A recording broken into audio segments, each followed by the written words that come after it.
20, 21, 22, 23, 24, 25, 26, 27, 28, 29, 30, 31, 32, 33, 34, 35, 36, thank you, 37, 38, 39, 40, 41, 42, 43, 44, 45, 46, 47, 48, 49, 50, 51, 52, 53, 54, 55, 56, 57, 58, 59, 60, 61, 62, 63, 64, 65, 66, 67, 68, 69, 70, 71, 72, 73, 74, 75, 76, 77, 78, 79, 80, 81, 82, 83, 84, 85, 86, 87, 88, 89, 90, 91, 92, 93, 94, 95, 96, 97, 98, 99, 100. We have 1,100 for now, and we are still counting. 1, 2, 3, 4, 5, 6, 7, 8, 9, 10, 11, 12, 13, 14, 15, 16,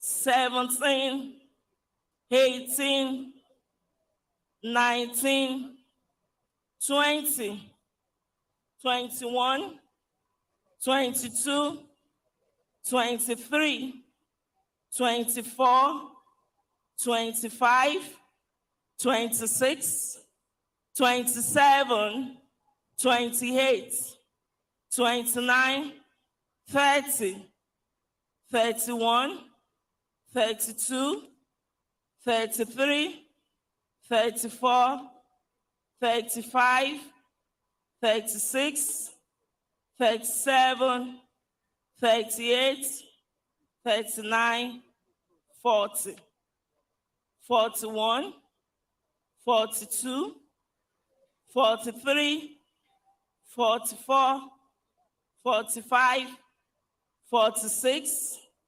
47, 48, 49, 50, 51, 52, 53, 54, 55, 56, 57, 58, 59, 60, 61, 62, 63, 64, 65, 66, 67, 68, 69, 70, 71, 72, 73, 74, 75, 76, 77,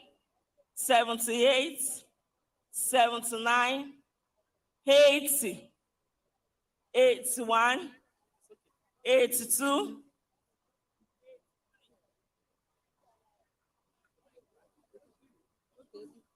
84,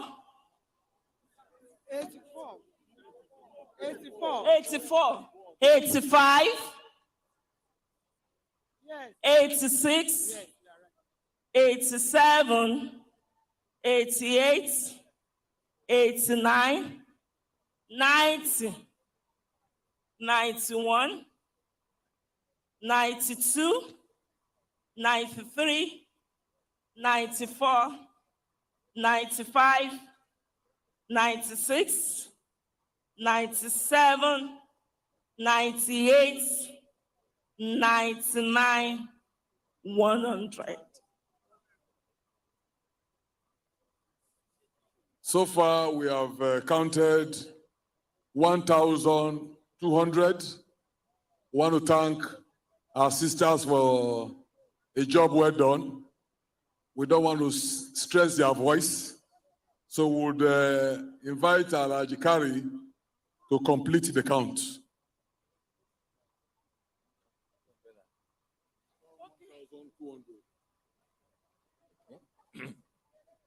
So you have to move a little bit. I'll be giving it to you. 1,200. Yes, 1,201. 1,202. 1,203. 1,204. 1,205. 1,206. 1,207. 1,208. 1,209, 1,210, 1,211, 1,212, 1,213, 1,214, 1,215, 1,216, 1,217, 1,218, 1,219, 1,220, 1,221, 1,222, 1,223, 1,224, 1,225, 1,226, 1,227, 1,228, 1,229, 1,230, 1,231, 1,232, 1,233, 1,234, 1,235, 1,236, 1,237, 1,238, 1,239, 1,240, 1,241, 1,242, 1,243, 1,244, 1,245, 1,246, 1,247, 1,248, 1,249, 1,250, 1,251, 1,252, 1,253, 1,254, 1,255, 1,256, 1,257, 1,258, 1,259, 1,260, 1,261, 1,262, 1,263, 1,264, 1,265, 1,226, 66, 1,267, 1,268, 1,269, 1,670, 1,271. 1,271. Then invalid. His Excellency Asiwaju Ahmed Bola Tinubu scored 1,271 votes. 1,271 votes. We also had void votes. We had void votes. Can we please bring the void votes so that we can count them? 1, 2, 3, 4, 5, 6, 7, 8, 9, 10, 11, 12, 13. We had 13 ballot papers that were declared invalid. One of them, the security signature was not on it. And then the remaining, the names that were written were not legible or clear. And we could not identify, we could not tie those names to those of the aspirants, which meant that those votes were void. It's now my privilege and honor to invite our chairman, the chairman of the Election Management Committee of this presidential election of the APC, chairman also of the Progressive Governors Forum, Governor of Kebbi, His Excellency Alhaji Atiku Bagudu, to come and give us the final figures and declare the final results. Your Excellency, sir. You speak from here first. We have to go. We have to go. Join me. The cameraman, we don't need to relocate there. No.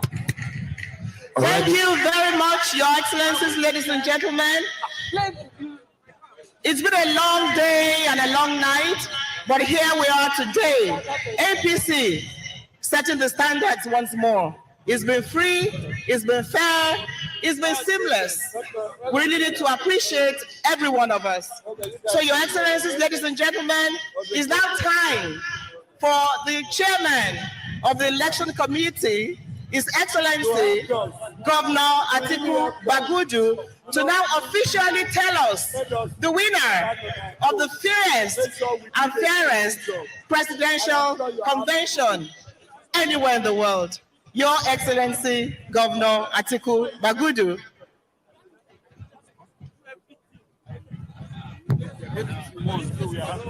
Yes. No.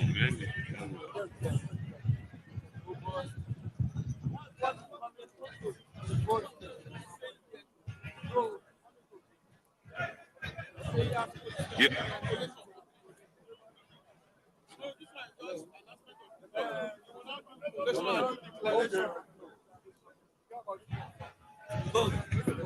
Yes.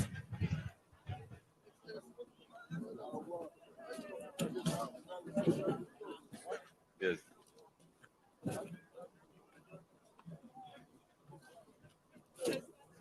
Your Excellency, Mr. President, President Muhammadu Buhari, Your Excellency, the Vice President,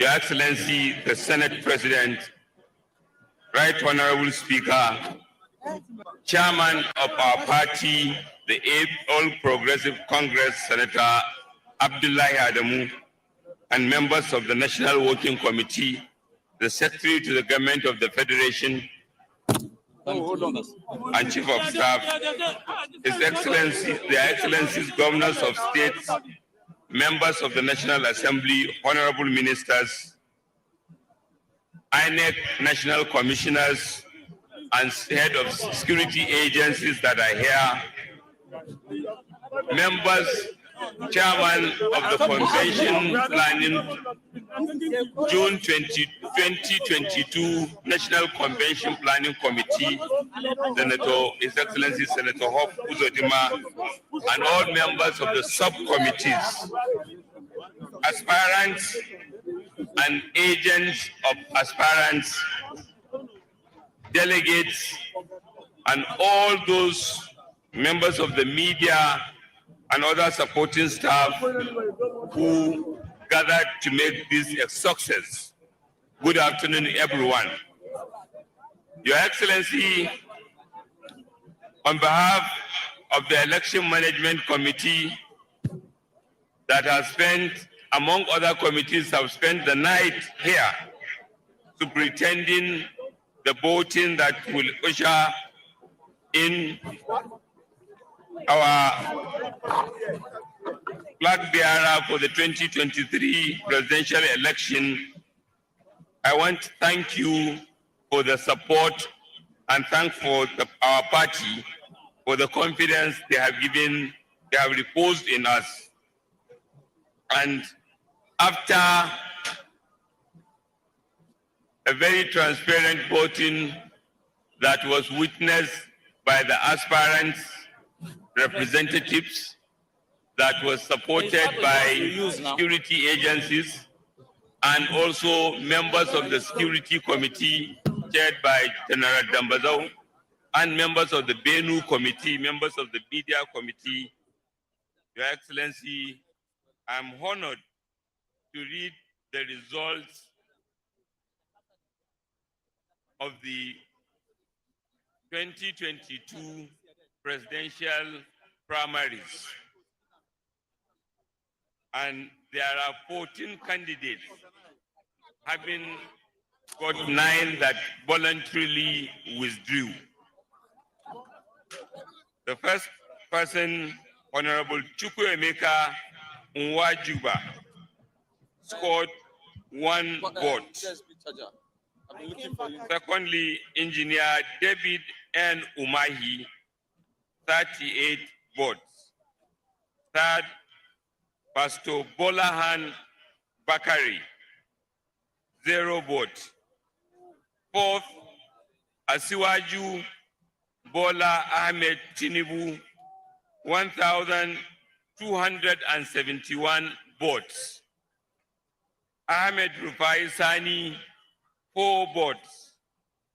Chibuke Amechi, 316 votes. His Excellency Yemi Osibajo, 235 votes.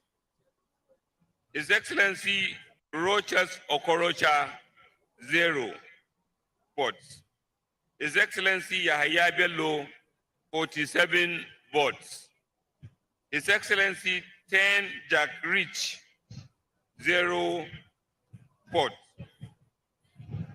Dr. Obonaya Onu, 1 vote.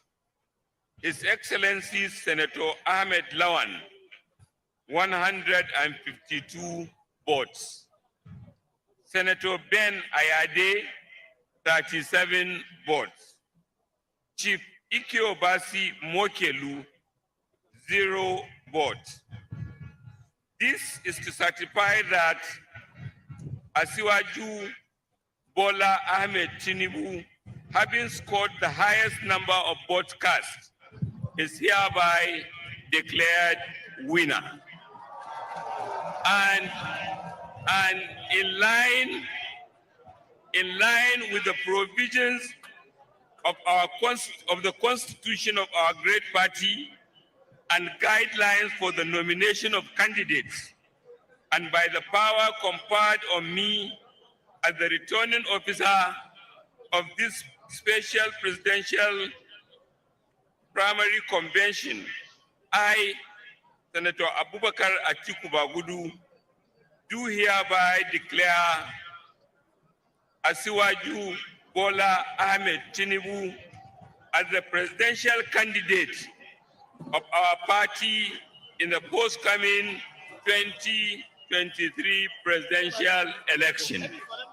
On behalf of all of us on this podium, particularly members of the Convention Planning Committee and subcommittees, I congratulate Mr. President, I congratulate the chairman of our party, and I congratulate our presidential flag bearer, Asiwaju Bola Ahmed Tinubu.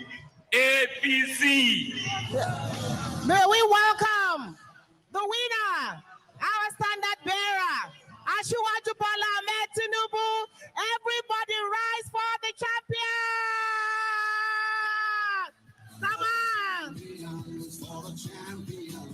Stand up. Come on, everybody.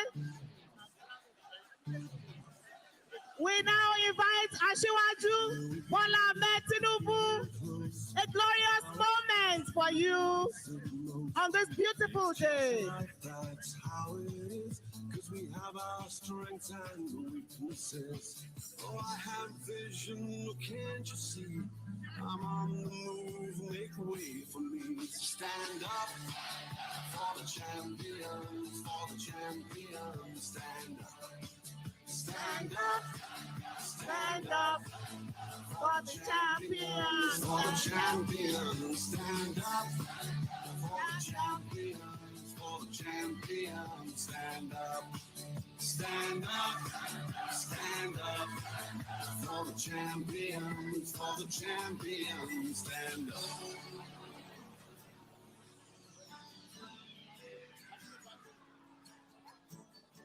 And when I fall down, I have to pick myself back up.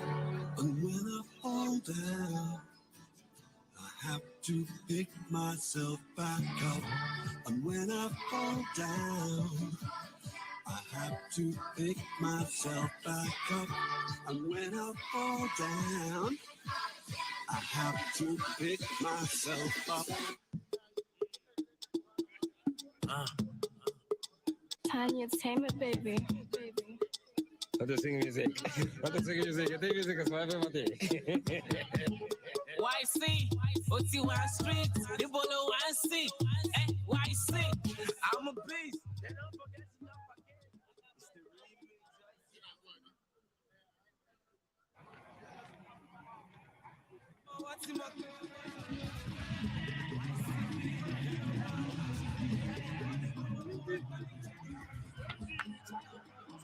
All right.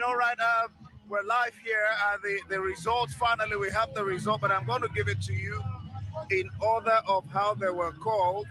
And I'm going to start. There were 14 aspirants that eventually took part in this ballot. We have Emeka Nwajuba, who scored one vote. Number 2 is Dave Umahi. He scored 38 votes. That is Governor Dave Umahi of Ebonyi State. Number 3, you have the cleric, Tunde Bakare, who got 0 votes. And then number 4, Ahmed Sani Yarima, Senator Ahmed Sani Yarima, who scored 4 votes. Rotimi Amechi, 316 votes. The Vice President Yemi Osinbajo, he scored 235 votes. Senator Rochas Okorocha scored no votes. That is 0 votes. Yahaya Bello, Governor Yahaya Bello of Kogi State, scored 47 votes. Tain Jack Rich scored no votes, 0. Obonoyono, former minister, he scored 1 vote. Ahmed Lawan, the Senate President, Senator Ahmed Lawan, he scored 152 votes. Professor Ben Ayede, the Governor of Cross River State, he scored 37 votes. Then you have former Minister of Information, Ike Obasi Mokelu, who scored 0 votes. And then lastly, we have the former Governor of Lagos State, Ahmed Bola Ahmed Tinubu, Asiwaju Bola Ahmed Tinubu. He scored 271 votes, and he has been declared the winner of this APC Special Convention Presidential Primary 2022. Void votes amounted to 13. And that's what we'll have for you. I'll invite my colleague, Somna Sambo. Let's see what he makes. Somna, come on. Let's see what he makes of this. Hello, Somna. Well, eventually and finally, the winner has emerged, the person of former governor of Lagos State, Bola Asiwaju Bola Ahmed Tinubu, who scored 1,271 votes. What's your sense? Thank you so much, Indy. And like a lot of Nigerians had expected, this exercise has finally gone on smoothly and then ended. That's the first thing. And then, of course, the results have been announced. And with Bola Ahmed Tinubu emerging as the second person to emerge as a presidential candidate of the APC since the party's formation in 2013, after President Muhammadu Buhari, who emerged in 2014, and of course in the 2019 general election. And this is one moment that the party has been looking up to, and it's time for reconciliation. It's time for rebuilding the party. And of course, with Power, yeah.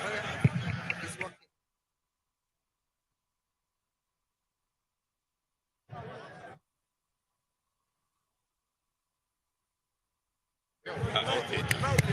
It's on now.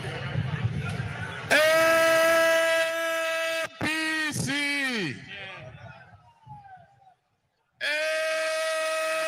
APC. Nigeria. Nigeria. Good afternoon, Your Excellency. The President of Federal Republic Nigeria, Muhammadu Buhari, and the mama of the nation, Mrs. Aisha Buhari, the First Lady of Nigeria. Today is another historic day. And it's thanks to God Almighty that you are living healthy to war, to witness it, to be part of it, to be your calling, to be your arrangement. We all, not only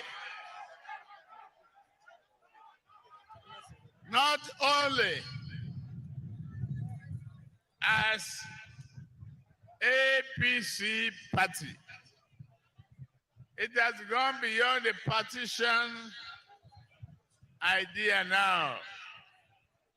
It is yours as the President of the Federal Republic of Nigeria. You put it together. You have been great, gracious, and humble from the beginning. We are very grateful to you, Muhammadu Buhari, GCFR. The Vice President, a very good and supporting pillar, a good assistant to the President of the Federal Republic of Nigeria, Professor Yemi Osinbajo. I thank GCON. We thank you for being steady and a good support to our president. Well, to you, the legislature, Senate President, Senator Ahmad Lawan, I would have been a little upset because you compete with me. But that is over now. Since you can easily lick your wounds, it doesn't take away from thanking you for the past cooperation, collaboration, and cool-headedness to build our country. You've helped and steer the ship of this nation in the right direction. Thank you very much. And with your team and the Senate, history is written and it will be kind to you. To my brother,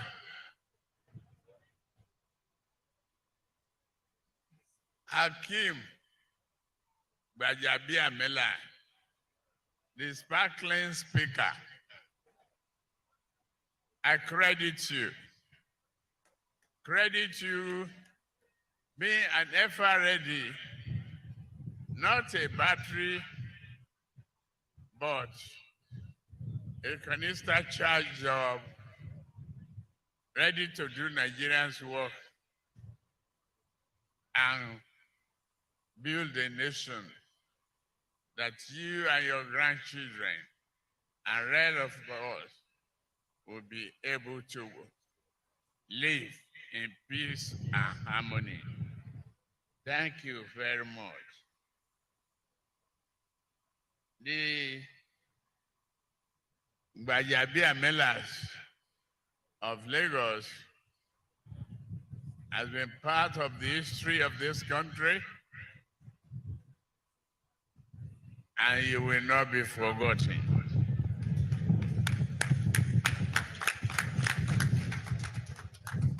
To the chairman of the party, Senator Abdullahi Adamu, it appeared some weeks back that some newspapers and many people were ready to write obituary of this party. Yes, we pulled together and pulled ourselves as a cat of 9 lives. We put you on to come over, patch the roof, steady the pillars, and be a master builder. You came on and you work hard with the collaboration of others. We work with you. A new national executive emerged. Here we are. Shame on those who were already building the coffin of APC. Shame on them.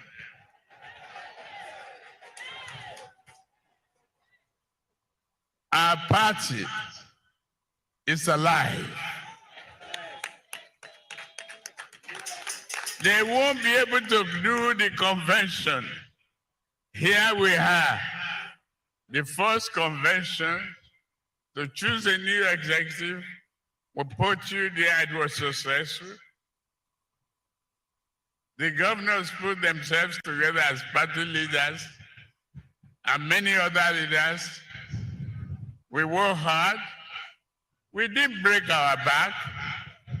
We are here, very happy and confident, courageous, to tell you that the cat that lies down quietly is not a pretension of death, but breathing of the energy to devour its enemies.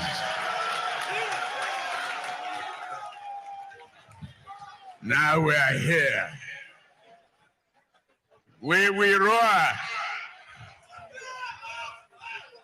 We do it. We Third Poverty Development Party. They call themselves PDP. 16 years of misery, 16 years of wastefulness, 16 years of failures, 16 years forgetting about our children today and tomorrow. We said, step aside, be buried, cry, and leave the way for us. We will repair our country and we bring it back as strong and the best nation for our children.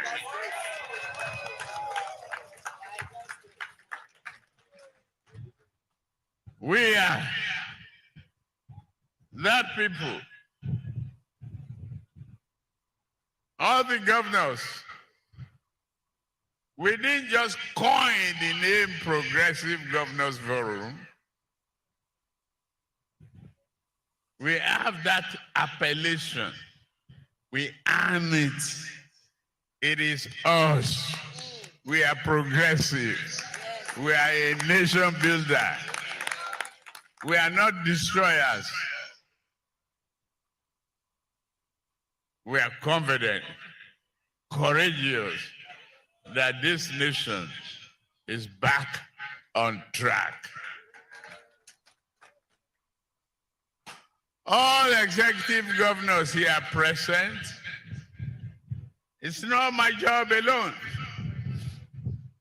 Building this party, I don't even know what I did right that gave you the confidence of nominating me today. But I have one man right on my left side.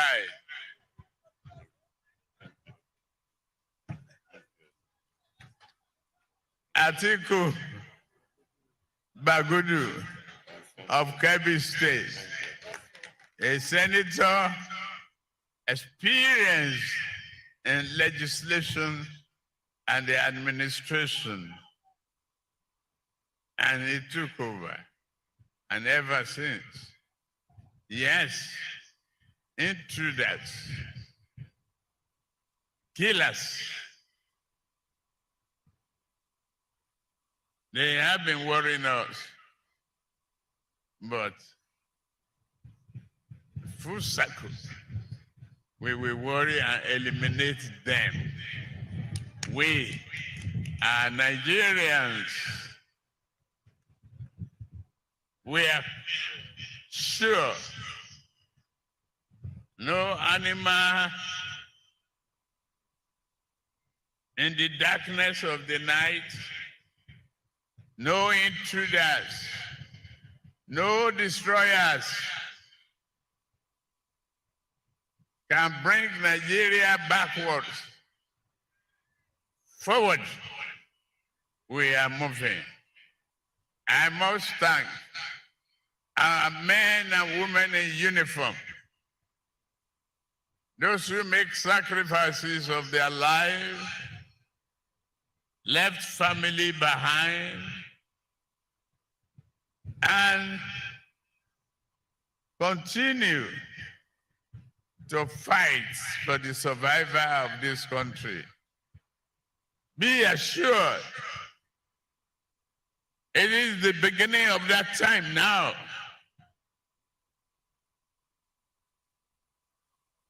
You will get reward and enjoy a part of your life.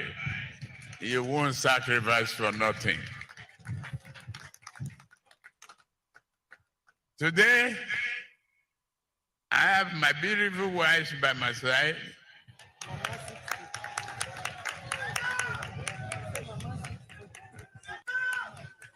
Mama 60.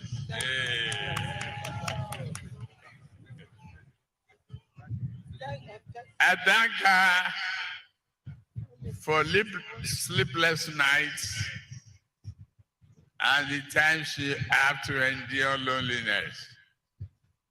But I always say, I choose politics over fine accountancy work papers.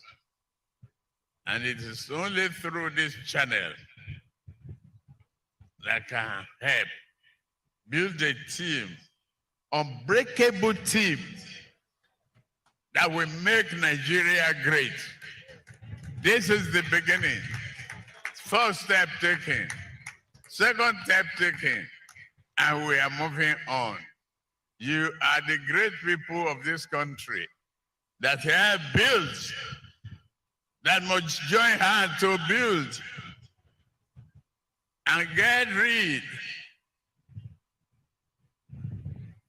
of those animals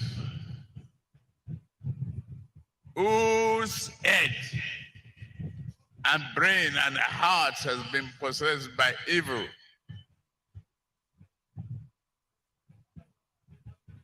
Mr. President, I'm sorry that I'm keeping you waiting too long since yesterday, but this is the time to take a revenge. You have taken me too long too sometime.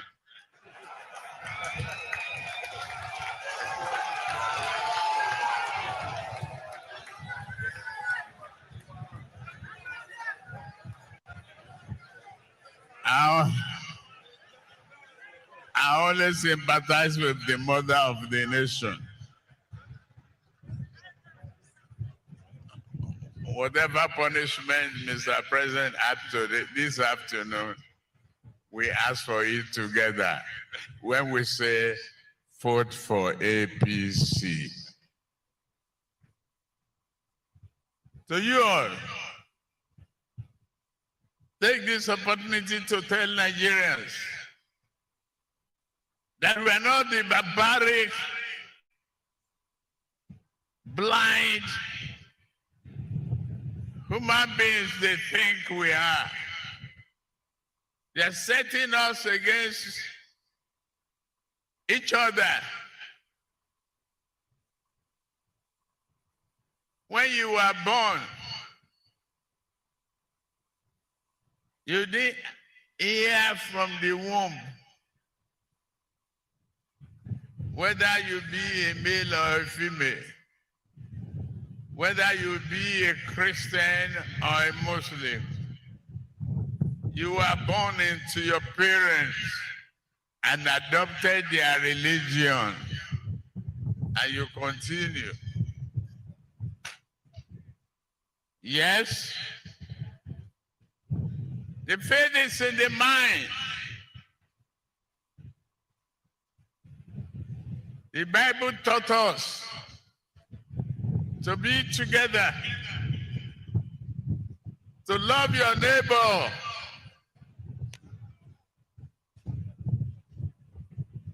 He didn't say kill your neighbor.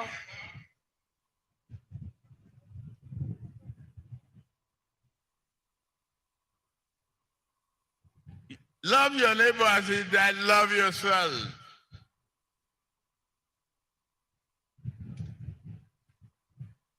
It's in the two holy books. Goodness for goodness. Learn to accept mistakes. Not from the gunshot, not for cutlass, not from destruction of properties and lives. The life you take, you cannot bring back.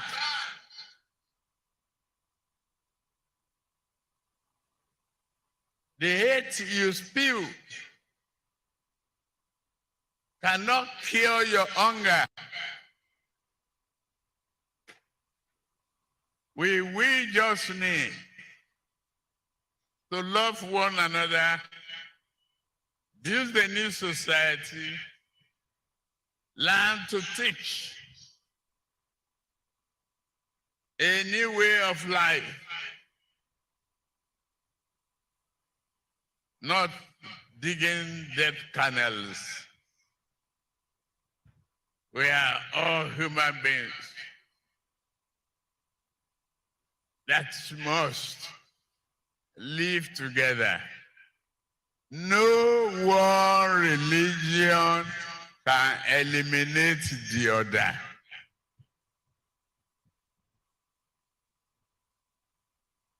We have to be tolerant, perseverance, and love for each other.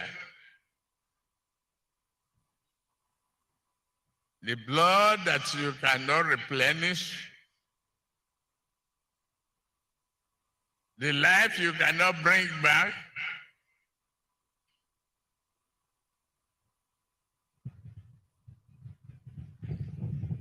if you don't even feel guilty, the heart of the mother will definitely haunt you, and you will not live in peace. You create agony, you get agony. You hate, you get hate back. That's what we must carry from this stadium. We say progress. Progress is not about killing one another.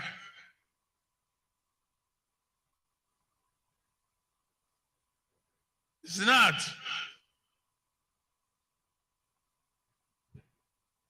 Love is about embracing one another.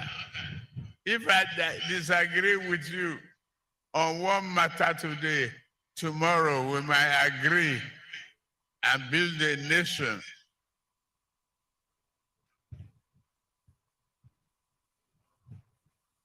Can you imagine all the roads that you have here?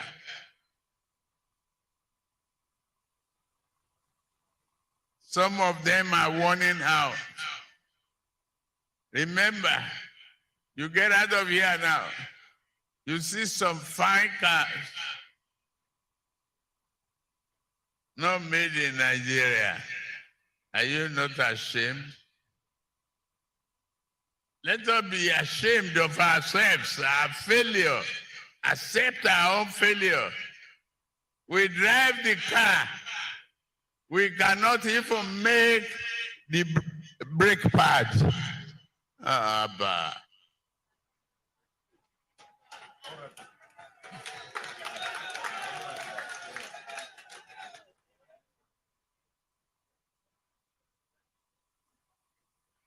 Let's change that.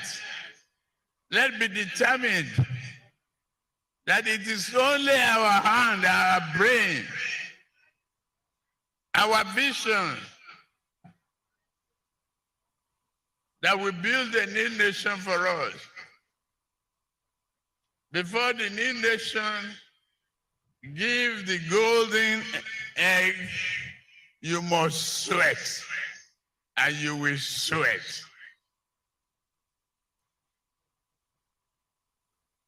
Please,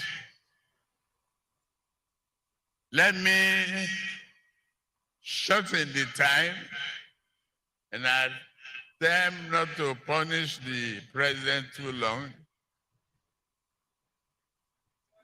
I commend my fellow aspirants. It is a difficult thing to run for president. The stiff and bold competition you offered made our party stronger and made me better. I'm a better man. I am humbled. I'm grateful to all of you. I want to say thank you to a very nice gentleman, Alhaji Badaru Abubakar, Senator Ibikunle Amosu, Senator Ajayi Boroface, Honorable Dimeji Bankole, Senator Goodwill Akpabio, Dr. Kayode Fayemi, and Barrister Mrs. Uju Kennedy. You chose to step down through personal ambition and conviction that I will do a better job. Not because you denigrate yourself, but you trust my brain that I'm a thinker and I am a doer.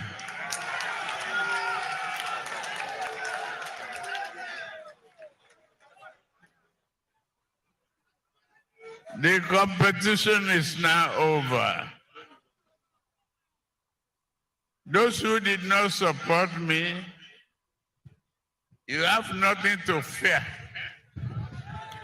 I hold no grudges and grievances. Let us each agree to join hands in defending the PDP and defeating PDP and beat back their retrogressive understanding of Nigeria. They had 16 years. 16 years. They depleted our resources.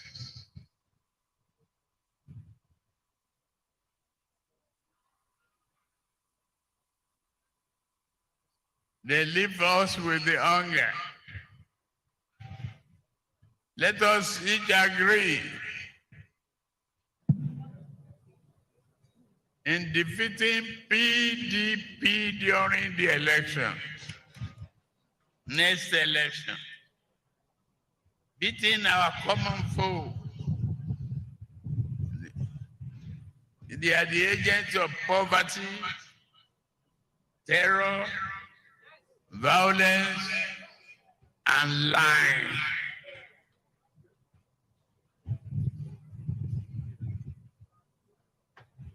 They are the creator of the swamp. Ask them now, how many abandoned projects they left behind?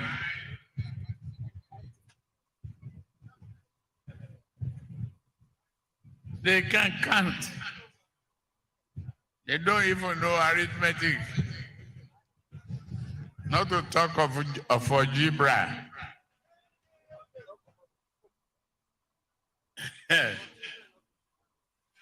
When I asked one of them, who's my friend, a casual friend,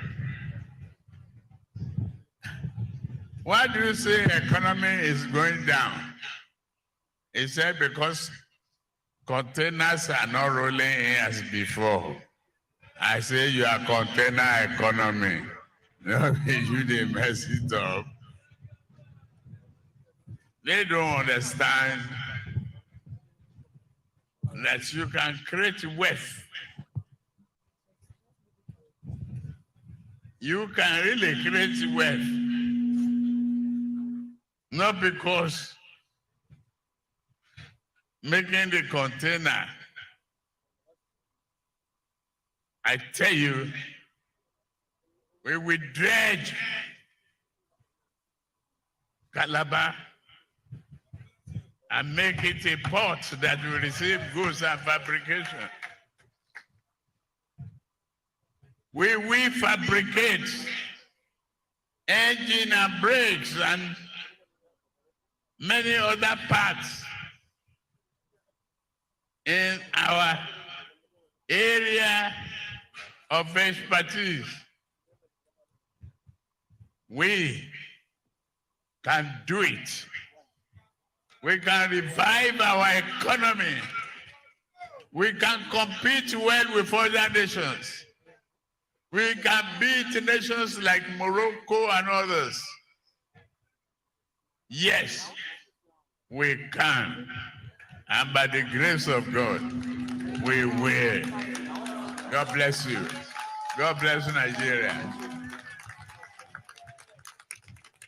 God bless the Federal Republic of Nigeria. President Muhammadu Buhari, please forgive me for keeping you this long. I didn't expect to win. I win. I must be intoxicated for victory.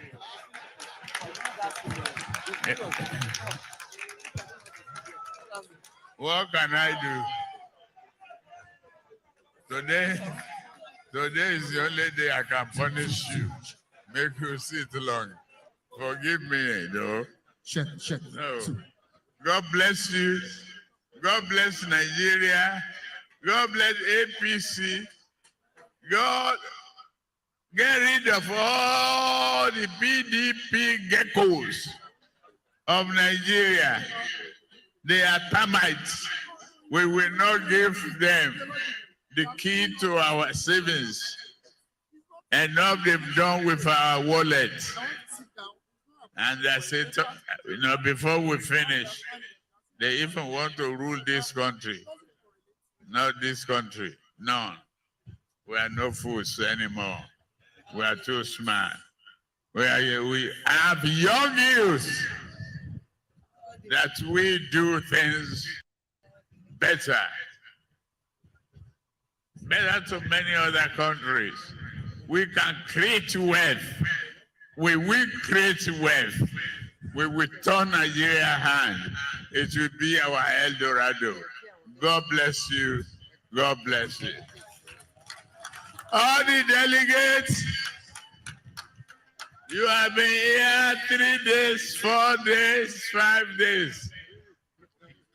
And well, that is the way of building the nation.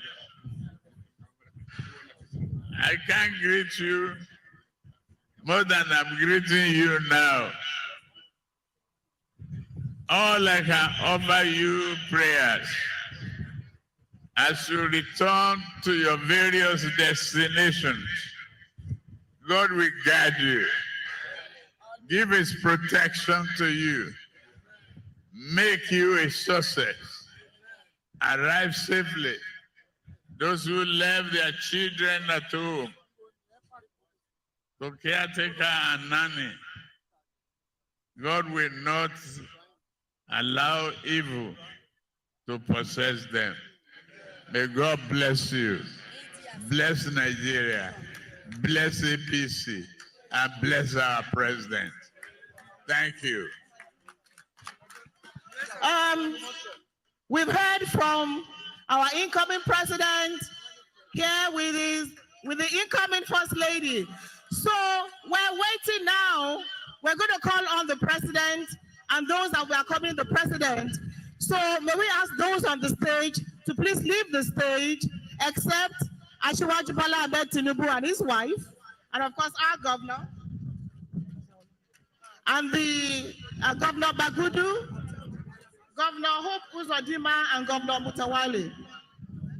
Please, can we all leave the stage while we are going to invite the president to please come and present the flag to Asiwaju. Thank you very much.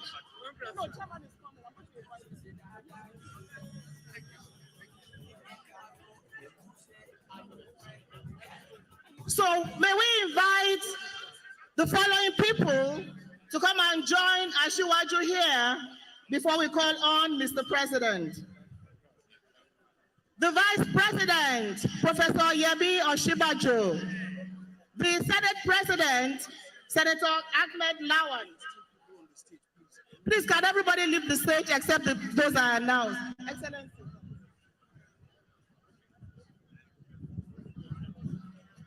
Madam, your name is not.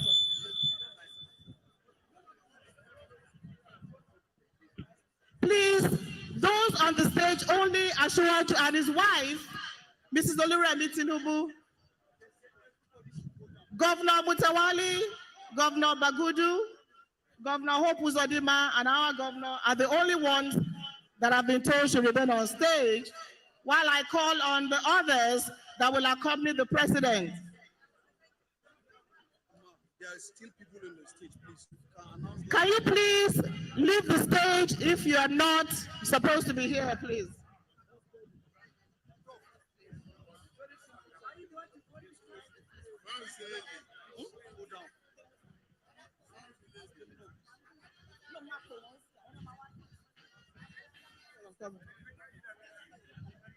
So to join the president here, like I said, the vice president, the Senate president, Mr. Speaker of the House of Representatives, the chairman, Governors Forum, our party chairman, Senator Abdullahi Hadamu, the party secretary, Otuba Omishere, Baba Kode, Baba Awaomo KKK, and a representative of INEC.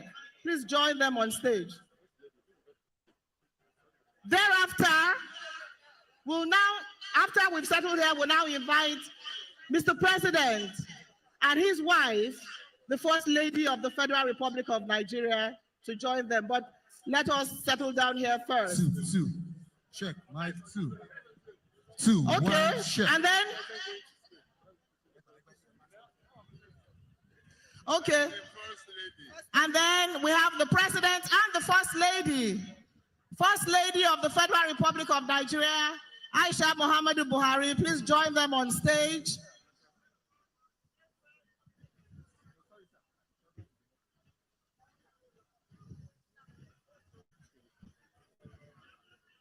You have a lot of stamina. The First Lady, Aisha Muhammadu Buhari, Your Excellency, please join us on stage. If she hasn't come, let us go on. I said, people have been here for 3 days. If she hasn't come, let's go. Yes, sir. You have somebody who will go. Can we just spread out?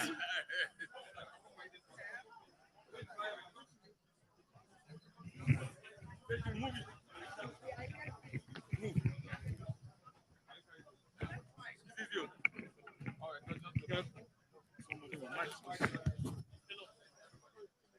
Our mother of the nation, I hope you will join us here. Our Excellency, Mrs. Muhammadu Buhari.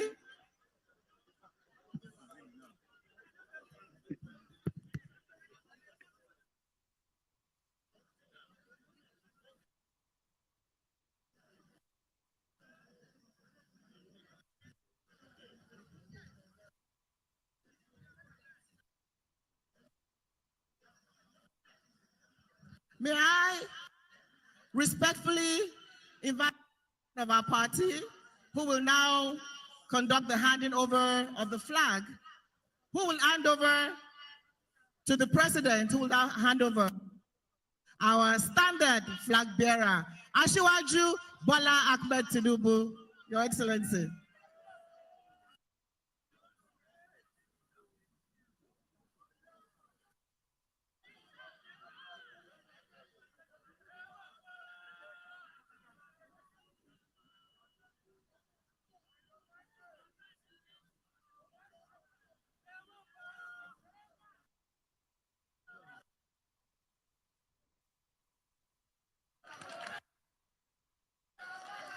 And that is it, a most significant moment today.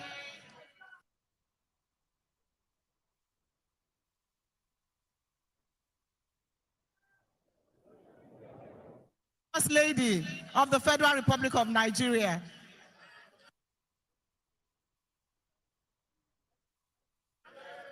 On your mandate we shall stand. On your mandate we shall stand. On your mandate we shall stand. On your mandate, on your mandate, on your mandate we shall stand. On your mandate we shall stand. On your mandate we shall stand.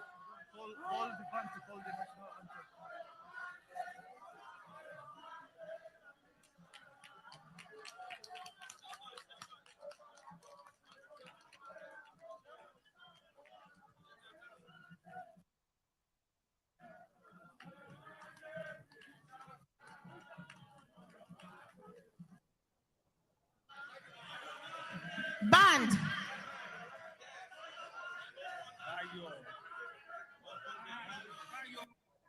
So, Your Excellencies, ladies and gentlemen, we come to the end of a glorious convention of the APC as we look forward to victory at the polls. May we all rise for the national anthem.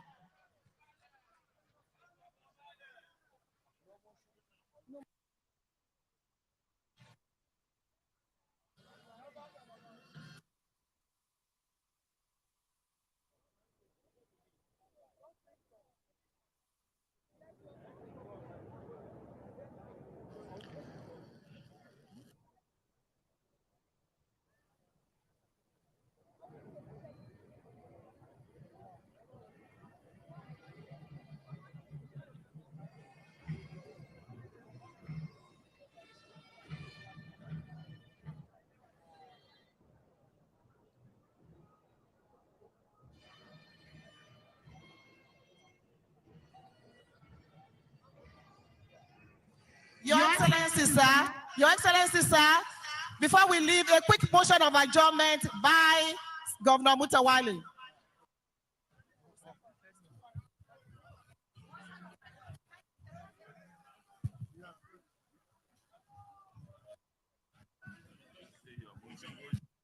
Your Excellencies, let me hide on the established protocol. Now I humbly rise to move that having exhausted all the activities in our program brochure for this year's convention, I humbly rise to move that this convention be adjourned sine die. I so move. And to be seconded by Excellency Mohammed Matawale. Your Excellency, the President, Your Excellency, the Vice President, all protocol duly observed. I second the motion as moved by the Governor of Imo State. I so move. Thank you, Your Excellency. Congratulations, Dr. Ahmed Bola Tinubu. Congratulations to the National Chairman of the All Progressive Congress and the Chairman of the Special Convention Committee. We have come to the end of this special convention. Honorable Abike Dabiri have been coordinating the microphone affairs. My name is Princess Atika Ajana. I'm called XP Expensive. And we have Andy Gabriel and Sophia. Good night.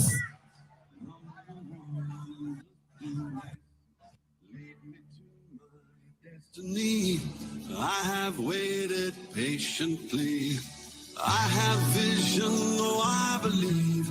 I know I can count on me. So stand up for the champions, for the champions. Stand up, stand up. Well, there you have it, the conclusion of the special national convention of the All Progressives Congress to choose its presidential standard bearer in the 2023 presidential election. 3 days of intense activities, high drama, entertainment, speculations, uncertainties, transparency, openness, competition. And now, at the end of it all, the All Progressives Congress, the ruling party of Nigeria, has been able to produce, to elect its standard bearer for the 2023 general elections in Nigeria, in the person of former senator, former two-term governor of Lagos State, national leader of the party, Asiwaju Bola Ahmed Tinubu, who led a total of 14 persons whose names were mentioned on the list of those who participated with 1,271 votes. Other persons on that list will readily agree also that the margin was quite considerable. The second person was the former Minister of Transportation, Rotimi Amechi, who scored 316 votes. The Vice President, Professor Yemi Osinbajo, came up with 235 votes. You have the Senate President and Chairman of the National Assembly, Senator Hamad Lawan, having 152 votes.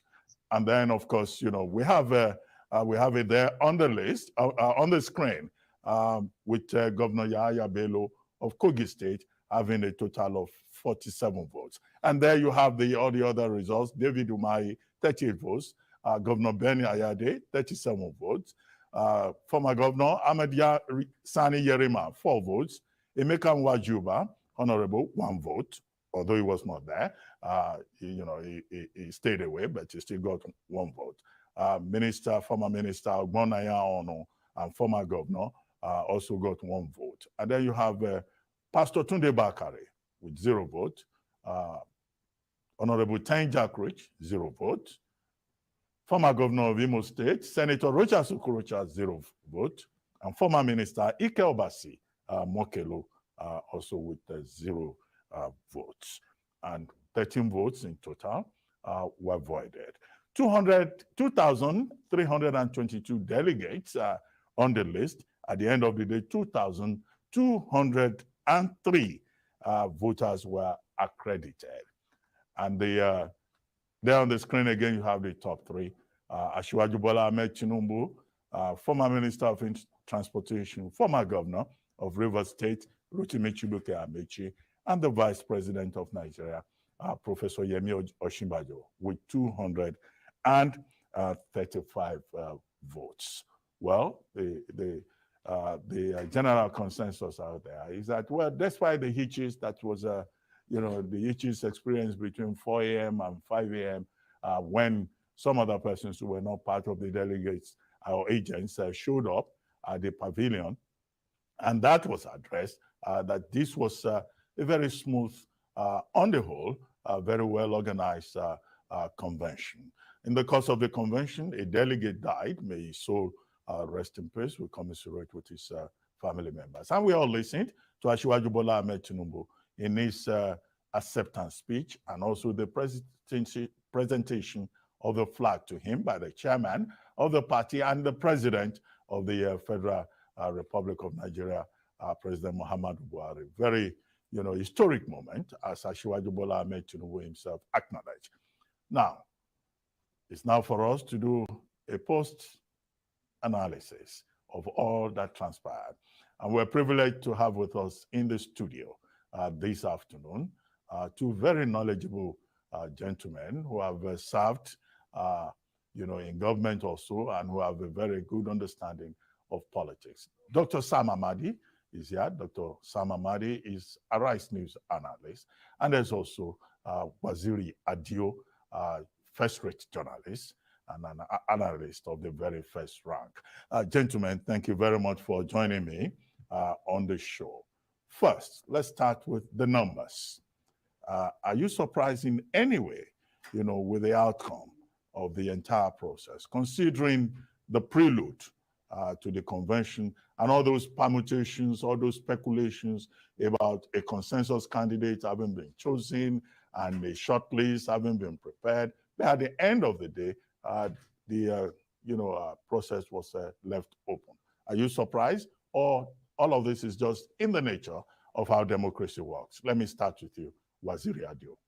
Yeah, thank you so much, Doc. I would say I was a bit surprised by the gap and the performance of some of the aspirants.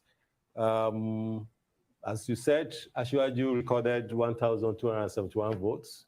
That's 57% of the total vote cast. 1,271. Yeah, 1,271, which is 57% out of a field of 14 people. So that is massive.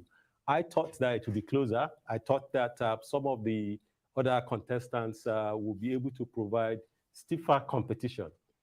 especially the Senate president that was supposed to be the consensus candidate, and also the vice president, a sitting vice president, that should actually be the presumptive, candidate, and also the minister for the former minister for transportation, Honorable Rotimi Amechi. So this is a surprise for me that it ended up like a walk in the park, a coronation, if you will. But at the end of the day, this is it. You have it builds up, the suspense is there. Eventually, there will be a denouement, and whether the competition is stiff or is wide, it comes to an end. So the next thing now is where does the party go from here? Well, in terms of where the party will go from here, Asiwaju Bola Ahmed Tinubu, I think, gave an indication that he will lead the party to a victory, that he has the experience, he has the competence, and that he will mobilize everyone. And he has already started campaigning, referring to the People's Democratic Party, the major opposition party, as poverty development party, and also referring to it as a party of geckos and termites. He's not even waiting. He's starting the business of campaign from day one. But let me come to you, Dr. Sam Amadi. What do you make of all of this? Are there winners and losers? When I say winners and losers, I'm not referring to the numbers. I'm referring to the entire atmosphere of the process. There are people, for example, who had said some people should also have stepped down, along with the 7 others who stepped down for Asiwaju Tinubu, having seen the handwriting on the wall, but they did not do so. And then, of course, the party chairman, has he lost anything in this regard? Because, he was against the consensus of the 13 northern governors. And where does this leave also Governor Yahaya Bello of Kogi State, who refused to go along with the APC northern governors and said no, he will not step down for anybody. What are your thoughts in that regard? Well, first, there are clear losers and winners. I think the first winner here is the party. And Asiwaju referred to that his acceptance speech, in the sense that he said, look, some people have said the party will die. They have prepared the funeral, the undertakers have come. Some of the conventional wisdom is that, look, APC will probably erupt because of this convention. But clearly, the way and manner in which Asiwaju won this election suggests that there will be the expected, fragmentation may not happen. So the first winner is the party. The party has been preserved through whether Asiwaju's great stratagem or whether it's the party's leaders, the governor's own intervention. We expected maybe an election. We are assuming Asiwaju lost through an endorsement, like it was being rumored that everyone has endorsed the Senate. There could be some idea about whether Asiwaju will move away from the party, and that would be costly for the party. So the party is the first winner. Again, winners again, of course, Asiwaju is triumphant. Then maybe one can say that the Fayemis who stepped down, going by the history of relationship prior to now, competition, some level of competitive relationship, but that could have been repaired because Asiwaju was gracious to concede to them to say, these guys stepped down not because they are not capable, but they had confidence in him.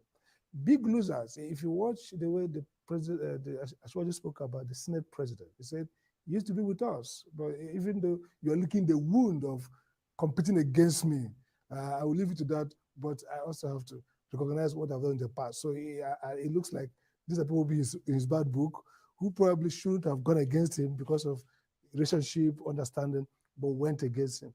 The big loser here, depending on how things pan out, of course, be the vice president. You see, when the vice president, even without the relationship between him and the Asiwaju, anytime a vice president goes to this competition for the presidency and loses, he gets diminished, whether in the US, anywhere, because the vice president is supposed to be a show into the job. And so if you lose to an outsider, quote unquote, it diminishes the role. So imagine the vice president, in a couple of months, they'll start campaigning for the candidate, and this vice president will go with the president to lead campaign for Asiwaju. And maybe one would have argued he could have considered some of the statements from their campaign organizations against themselves, not the vice president and not Asiwaju, but their proxies and supporters had very stiff and sometimes damaging campaign against themselves. So in a couple of we expect that he will, depending on how they manage that friendship, he's a big loser. First, not getting to the shoe of his boss, showing some degree of lack of trust by either the boss and the governors, who themselves become the kingmakers in this race, and that they chose Asiwaju, who has been out of power, who had some claim that it's my right, which claim the vice president, as it were, even by default without saying so, rejected. And so that's the biggest loser tonight. And of course, some other smaller characters. I don't think Asiwaju expected people who are from the southeast or the northern governors who ran the like Yahya Bello. They have never been on the same camp right from the days of the Kogi governorship election. So I think in a sense, he wouldn't feel so bad that Yahya Bello didn't come around like others. Yahya Bello probably has got his satisfaction. He to the end, he keep asserting he's the youthful candidate, he's the one who has dealt with the security, but obviously the votes show that they didn't take him serious with his race, and the result shows that. So losers and winners exhibit. APC is the winner. It got stabilized, ready to fight with PDP. People expected that today after this event, we've been talking about who will decamp, but it looks like they'll have a whole house and they cannot prepare for a real battle. Okay, well, I mean, I get your point. Some of the points you have made, they are also out there. But as for the Senate President, Ahmad Lawan, you recall that when he gave his speech yesterday, he said that, look, I belong to the parliament. That was what he said. And that there is nothing strange in a parliamentarian in his position seeking the highest office in the land. He cited the example of Boris Johnson and other former prime ministers of the UK who have been in parliament, who are members of parliament and who look for the big system, the big position. And also in the US, former senators who, so he made it look like he wasn't doing anything out of place. And then also in the case of the vice president, his supporters continue to argue that he has a right to aspire to the highest office in the land. But it looks like the major albatross for him was his personal relationship with Asiwaju. Today, some people have been saying, well, the first law of power says never outshine the master, and that he tried to outshine the master. But Waziri Adio, don't you think these are things that, we can discount and imagine that Asiwaju Bola Ahmed Tinubu, who is preaching a message of change and progress and renewal and rescuing Nigeria, we just overlook that and move on and try to unite the party because he says he's a unifier. Absolutely. He wanted the ticket, he has it. So this is time to move on and bring the whole house together and forget about it. People have a right. Whether the person happens to be a VP or in the parliament or even an ordinary Joe like myself, is a fundamental human right of anybody to aspire to any office. So nobody should take that against anybody. It's not a big issue. Of course, there's also an history. There's also history between the different parties. There's also the way in which the campaign has been run. I'm looking for an expression now that the way you wage battle, right, against a relative, a civil war is different from a war with an enemy. So and both parties, have lessons to learn, and they have enough time. Good for them. The election is in 7-8 months, so they have enough time to review what went wrong, what lessons they can learn from that, and how to move forward from that. To go back to the issue about whether the outcome really surprised us. There are some, data points that I found quite interesting. People came yesterday and they made, fantastic speeches, right? But some of them scored 0. Pastor Bakare made one of the best speeches yesterday, and he didn't even have 1 vote. Jack 10, went on, and had like his Obama moment and had 0. Governor Ubayi of Ebonyi State scored 38 votes, and his state alone had 51 delegates. So what happened? Yaya Bello had 47 votes. His state alone has 63 delegates. So what happened? Then another issue which I was discussing with Sam is the Southeast. Everybody's been talking about the Southeast, it should be considered to them, and maybe there are good reasons why it should be considered to them, right? But the Southeast had 297 delegates in this election, and only 40 voted for people from the Southeast, which is 13%. If you go back to the one with PDP, the Southeast had 95 delegates, only 15, which is 15%, voted for people from the Southeast. So this is something that people also need to look at and say, yes, you need more than your zone to be able to win an election, but you have to lock down your base and you have to build bridges, across the length and breadth of this country. Okay, let's take a look at the tone of Asiwaju Bola Ahmed Tinubu's victory speech. He told the President Muhammadu Buhari, that he didn't think he would win. But now having won, here we are, that he's intoxicated with victory and all of that. So, but that's a different mood from the mood he expressed, the other Tuesday in Abuja, when he sounded like he was in a very angry mood and he thought that the president was not respecting the principle of reciprocity, quid pro quo. You rub my back, I rub your back, and he accused the president of being a serial election loser until he moved in and led an army to make sure that he won. But today he looked like he was quite happy at the moment and all of that. So what do you make of that? Is it that the president supported him, or he tried to use his own strategies to outsmart, those who did not want him there? What do you think? I think this is was a great speech in my view. He immediately assumed the commander-in-chief of the campaign mode, not of the contract anyway. And he sounded clear. First, many different areas that speech touched on. First, he recognized those who were with him. He spoke very, glowingly about Abuja, the speaker, and his family. He took he poked at the Senate president, who he says, you ran against me, which means you should have run against me. Now you're licking your wounds, but okay, that's fine. And then he really quickly took on PDP, which is really like setting the agenda for the fight, and didn't spare any word against PDP. He came out clearly as somebody who not want to lead a war. It seems to me also that some of the statements carried the undertone that he was also saying, Mr. President, finally I did it. There was a line in his speech that suggested like it was difficult for me. I didn't expect to win this election.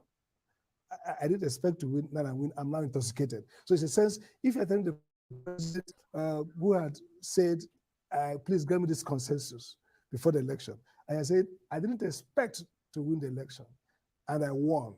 The implication is obvious that I won against all odds. So that triumphalism was very clear. And of course, there was also what he managed would look like an attack. He said, Mr. President, I'm keeping you long, I'm taking my revenge. So you've been there, you've kept me long, now I'm taking my revenge. So really, it was animated unlike last night, evidently. Maybe it's better without the scripts because he sounded coherent and very, very articulate and was able to really point out some of the key things he wants to do and motivation. So a great speech in my view. He set that tone for war with PDP and took charge of the party. What sounded come out here is somebody who said, look, the Generalissimo has come back. This is the party I built. This is a party I'm going to sustain. This is a party, I keep talking about building the party. I see the party has not been built. And again, last point is that there was some indictment around governance, the achievement of this regime. We keep talking about we're going to bring back our country. We're going to repair our country. This is 8 years or 7 years and fraction of the party in power. I keep talking about we're going to repair our country, we're going to save our country from this crisis. In a sense, the fallback is, look, things are very bad. And then the real guy who has the script is coming to make it right again. So multiple innuendos. Well, Waziri Adio, before I come to you for your own analysis, maybe we take a look at some of the highlights of that acceptance victory speech by Asiwaju Bola Ahmed Tinubu, now the standard bearer of the All Progressives Congress, the ruling party of Nigeria. We say progress. Progress is not about killing one another.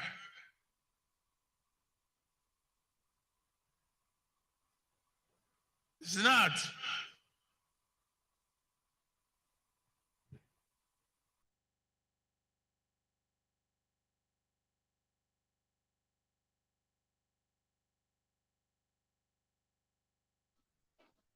Mr. President Muhammadu Buhari, GCFRA, Commander-in-Chief of the Armed Forces of Federal Republic of Nigeria. The Vice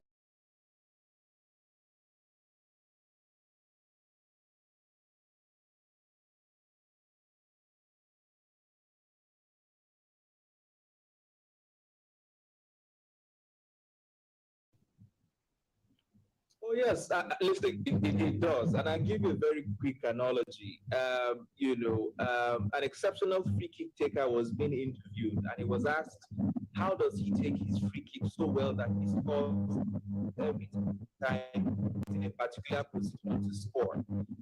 Is it that he looks at the position of the goalkeeper before taking the free kick? And then the footballer said to that, that as long as I get my technique right, it doesn't matter the goalkeeper is placed on the score.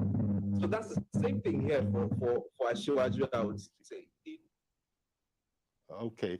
Sorry, Ayodele, it looks as if okay, Ayodele, we're having challenges with your audio. While we're sorting that out, there seems to be something, I don't know if it's an air conditioner or whatever, something sounds like wind blowing against your microphone. But in the meantime, maybe you could pick up the same theme, Moji, as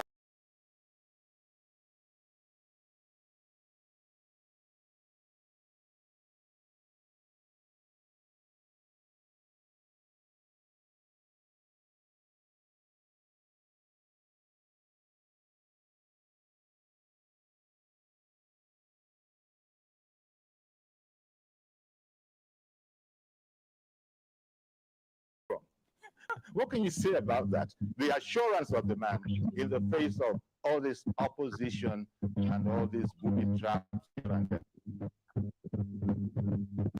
Absolutely. So two things here.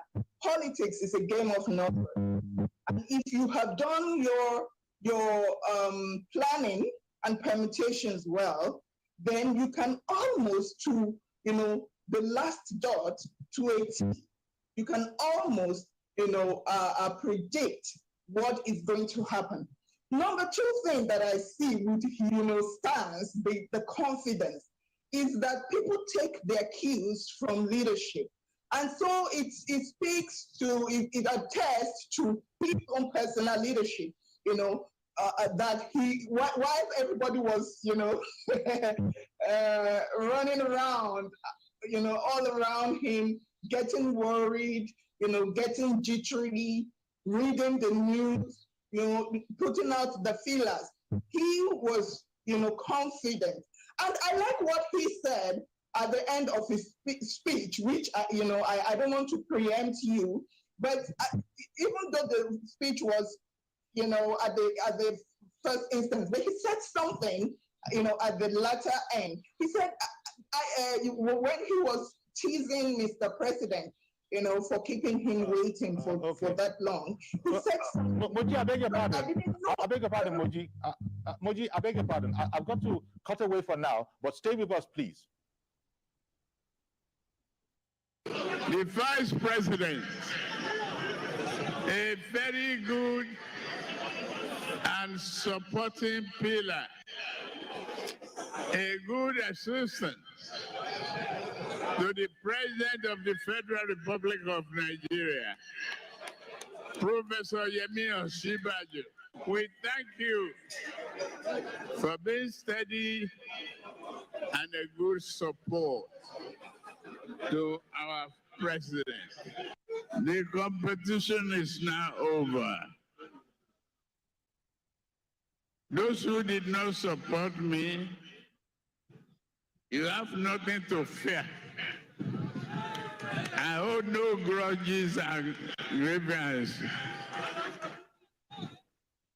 Let us each agree to join hands in defending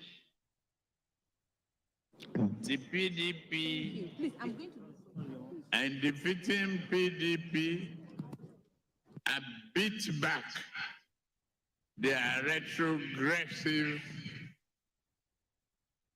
understanding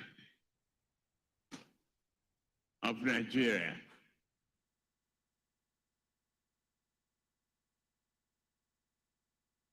Well, that's a replay of part of Ashwaju's acceptance speech. I'm sure it's going to be analyzed ad nauseum.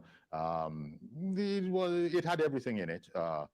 First of all, expressing appreciation, to the president and the vice president, the Senate president, all that he should indeed. But there were also one or two little jabs in there. It's to be expected. And he was in good humor.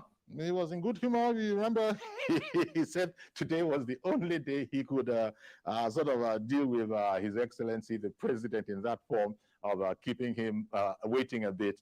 That was when he must have realized that his speech was going on a bit and Mr. President was still in attendance. But I think Mr.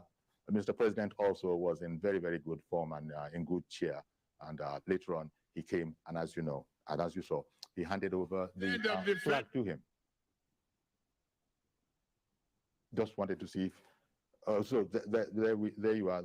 That's that. But let me just seize the opportunity to tell you again that Journalists Hangout, the indispensable program for current affairs lovers around these parts. Jide Otitoju, Kolade Otitoju, and the gang. I don't think Ayodele Ozuaku, another usual suspect on that program, will be there because we've seen Ayo. He's over in Abuja, but you never know. Anything could happen. They could connect Ayo remotely. But the important thing is that it's an extended one. Journalists Hangout today is from 4 o'clock right up until 7 o'clock. Right up from 4 o'clock until 7 o'clock of live conversation with the usual stuff. And I'm sure they're going to be staying very much on this primary. And by the way, TVC will be staying on this primary, the live coverage of this primary from now until wherever it takes. But in between the Journalist Hangout special edition from 4 o'clock right up until 7. Stay with us, please. We'll take a quick break. We'll be right back.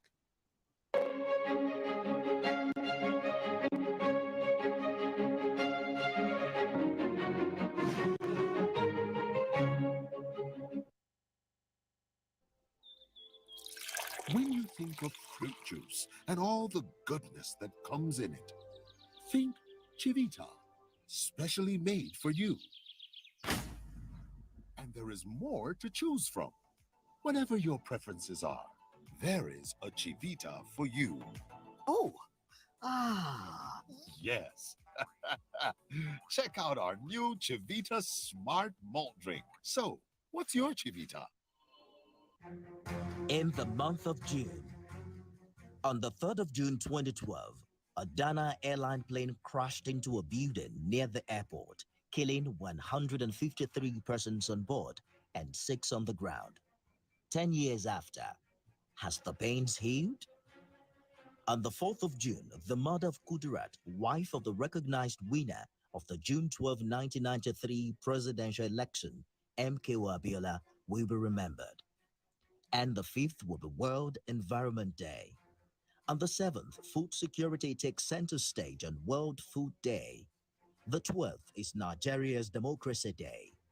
On the 14th, it will be World Blood Donor Day. Combating desertification and drought will be marked on the 16th. The 19th will be World Sickle Cell Day.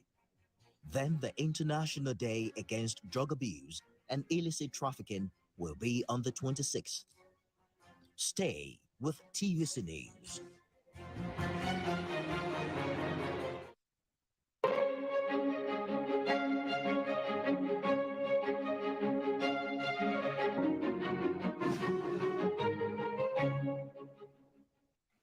Okay, welcome back. And our two guests, Ayodele Adio. Maybe I should actually have said, Ayodele, hang on a moment. Let me just say, Moji Daramola, ladies first. Moji Daramola, public affairs analyst in Lagos, and Ayodele Adio. So I had cut away from you, Moji. I suppose getting a bit ahead of ourselves after the event today, APC now has a presidential flag bearer. So getting a bit ahead of ourselves, we're going to need to start thinking about a running mate, right? You got any ideas on that? That's the next thing that we're going to be thinking about. But go ahead. Yes, but I think now the flag bearer obviously has made many alliances, and but just by way of thinking ahead, like you said, probably a region to consider would be the North, because of the presidential flag bearer of PDP, and another region to be considered is the East, the core East. The Southeast. Or Southeast, yes, the Southeast, so to speak. For obvious reasons, many believe that the APC ticket should have been zoned to that. But then that's the conundrum, that's the lacuna that APC had faced before these primaries, because obviously, even though they might have thought about a Southeast ticket ahead, but because of the PDP flag bearer, they need to think about the numbers, the vast numbers in the North of voters who will be considered to the PDP if they don't have a strong aspirant or candidate that could give the PDP candidate a run for his money. So those are the main areas or regions, geopolitical regions, that we are expecting that the vice president will come from. Okay, Ayodele, I don't know how much of a tough one it is, but a friend of mine said, he said to me that he's noticed that in all the consultations of Asiwaju, he didn't come to, my friend is from Anambra State, he didn't come to my area. Ayodele, I'm throwing you that one. Did you hear me?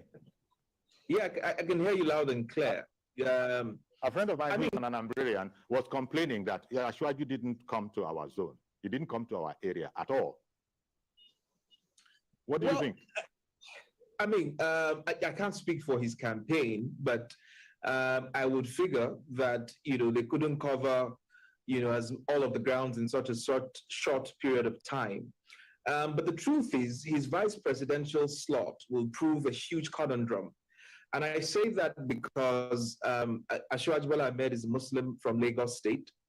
And if you look at the numbers closely, if he would have to win, if he would have to defeat Atiku Abubakar, the odds will say that he has to pick a vice presidential candidate from the northwestern part of the country, so that at least he can compete favorably with Atiku in the north and get a chunk of those votes while he holds sway in the southwest.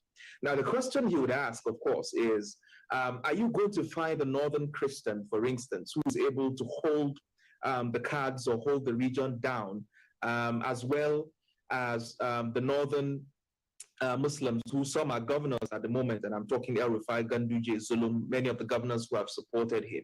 So it's a very tricky one for Asiwaju, and he doesn't want to just simply give easy ammunitions to the opposition. Yeah. If he decides to run with a Muslim ticket, that would be easy ammunition for the opposition. So, I mean, it's not, I can imagine that his strategy room will be thinking round the clock to find how to cut through that glass.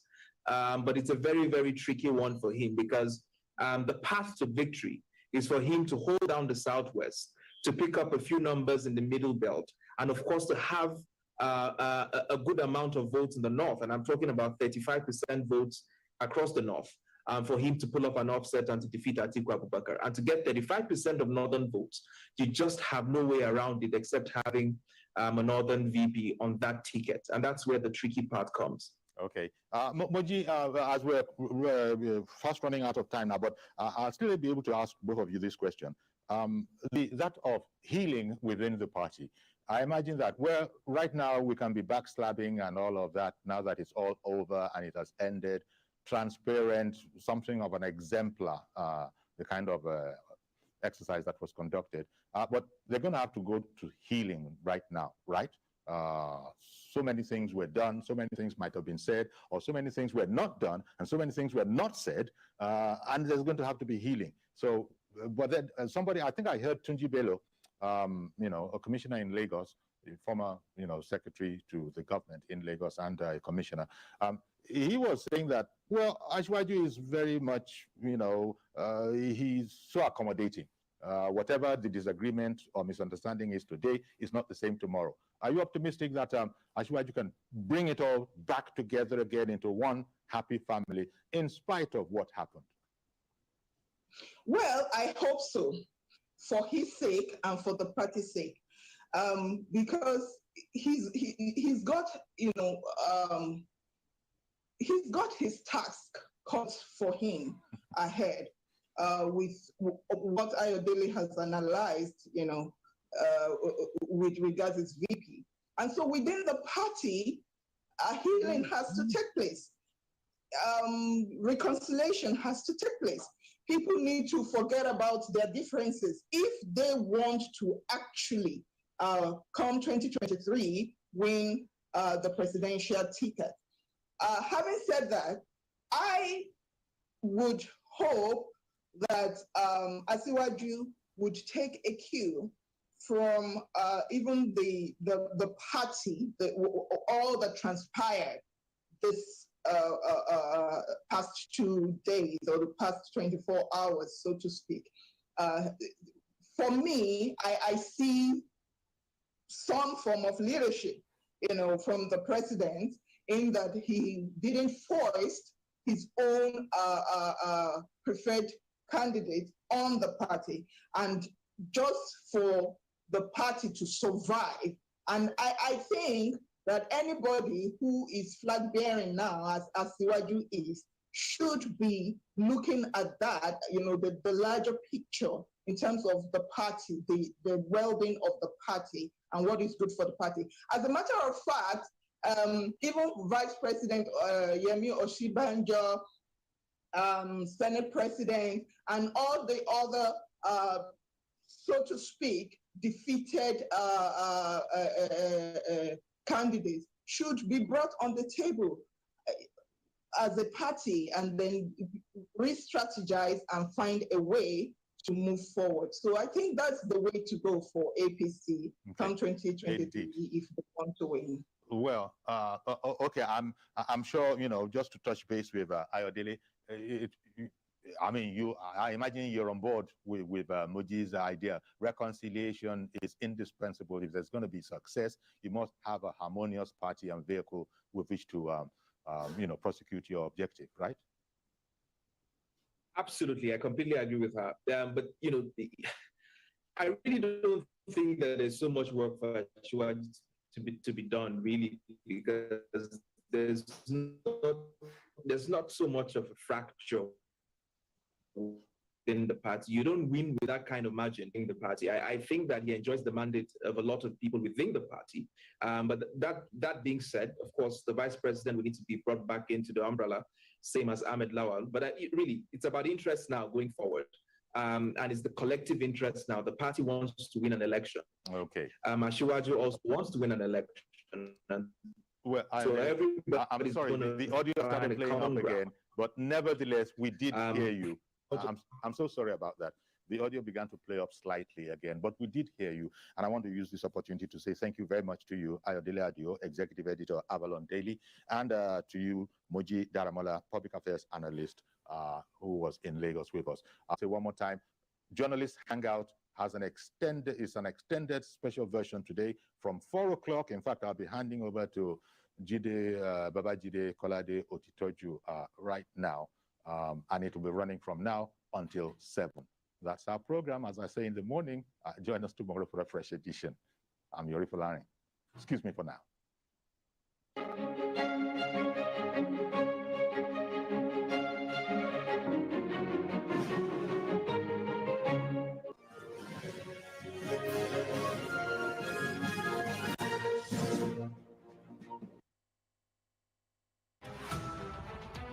Every major news story is with many perspectives and layered with different levels of impact. Honey, what time did this happen?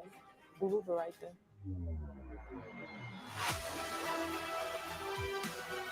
At TVC News, we follow the big and major news, gathering the facts, witnessing the outcome. I am here live at the aftermath of the approval of the new national minimum wage. We are TV Station of the Year, not just for breaking news, but for being first, fair, and accurate. TVC News, first with breaking news. All I do is win. I wake up, I win. I close my eyes, and I win. We got an emergency, girlfriend.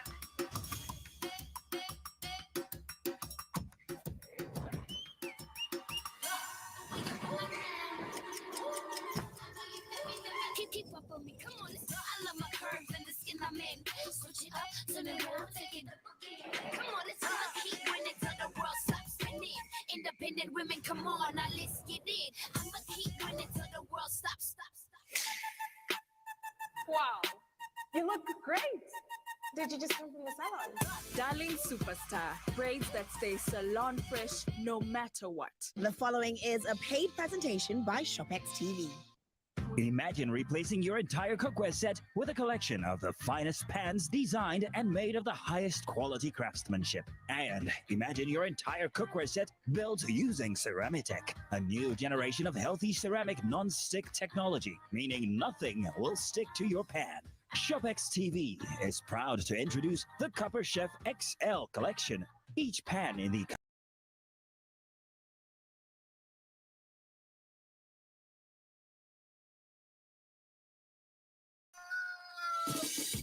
Food no dey, brother, water no dey.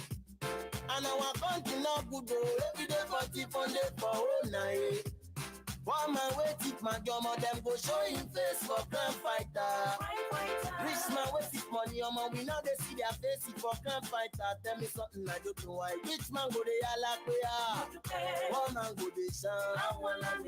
Rich man go they yalla queer. One man go they sound. They gonna lead us well. Don't let this nation to fall inside well. Mr. President, lead us well. If you be governor, govern us well. If you be senator, anytime well. If you be police well, now they take bribe. They lead us well. Govern us well. If you be senator, anytime well. If you be police well, now they take bribe. Well, you know day, brother, transportation not day. And our road is not good though. What about the NEPA people who get light? Everybody just say Allah. When not they know how we want to survive. Many youth ready for work, but as work not they know how we want to survive. We will be giant of Africa, but go down beside Ghana now, yeah. My God, policeman go see white, he go tell you, say, I say that thing, now tell me something I do to make one that lead us well. Don't let this nation to fall inside well. Mr. President, lead us well. If you be governor, govern us well. If you be senator, anytime well. Police well, not they take bribe. Lead us well. Govern us well. If you be senator, anytime well. Police well, not they take bribe. I like the way we can kiss the name of the party. People destroy people, now the name of the party. Election for my country, now party. wayo, arranging on me. People wait for them still they live in pain. This not disgrace, I am so ashamed. Don't collect shop permit, collect trading permit, radio permit. You see the bun shop, you want tell me say you don't know when them pay. Why you they make us they live in pain? Make gonna lead us well. No let this nation to fall inside well. Mr. President, lead us well. If you be governor, govern us well. If you be senator, senator well. Police well, not the take bribe. Lead us well, govern us well. If you be senator well. Police well, not the take bribe. I'm not in the bar. Anything we pan and wish. I'm gonna put the summer, no lele. Thank you. Food in a day, brother, water no day. And our country not good, bro. Every day 40 pound for whole night. One man wait it, my grandma them go show him face for grand fighter.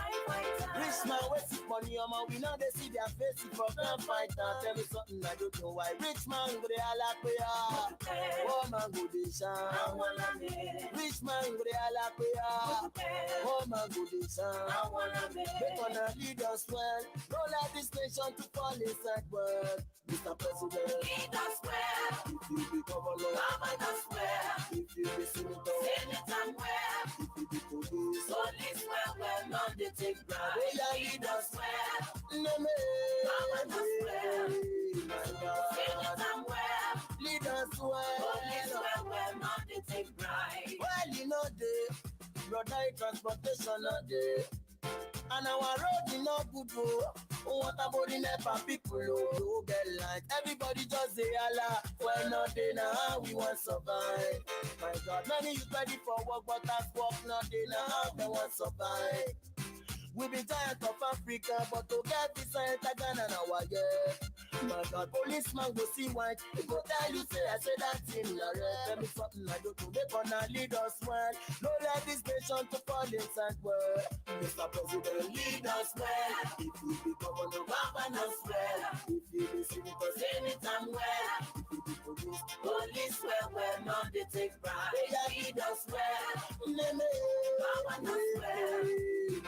Senator well. Lead us well. Police well, not they take bribe. Lead us well. Govern us well.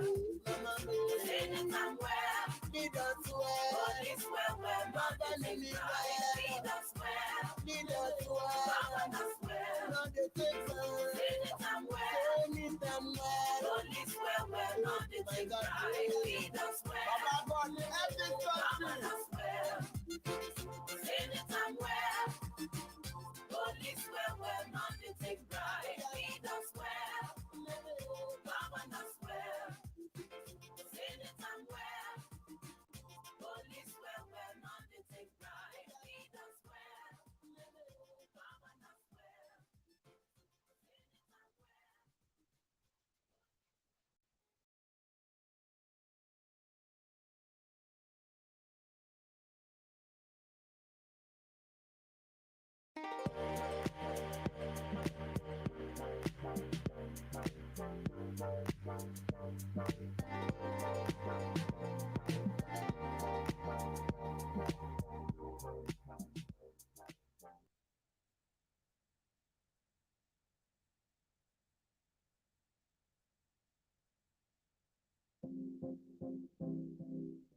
Live streaming can be tricky, and sometimes trying to find the right software to make your streams look really professional can be a real chore.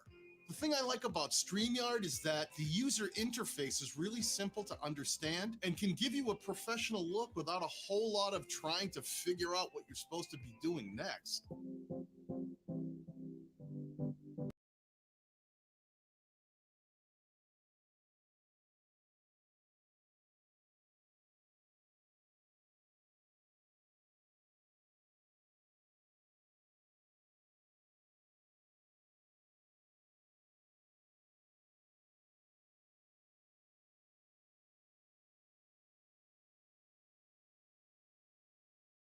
make we and nobody one June 12. What you say them few people before the 12. I've been at the one of play for dodge you. Cannibal money where they shop and but you. Another one he happen inside that Jekunle. Money and kill it to become ballet. Oh, plenty woman we carry belly. They make them begin the fear. If I say oh, you say be another man say see your mona you sabi. If I say oh, you say be another man say see your mona you sabi. I say them born man. Them kill man no for inside Ajegunle. I say them born house. They still land oh for inside Ajegunle. I say them born man. They kill man no for inside Ajegunle. I say them born house. They still land oh for inside Ajegunle. Something happened for inside my 12. We go make we all Nigerian come it affair. Something happened for inside my 12. We go make we all Nigerian come it affair. Nursery students wait they go learn no more in them kilo make we know yan. Nursery one no way to go learn. Omona in them kilo make we know yan.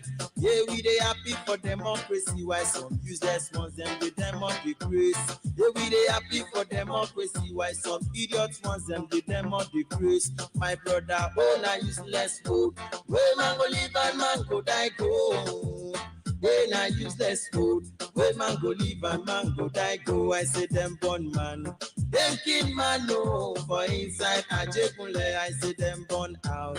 They still land oh for inside Ajegunle. I say them born man.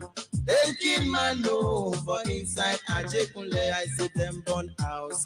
Them still land oh for inside Ajegunle. After secondary school, my friend go Kaduna.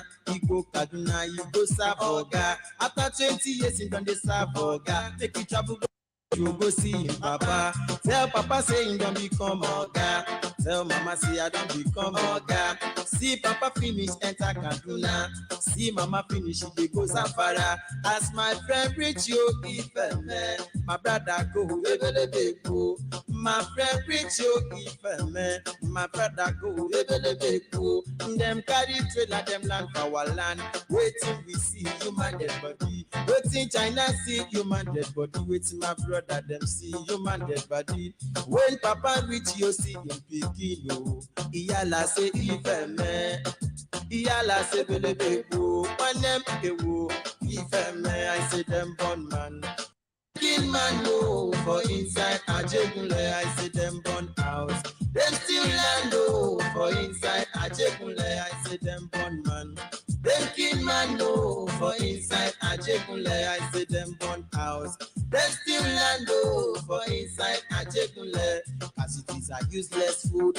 Where man go live and man go die go. Situation me tell you than fold. United we stand and divided we fall. I say yes it is a useless food.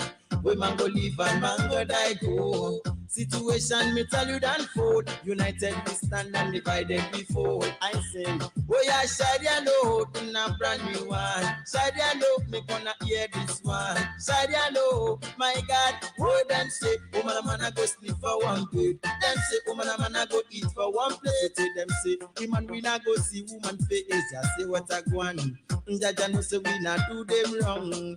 God no say we burn in a side. And that's how him say oh China what I go on to lie. Your worst enemy you go be your best friend. Every night and day we dey take a daily bread. You never can tell we go be your best friend. You never can tell when the world you go end. Say make we and body one June 12. We be say them few people before the 12. I been at the one of play for dodge you. Anybody money where they shop my body you. Another one he happen inside that Jekunle. Money and kill it to become ballet. Oh plenty woman we carry.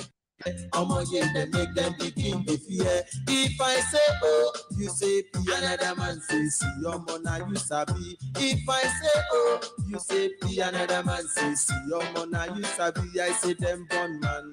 Them kill man go for inside Ajegunle. I say them born house. Them still land oh for inside Ajegunle. I say them born man. Them kill man go for inside Ajegunle. Them born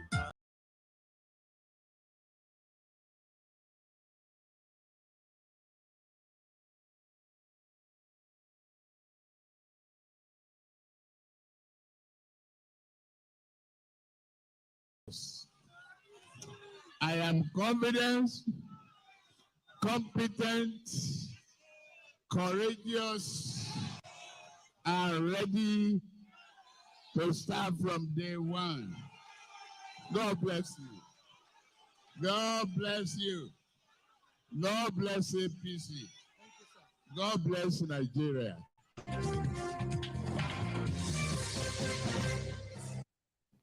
And it wasn't just words. We saw Asiwaju match words with action. 1,271 votes concluded APC's special convention. I'm joined by BKO and Adewale Adeoye.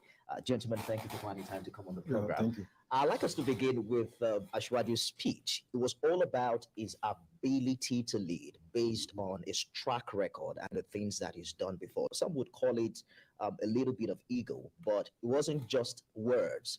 We saw that most of the people who have seen his work in time past believe him. The delegates also believed in what he said. Yes, the point is there is no other thing to sell to people other than his tremendous record of achievement in Lagos. What else does he have to sell to people? There are so many things that people do not know about him, you know. But people can see what he has done. And there are many things that he has done that people see in Lagos. They don't even know that he is the one who made it possible. So in this kind of contest, you've got to let the people know what you have done. To some people, it could be chest thumping, but if you can't thump your chest by yourself, who should do it for you? I mean, politicians want all the time to convince the voter that they are good enough for the job. And the best way to show that you are good enough for the job is to point at what you had done in the past, what you did when you had the opportunity to serve the people. Asiwaju has a tremendous record. This is not, simply praising him. It's the truth. Look at Lagos. At a point, we had a very serious problem of flooding from the Atlantic, arising from the Atlantic. The Ahmadu Bello Way was always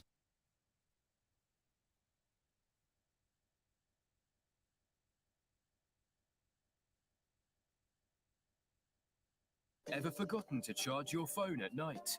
With the Oppo Find X5 Pro long-lasting battery, you can keep going for hours even. Your Excellency, Mr. President, President Muhammadu Buhari, Your Excellency, the Vice President,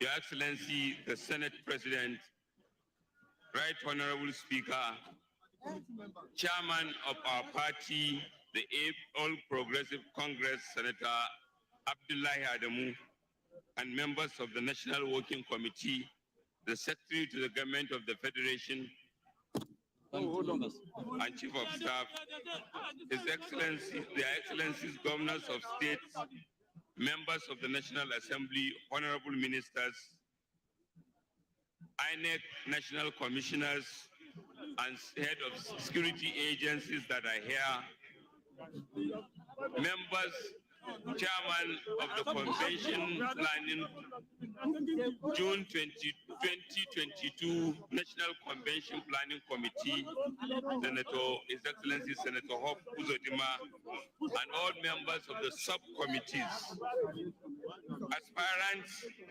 and agents of aspirants, delegates, and all those members of the media and other supporting staff who gathered to make this a success. Good afternoon, everyone. Your Excellency, on behalf of the Election Management Committee that has spent, among other committees, have spent the night here superintending the voting that will usher in our flag bearer for the 2023 presidential election, I want to thank you for the support and thank our party for the confidence they have reposed in us. And after a very transparent voting that was witnessed by the aspirants, representatives, that was supported by security agencies and also members of the security committee chaired by General Dambazau and members of the Benu committee, members of the media committee. Your Excellency, I'm honored to read the results of the 2022 presidential primaries. And there are 14 candidates, having got 9 that voluntarily withdrew. The first person, Honorable Chukwuemeka Nwajuba, scored 1 vote. Secondly, Engineer David N. Umahi, 38 votes. Third, Pastor Bolahan Bakari, 0 votes. Fourth, Asiwaju Bola Ahmed Tinubu, 1,271 votes.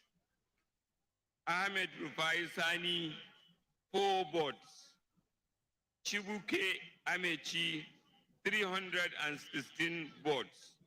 His Excellency Yemi Osibajo, 235 votes.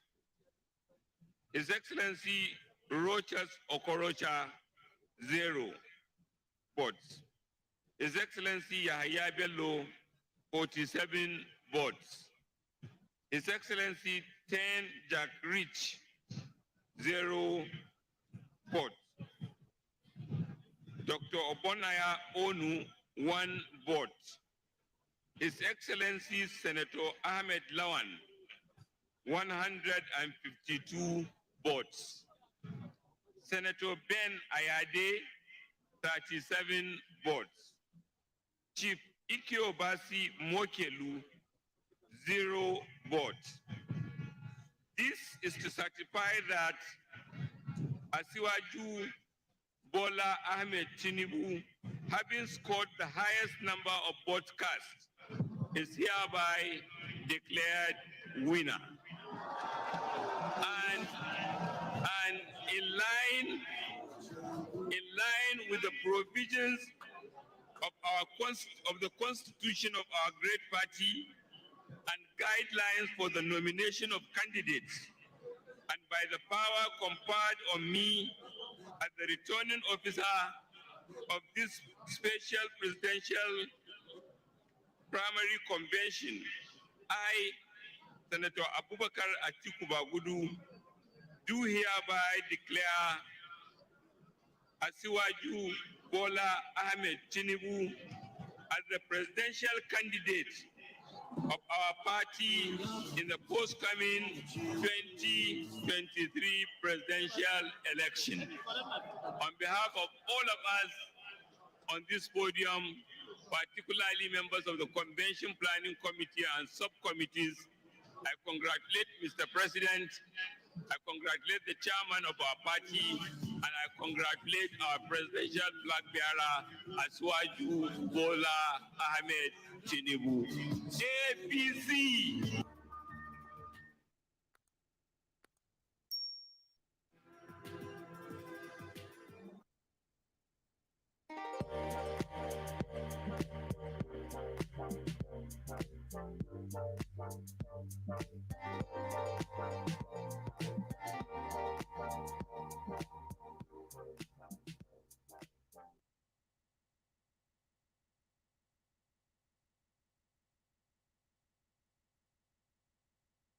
I take card now. Accept all kinds of payments, no monthly costs, no binding contracts. Sum up, make your business official.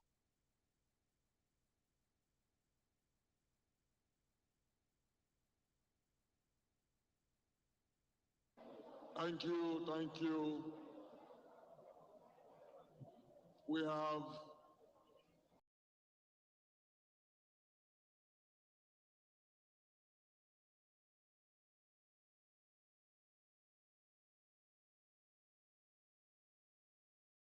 I attended the the APC, the first consultative forum of the APC in 2014.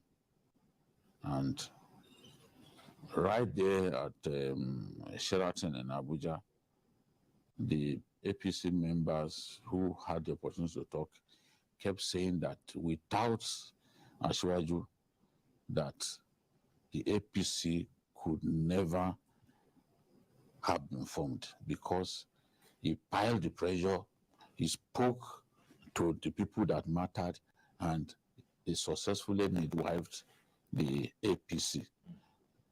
At the end of the day, he moved away from being the leader of the opposition because during the Obasanjo regime and during the Jonathan regime, Ashwaju Bola Ahmed Tinubu was undoubtedly the leader of the opposition in our country. But eventually, he transited from being the leader of the opposition to being a player in the ruling party when the APC successfully wrested power from the People's Democratic Party. So I believe, given the talents that he's endowed with, wherever he finds himself, somehow he would distinguish himself and show the talents that it has pleased God to bless him with. We also saw, for instance, if you compare his speech when he addressed delegates in Abeokuta, it was some sort of a twist from, how his campaign has evolved in the coming months. Many were troubled that the feathers were being ruffled, particularly the body language from the presidency and the party leadership. But we didn't hear much of that when he spoke to delegates. Do you think it's a matter of that issue being resolved before the actual voting kick-started? What do you think happened there? Well, I think at a point, a good leader should be courageous enough to express his mind in the loudest manner for people to understand. And I think that speech was a reminder of the history of APC, how APC was formed, and now the contributions that individuals made to the emergence of the APC, to the alliance, and also to the emergence of President Muhammad Buhari. So I think that message in Abeokuta is resonated. It brought back the memory that, look, we should not forget about where we are coming from. So I think it was an historic intervention which was calculated to steer the mind of APC. And I think people got the message, that look, even if you are not in APC at that time, when you listen to that speech, which was a statement of fact anyway, I believe it was not a question of resolution, but a question of the fact that people's conscience was, he was able to touch people's conscience, and they realized that, look, what this man is saying is true. And he was not just the only one there. He had, formidable figures, people like the governor of, Kano State. So he was not actually speaking for himself alone. He was speaking for a formidable bloc within the APC. He was representing their interest. He was speaking on their behalf. And I also think he was speaking on behalf of millions of Nigerians who are part in one way or the other, who are also involved, in the process of, forming an alliance and then ensuring the emergence of. So I think that speech was a popular speech that was put forward on behalf of Nigerians. And I think the leadership got that message. It's a season of speeches and press briefing, because we saw the presidency also reacting to that particular speech through Garba Shehu, who made a statement to that effect. There were many who were a bit disturbed that that the risk was high that Ashwaju could have offended the president by the things he said. But would you say that, with the benefit of hindsight now, that that was the right thing to have said at that time, if the suspicion of the arrangement of the consensus was in the pipeline for the APC? This question is quite hypothetical. It's difficult for me to say that those remarks he made in Abeokuta, that it was right to make those remarks. Yes, it constituted some form of risk to his goal of becoming the standard bearer, the presidential standard bearer of the APC. But when you read the reaction of David Babashir Lawal, you tend to think that, oh, this was an Asiwaju scoring an own goal, that, oh, Asiwaju had destroyed himself by these remarks. Oh, the North will turn against Asiwaju because of these remarks. David Babashir Lawal said all kinds of things that got many people worried.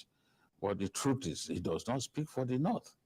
And the outcome of these primaries showed clearly that the North was not bothered by what Asiwaju said. Or perhaps the president himself was not bothered. That's right. If the president was bothered, the reaction would have been different. And the good thing is, for someone like the senior special assistant on special duties to the president, Darazo, for him to have come out to say, look, there's no big deal about those remarks, that even the president once said something that people took out of context. It completely poured cold water on what the president, what Asiwaju said in Abeokuta, and it kind of made many people who were already trying to press the alarm button, it made them to slow down, it made them to calm down. And ultimately, my friends, some of my friends who are close to both parties said that Asiwaju even tried to apologize. The president, no, there's no need for that. Look, if the president felt very bad about what Asiwaju said, he probably wouldn't even attend yesterday's event. People try to make a mountain out of a molehill. But just as Adewale said,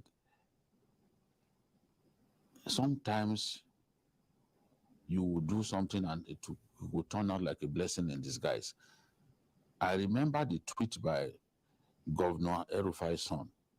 He said, from the look of things, if this man is not given this ticket, this party will split into two. Some people are already looking at the danger.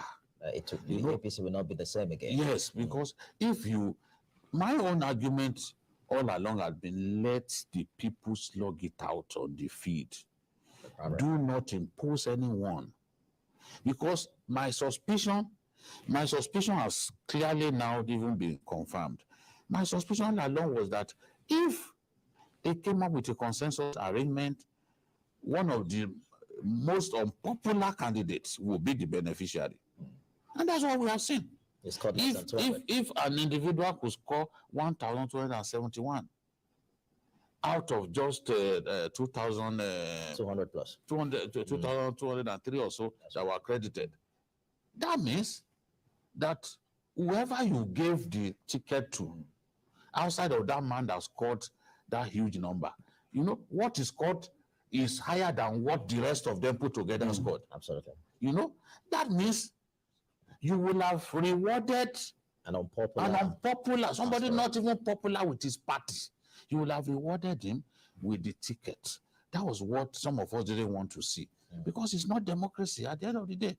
So Asiwaju may have said that thing, and I'm sure he must have told himself that I probably shouldn't have said this. But at the end of the day, it still worked for good, because that threat that people didn't see, they started seeing it. And those who didn't think that, those who thought that, those who had this fear that Asiwaju was going to be brushed aside for somebody else rewarded with a ticket of the party, the way the man complained, made many of them to now say, oh, so this thing is real. So this plot is actually real. And I'm happy that the governors, the northern governors especially, effectively destroyed that plot. Again, we might have underestimated the power of state governors, you know, in a delegate system, particularly when we read comments on the newspaper. It appears that the governors really do decide, you know, how the voters go during primary election. But it's hard to tell, you know, where the president really was in all of this, the body language, because you heard the comment from Abdullahi Adamu, who did mention that a consensus candidate has emerged and that they were going to get endorsement from the president, because Abdullahi Adamu, after all, was the president's candidate for the party chairman.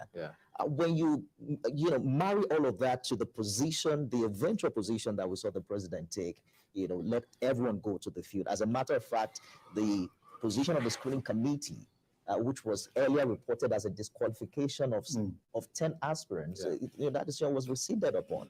How do you marry these two positions from Mr. President? From my own perspective, when you are in that position, as the leader of the party and as the president of the country, there will be too many pressure on you. People, different blocks will be coming with all sorts of information, false information, pressure from north, south, east, west, and it needs a lot of wisdom for you to be able to avoid being, overwhelmed by negatives.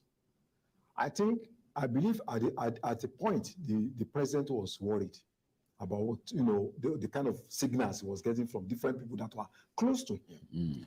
But at the end of the day, I think he applied the wisdom.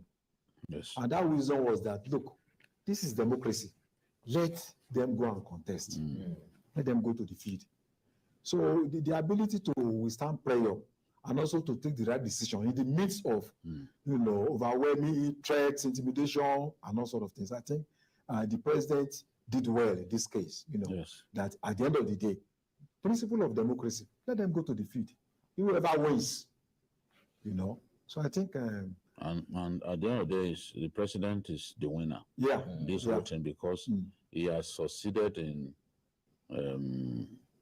supervising as the leader of the party a successful presidential primary of his party, and it was not just transparent, but seen by people to be transparent, and that would not have happened if he had imposed someone on the party. So I'm happy that he didn't impose anyone in the end, and at the end of the day, the wish of the majority of delegates prevailed. No one is going to complain now that the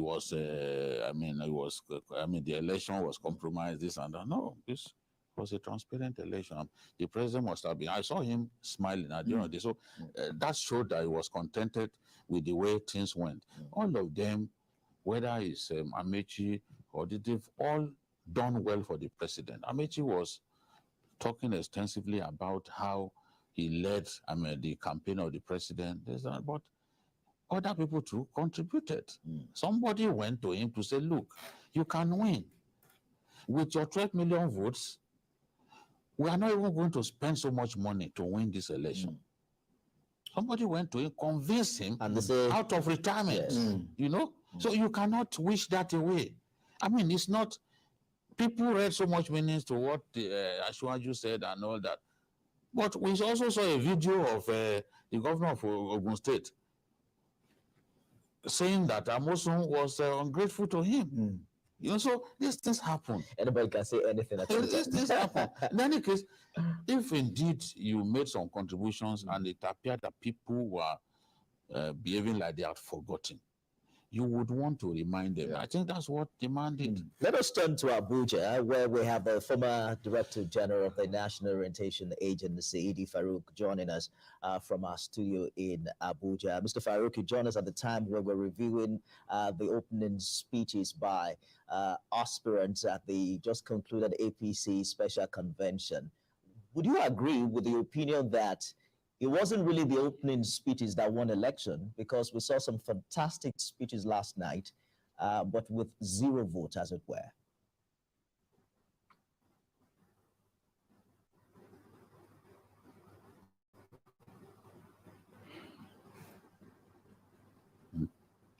Well, I doubt if Mr. Farouk can hear me. Mr. Farouk, we'll return to him in the course of this conversation. I'm hearing you. Oh, fantastic. I was asking for your reaction to the opening speeches we saw at the special convention last night, and whether or not there had any particular or direct impact on the way delegates voted.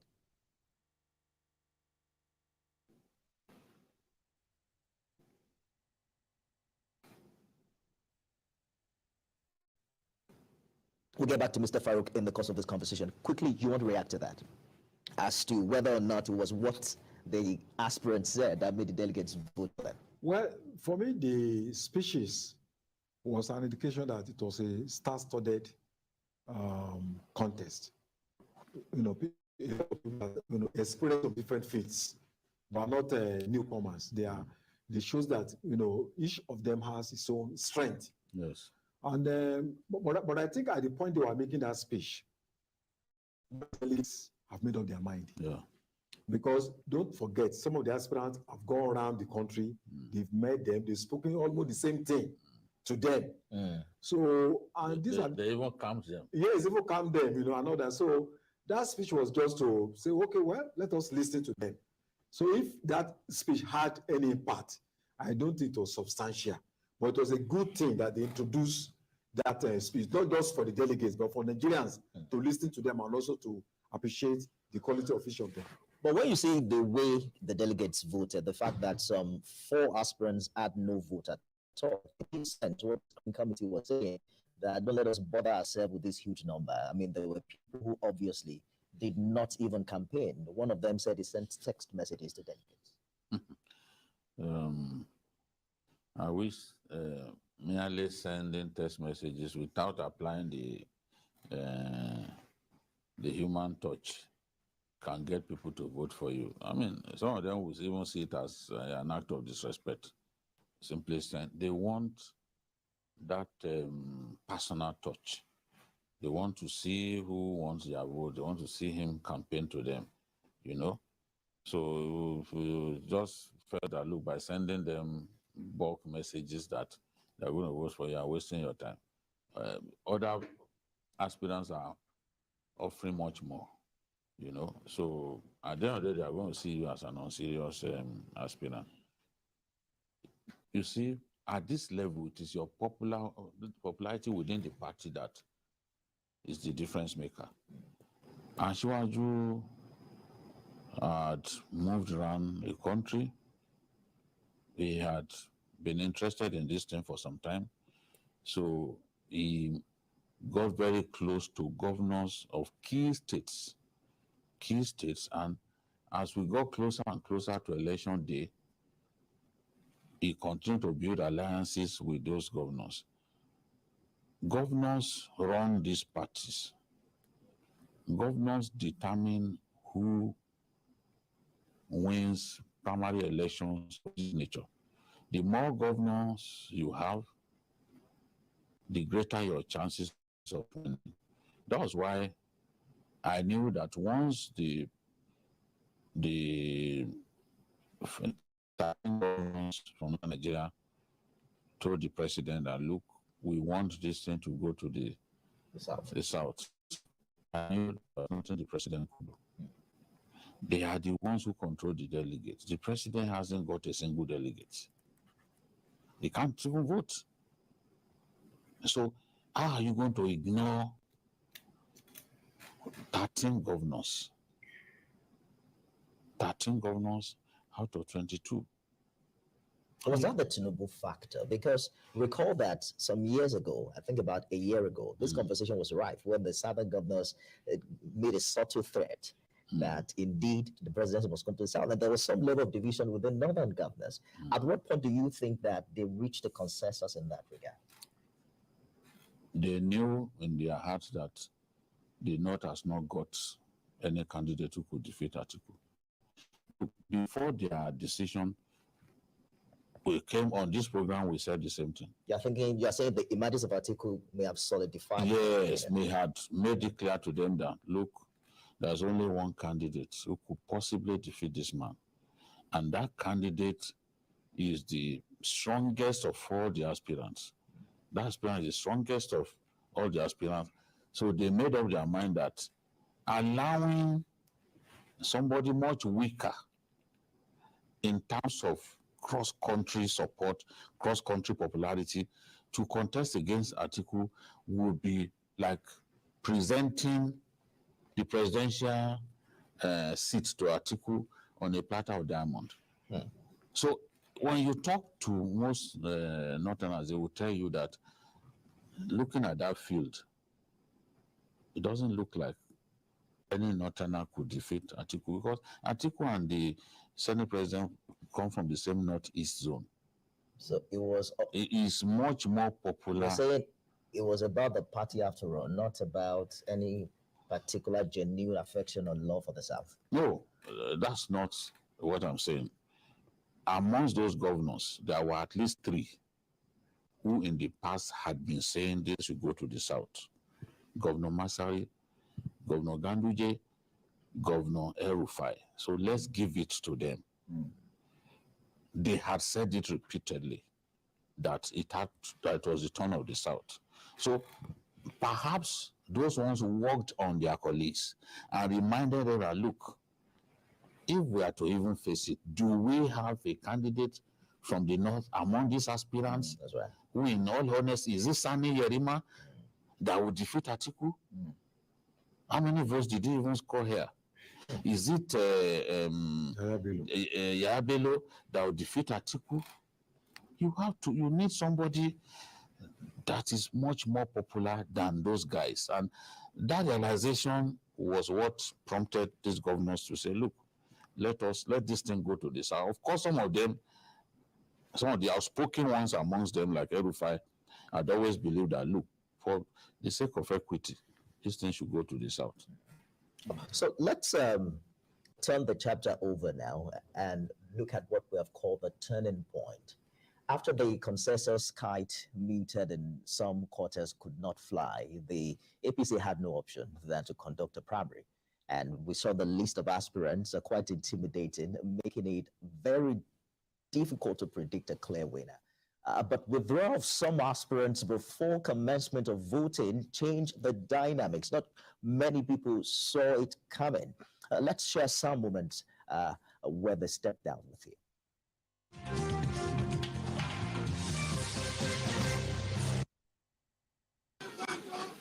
As a man who has proven his indices of all the developmental indices that the country Nigeria needs, I have been able to prove that you can do quite a lot with little resources.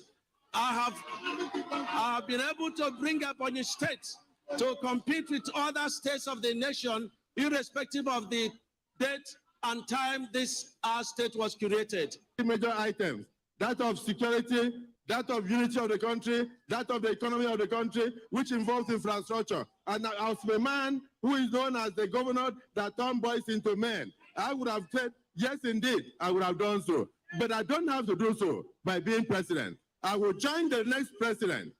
I will join the next president to turn the boys in Nigeria into men. And therefore, I bow my heart and I assure you that as I withdraw now, vote for Asiwaju Ahmed Tinubu. Vote for Asiwaju Ahmed Tinubu. The 93 delegates from Akwa Ibom, the hundreds of delegates across Nigeria, the 1,200 delegates that were ready to put me in office, I assure, I plead with you to unite our party, let equity reign, and bring in this man to take over from our current president, and we will support him. I will be there supporting him. I assure, vote for Ahmed Bola Tinubu. Nigeria should be a technology-driven nation.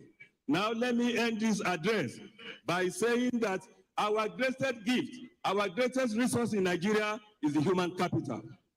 If with all these our younger ones, with all what Almighty has done for us, there is no reason for us as a nation to be where we are. Yes, we're on the right path, but we are not where we should be. But with concentrated effort, with concerted effort, we will get to where we are going. I can go on and on and on and on. But having said all this, let me now say this. First, I want to thank my brother that just spoke. Now, in the spirit of consensus building, in the spirit of the supremacy of our party, and most importantly, to hearken to the call of Mr. President and our people back home. For me, there's nowhere that is not home. But in where we find ourselves as a nation today, we must talk to ourselves. Yes, these are hard facts. For me, I don't care where Mr. A, where Mr. B comes from, but where we find ourselves today, of course, the presidency must go to the south. I want to thank my brother governors from the north. Thank you for your patriotism. Thank you for believing in Nigeria. That is the way it should be. I want to urge all my supporters. I want to urge all of you that believe in me that we have somebody that can do the job. We all rally around him to do the job. And it's no stranger to me. We have been together for quite some time. And that is Asiwaju Bola Ahmed Tinubu. So I believe with your support, with all of us coming together to support him, he will take Nigeria to greater heights. He will take Nigeria to the desired height. APC! Armed forces and security services in order for them to do a better job of securing our country. Mr. President, this is the task before us today, and it is the task we are asking our delegates to decide on. And I must thank my brother governors for the work that they've been doing at the various subnational levels. We must continue to do that work. And our brothers from the Northern Governors Forum of APC have led by example by proposing to party members that the next candidate of our party, and by God's grace, the next president of our country, must come from the southern part of this country. And I have come to a difficult but necessary decision. And that decision is that we must look for the most appropriate person at this time to do this job. I am prepared to sacrifice my ambition to be the president of Nigeria.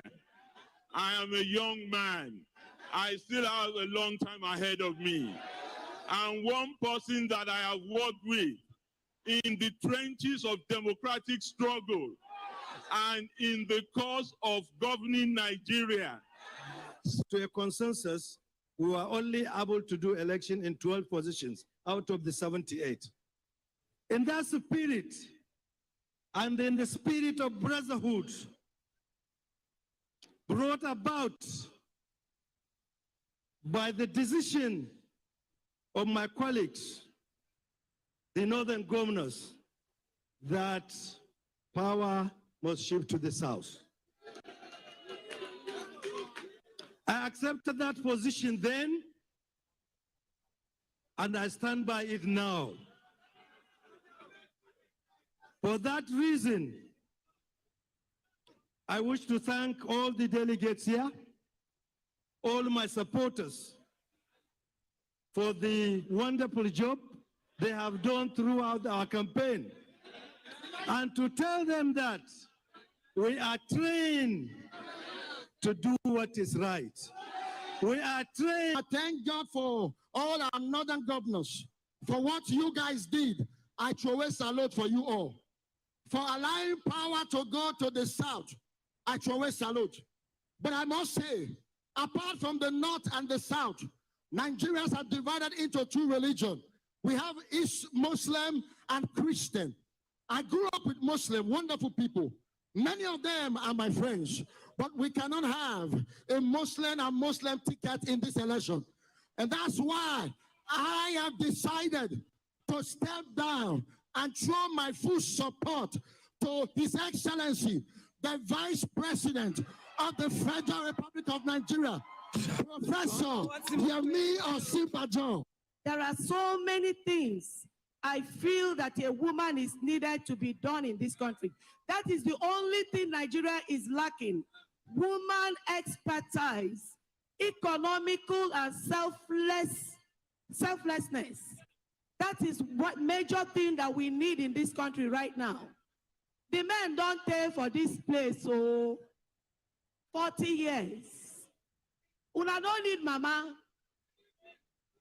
I thank you people so much. But after I've seen the event of things and how things are going, I found out that we still need some more time for it to happen. So based on this, I am pleading with all the delegates to know that their vote is a lifesaver. We have our children to think of, especially their future. We have our mothers to think of. We have our nation to think of. Let them try and vote right for somebody who will be able to achieve all this for the brighter future of our children. That is what I'm pleading with the delegates. Your vote is a lifesaver. Please utilize it well for the right candidates. And I feel, as Barrister Mrs. Uju Kennedy Ohanenye, that I should step aside for that lifesaver and the best candidate, who is Asiwaju Bola Tinubu. I urge my delegates, my supporters, my women to please vote right and cast their vote for Asiwaju Ahmed Tinubu. That is what I'm pleading with you people.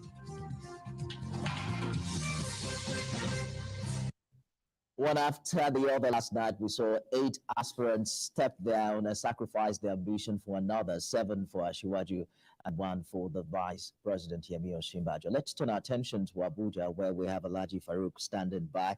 If you can hear me, Alhaji Farouk, seeing how things have panned out, how much difference do you think these 7 aspirants brought to the Asiwaju votes?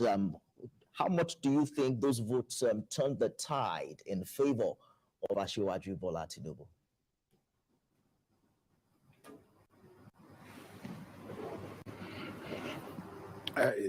Did you ask a question? Because I'm not hearing you well.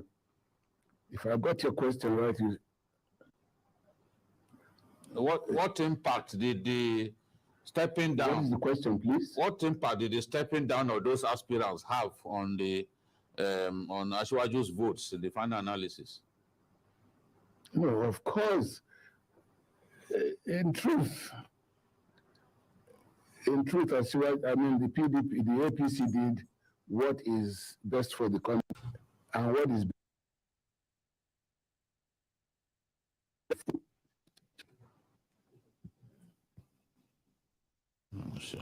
Well, we're having issues with that connection. We'll return to it. Performing par excellence. Okay. And it is all that the party requires to win the election. If you note, the PDP has Atiku. The NMPP has Kwankwaso. Today, we have Asiwaju emerging as the APC candidate. They are all from the political college or the political institute of Shehu Eradua, which is known as PDM. Yeah. So I think that the other parties will not be too happy with this, but I think that for the APC, they have chosen the best candidate. Anything short of Asiwaju should have disintegrated the party, and I think they just did right today, and I salute them for it.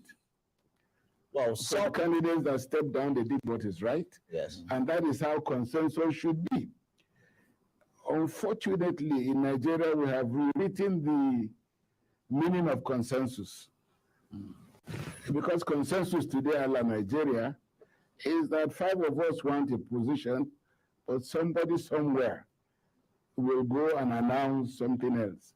And I think the chairman of the party did a great disservice to democracy. He also did a great disservice to the president. Because even if in their private conversation that was the impression of the president, he shouldn't have presented it as he did. So I think today, democracy is the winner. Indeed, we saw some who decided to stick to the gun and go ahead with their conviction, even though they did not gather so much votes. But how much of coming together do you foresee after this convention, particularly for those who have lost out to Asiwaju? No. Fortunately, they have in Asiwaju somebody who is used to all such things before. In politics, again, a la Nigeria, there's a lot of backstabbing, but I think he has been able to have weathered the storm even before now. And he has good people around him. Basically, that's what leadership is about. Have good people around you who can pull back. And I'm sure that nearly all of the contestants will rally around, because in any case, they want to win the election. And if they know that without coming together, and Asiwaju also knows that himself, meaning that he will put all of them together so that they come as the symbol of the party is, the what do you call it? The broom. If you pull it and throw it aside, individually they don't do nothing. But when you put them together in one bunch, it can clean and sweep and give you the required result. So I guess that it is victory for democracy today. We also saw it in the PDP, because again,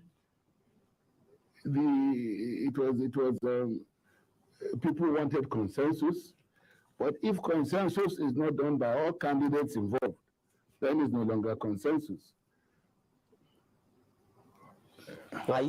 Yes, please go ahead.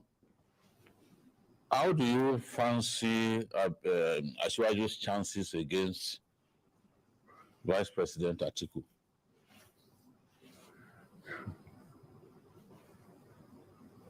Do you think? And Kwankwaso. Okay. And okay. Including the mix, Peter Obi. Okay. It will be a good. All of them are going to bring up their credentials, and all of them have very good credentials. Indeed, my take for Asiwaju is that anybody who can bring Lagos and bring it to the level of being addressed and called the 5th best economy in Africa, that's the kind of person we will require for Nigeria, in my opinion. So it will be a battle royale.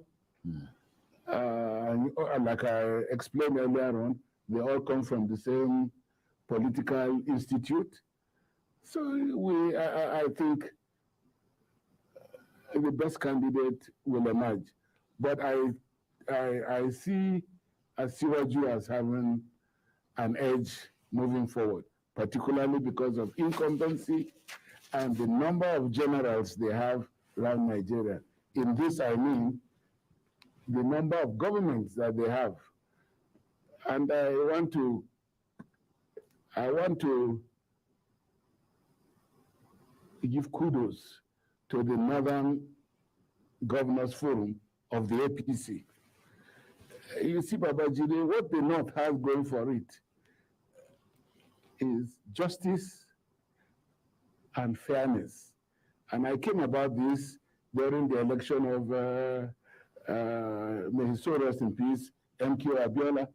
If you recall, Idi Farukia was NRC. And all these people you have just mentioned, Tinubu, Atiku, Kwankwaso, they were all SDP. Abiola won that election, but I, from NRC, I would wish for the election to be cancelled so that we go back for another round. One of our leading elders, Mala de Muchiroma, and my mentor, as a matter of fact, said Abiola won fair and square, it should be given. I went, livid with anger, to Malad. Why are you doing this to us? If they cancel this election, we'll go back to it. He asked me, did Abiola win? I said, yes, he did win. Did he not win fair and square? I said, I agree with you. He said, the man won fair and square, so he must be given. And let me tell you, Mali, the North has gone for it with the rest of Nigeria, fairness and justice. And I'm not prepared to squander it in this election that was won fairly and squarely by well. And that's what I see the northern governments today do also yesterday. Because it seems to me that there had to have been an agreement within the APC that after the North, it goes to the South. Yes. And suddenly some people wanted to scuttle it and bring us into this kind of North-South divide. They sat down and in their wisdom, and I'm sure God worked through them to bring about this peace. And I salute the APC, and I salute Bola Ahmed Tinubu for having emerged. Former DG National Rotation Agency, and that brings me to the question of Southeastern candidate. It is my take that as it happened, even in the PDP election, where the governor of Sokoto came out and supported the candidacy of Atiku by stepping down. We saw it repeat itself yesterday, and I would have advised that moving forward, all the eggs of the Eastern Bloc should have been with one candidate. But if they go as divided as they are going, this will always be the end result. And I do not like it going forward. Okay. Alhaji Idi Farouk, thank you for sharing your thoughts with us as the former Director General of National Orientation Agency, live for us from our studio in Abuja. We'll take a short break now, but when we return, we'll turn our attentions to more and more of what we've witnessed at the just concluded APC National Special Convention. Stay with us.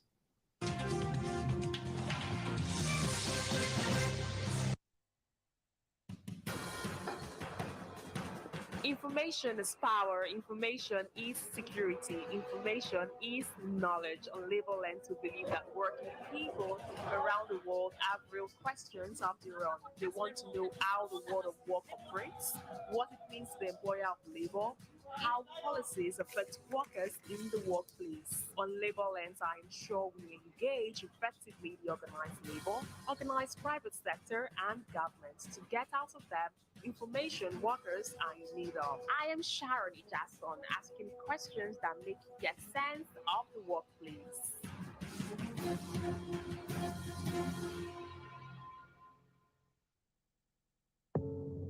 Doubt and fear doesn't occur at the canvas, it shows in the canvas. It shows the conation of raw earthen material slabbed, stroked, and molded at a pace provided by the doubt and fear. Every move way in the struggle of one to the other, merging the past to the present, brushstrokes of colors seen but not known. For when the wailing stops, the pieces settle down in abject beauty, erected for a century of a century.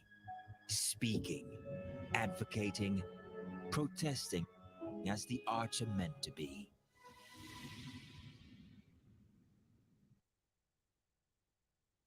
The National Assembly is a busy place. As the bastion of democracy, it is a place where bills are presented, motions debated, laws made, and the yearnings of the people are laid bare. Come with us as we take you through the workings of the National Assembly. We take you through plenary, committee meetings, and probes, all to ensure smooth working of the democratic process.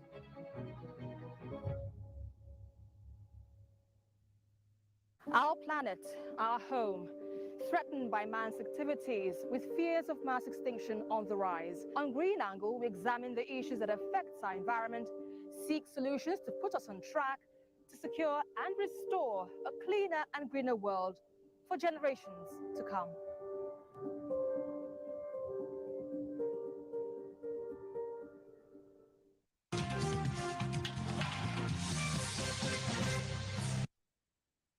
You're watching Journalist Hangout, and the OCRA just walked in. Getting Howdy Balogun, thank you for joining us on the show. We're talking about some amazing twists and turns from last night.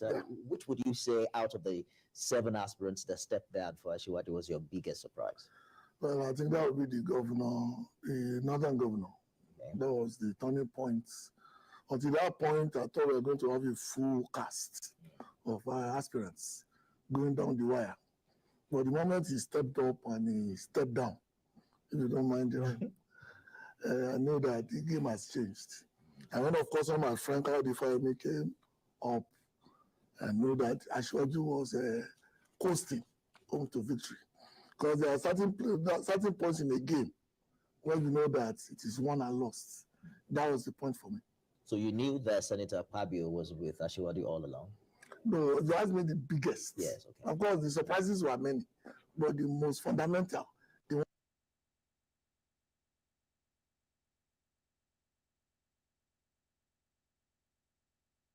So you don't think that any of this step down could have come as a surprise to Asiwaju himself? You think that this is all machinations that were not open to the public after all? Maybe the woman. Okay. Maybe.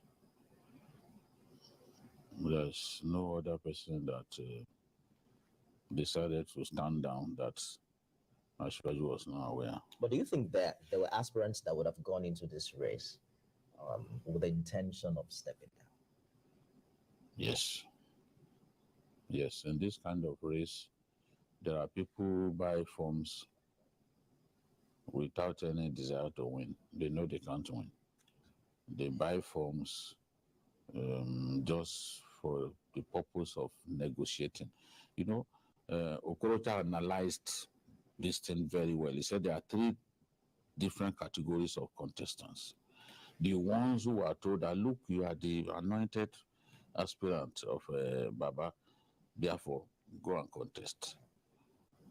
There are those who bought the forms with the intention of using it as a bargaining chip. To secure the political future. Secure appointments in future when they step down.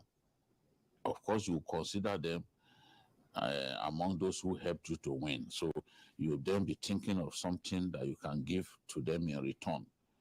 So there are some aspirants like that. They are going to the race. They know they can't win, but they are going to step down when it matters the most, believing that you are going to reward them for that act. So then the 3rd category are those aspirants who enter the race believing they can win. They work hard, they consult widely, they are desperate to win. They are giving it their best shot. They may not win at the end of the day, but it won't be for lack of trying to win. So I want to believe that Asiwaju's friends among the governors worked hard on fellow governors, worked hard on other aspirants, especially the aspirants from the South. They worked hard on them every day. Every day, they worked hard on them. There were some of them that up to yesterday, they were still talking to them. You know, there were those who, I know a governor, or I know someone who would have also stepped down, but who decided not to step down, maybe for reason best known to him. So, but I don't think any this kind of thing must have come to Asiwaju as a surprise. No, he knew that Akpabio was going to step down, because even me, I knew 3 hours before he stepped down that I was going to step down. I put it on social media. Of course, a picture of them now surfaced after he eventually stepped down. That apparently he was in Baba's convoy a few minutes before the delegation. And that's what I'm saying. You know, this thing, voting started. The fact that the voting did not start quickly enabled them to continue to do. It afforded them opportunity to reach out, and with people like Governor El-Rufai on your side, he's outspoken, he's persuasive, and with the father figure like Ganduje also on his side, it was easy for him to reach out to the other side and convince them that, look, I stand a good chance of winning. Why don't you give me the chance? Give me your support. Of course, they do not always win, because I know that they also made moves to get the vice president to step down. Of course, the vice president... That didn't happen. Yes, the vice president didn't step down, despite the efforts that were made. You know, there was someone that they spoke to in the morning of yesterday, and he said, no, but Asiwaju has not called me. If Asiwaju will call me, of course, I will step down. Even the VP said that or something? No, someone, I don't want to mention, one of those who stepped down yesterday to the surprise of many, said, no, but Asiwaju has not spoken to me. If he will speak to me, of course, what is there? I will step down. So when he began to make his speech, I was telling people beside me, I said, he will step down. Just watch, he will step down. And he did, to the shock of a lot of our colleagues here.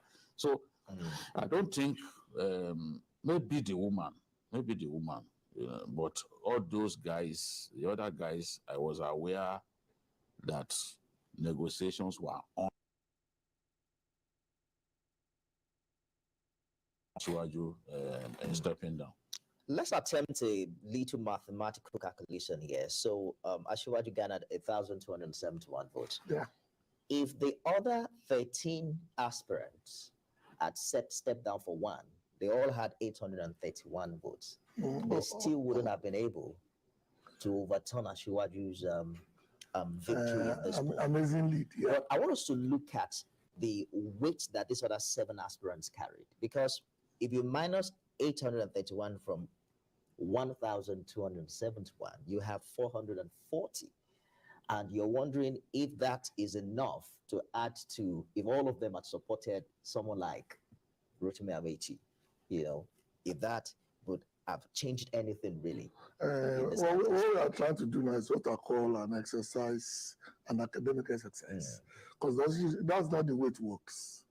Because it doesn't mean that some people who voted for Asiwaju were triggered by those who withdrew or those who are working on the other side. Like Guido said, there are so many variables in the last few hours that came into play that, of course, will change the reality. Because the moment what you just adjust came about, you and I know that the other side will also move to minimize the impact. And that's the way this game works. It's not really a linear progression. It's always swerves and curves as you progress. For example, look at it this way. If the vice president has stepped down and you add his votes to that of the eventual flag bearer, we'll be looking at just 1,400 plus.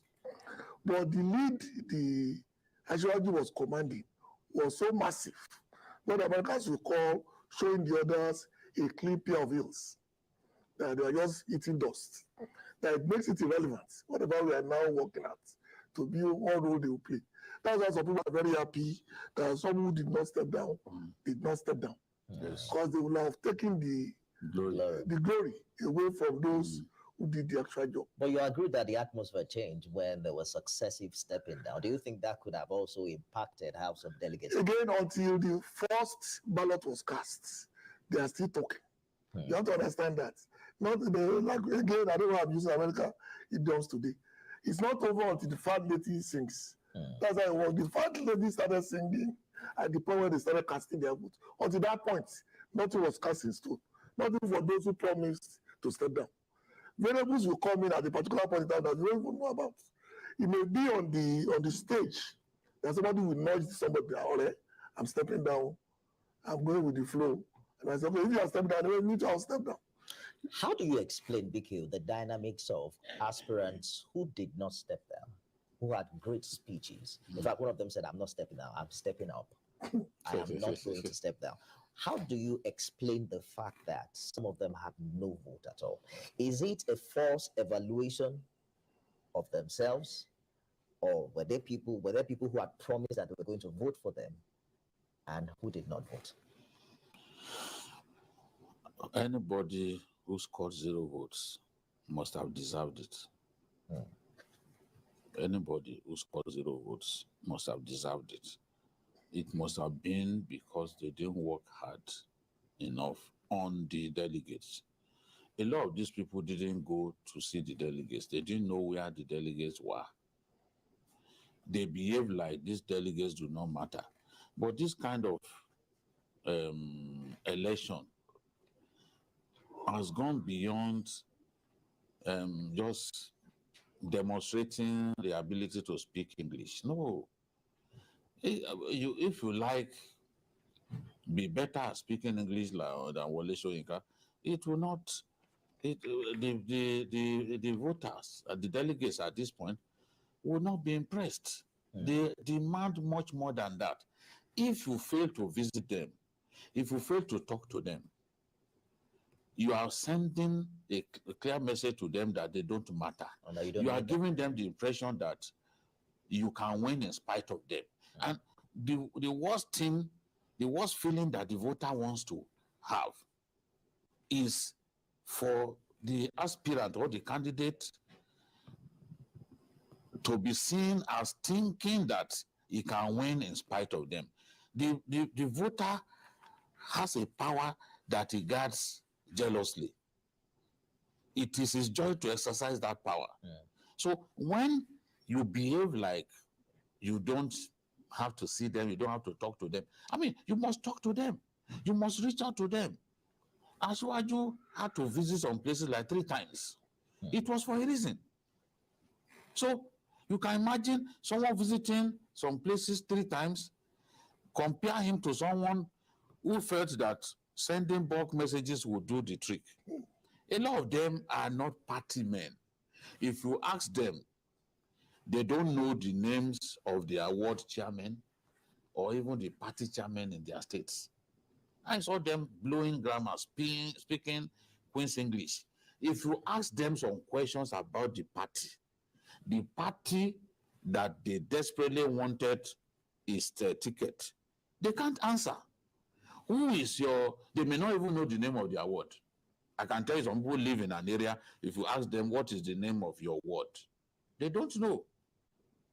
So if you do not even mingle with party men and women, and then you expect them to come and vote for you. Pastor Bakare, for example, I'm sorry to say, I don't see him as that usual party man. When was the last time he attended party meeting? I mean, these are questions. When people reject you, it must have been for a reason.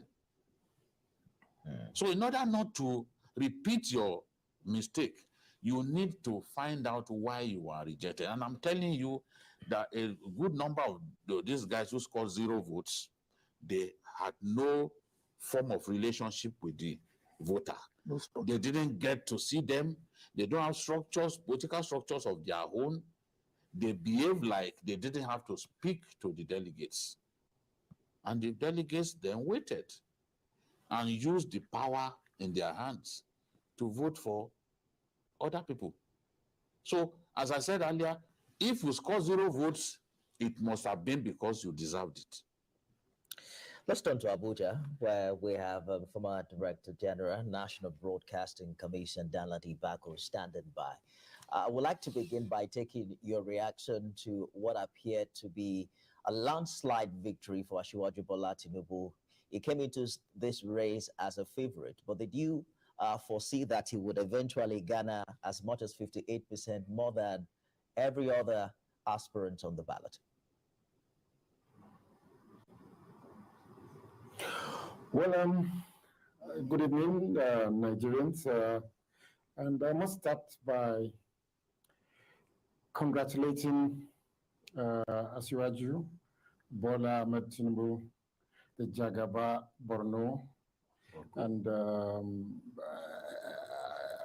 a great friend and somebody I've known since around the 80s when I was in Lagos. I want to congratulate all those that lost as well. Some of them even surprised me. The former Minister of Transportation, he got a few votes. The Vice President got a few votes. But put all together, they don't seem to even if all of them were the best of them were put together, they were not enough to dismantle 1,271 votes. So definitely, as Babajide has talked about extensively, they didn't do enough work. I mean, very simply put, I have covered primaries from 1978.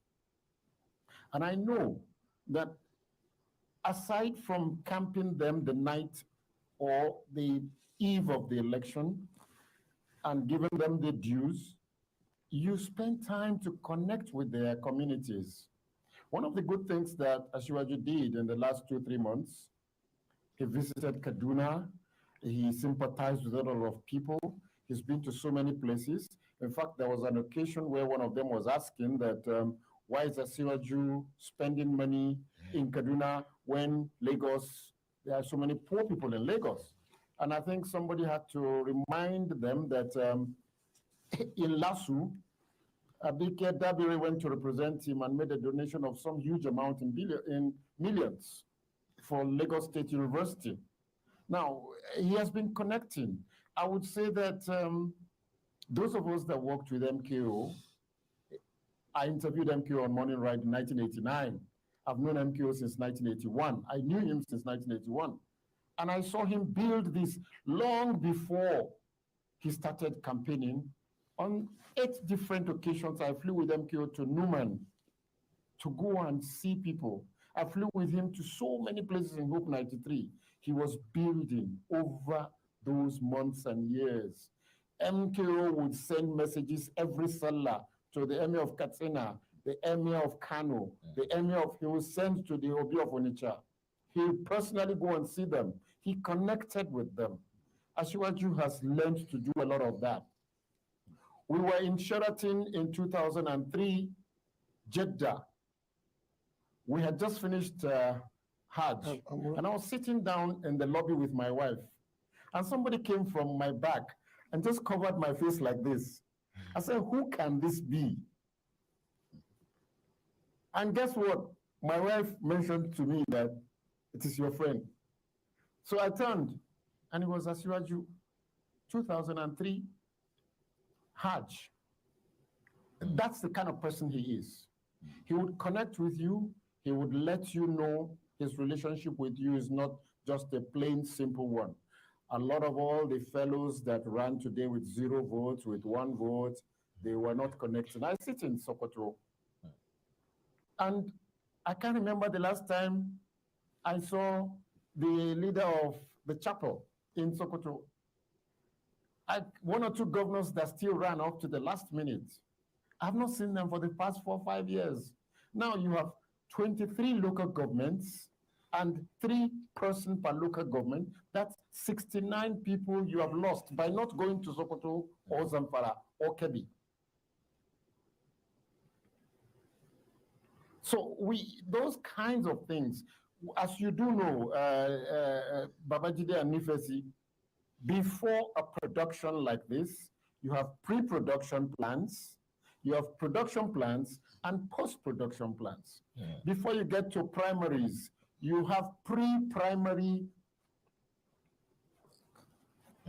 consultations and activities. After the primaries, you have the real things about dollarization takes place the night before. Sometimes it goes back to the states. You give them before they even come to Abuja. They're not going to spend their own money to come and vote. They're not going to spend their own hard-earned money to come and give you a vote. So sometimes you induce them. Whether it is a crime or dollarization, it's a different matter. It's another this matter. But the bottom line is that a lot of all those aspirants were not prepared.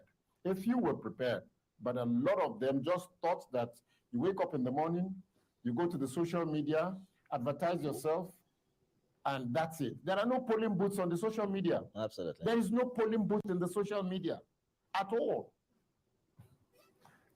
So I see how you teach politics with your rich experience in journalism. So let's tap into it for a bit. You did mention that you've been covering primaries since 1978. Talk to us about how things have evolved, particularly this delegate system. I've heard people run commentary like questioning how democratic it is. Let's say, for instance, Lagos and Osun. Lagos has 60 delegates because it's a function of the number of local government areas that you have. And there are more than that in Osun that is less than, I mean, Osun is just about 5 million people compared to 21 million population of Lagos. How democratic are these primary elections and how do you think they have evolved over the years? Well, you see, the issue is even that before you get to the main election, this provides a platform that people who are elected. I'll tell you, there are polling booths in about 4 corners of my own local government, my ward, Serkin Zamfara A in Sokoto. The closest polling booths provides 1 delegate that will now come together. They will come together at the local government and elect 1 person. That is the democratic nature of that stuff. So every local government elects 1. So a lot of trust is put on that person that comes from that local government. If that person is a trader, he will sell his votes. If that person is a malam, he'll probably wait for God to tell him who to vote for. But it's a bottom-up approach. All the people within the local government vote at a particular day, pick 1 candidate, that candidate comes to the center for the presidential primaries. With the governorship primaries, it's different. With some of the parties, it's different. As we speak today, the NNPP had its own elections, presidential primaries, slightly different structure.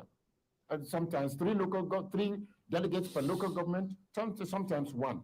Now, a lot of all those that get elected, most of the time, from those local governments, either a member of EXCO, an elder, most of the time they don't remember the youth. It's one of those people that are opinion leaders within those local governments. They're the ones that become delegates. I was a delegate in 2015 election. I was Commissioner of Information, and I was a delegate as well. In 2003, I was a delegate because I was also running for Senate. I won my primaries in Sokoto Central Senate. I represented PDP.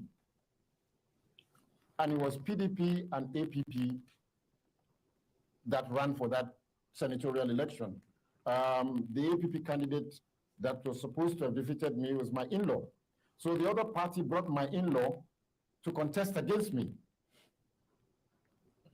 I won the primaries for PDP. I was the whatever for PDP. I also now became a delegate for the 2003 election. At that time, there was provision for statutory delegates. If there was statutory delegates today, Kano would have provided 44 local governments times all the commissioners, all the House of Representative members, all the senators, so they would have come with a huge crowd. That's right. So you ask yourself, the amendments to the Electoral Act, did it favor Asiwaju or not? Bearing in mind that the senator said that it was even a mistake that part was omitted. It wasn't planned out. But let's take a short break now. But when we return, we'll take this conversation a step further. Stay with us.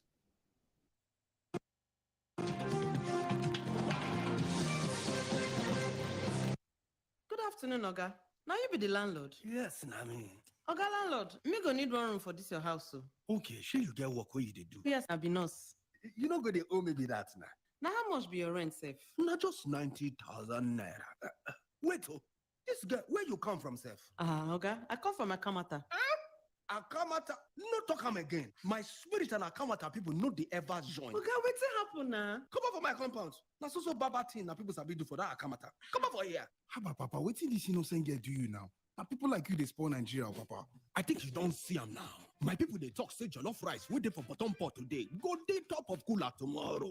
As I take need you now, so you self need me because now one mama we get we be Nigeria. Make we love ourselves because now only together we go fit make our country better for us and our children them. One heart plus one love equals better Nigeria.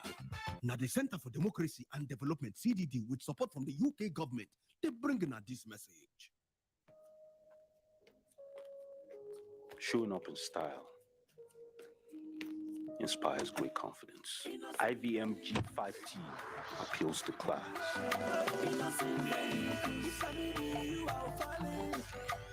Time is of the essence.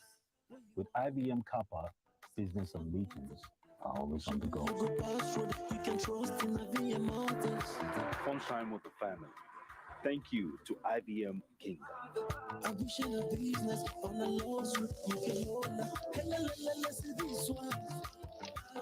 IBM carries always still on the show. Isn't she beautiful? Influence defines a great leader.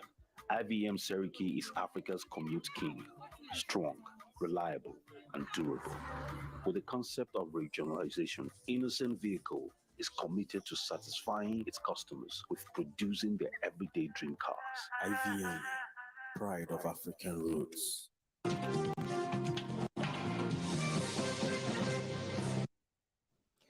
Malam Daladi Bako standing by in our Abuja studio. Quickly talk to us about your expectations from the APC. It's not going to be a walk in the park. They have crossed the first hurdle. But will you be surprised to see anyone exit the party after this national convention? Do you think you witnessed a free and fair convention that can keep all the stakeholders together, even in the coming months? Well, let's put it like this.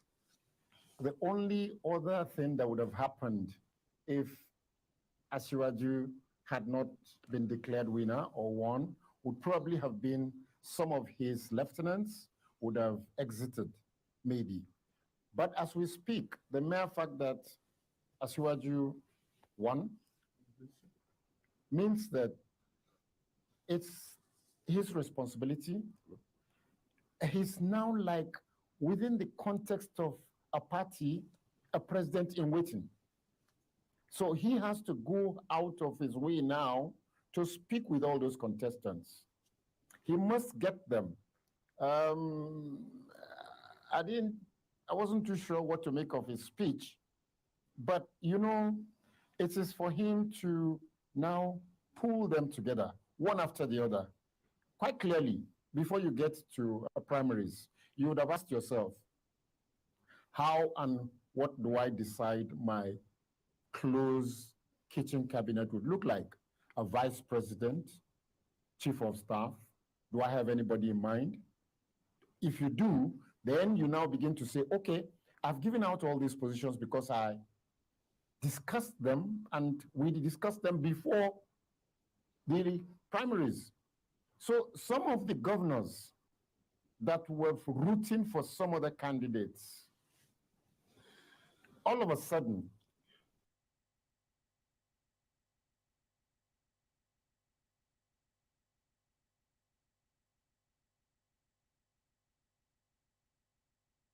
all other ranking people, as you do know,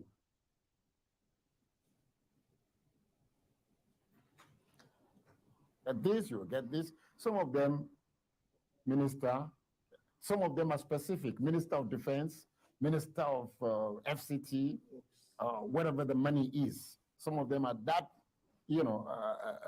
specific.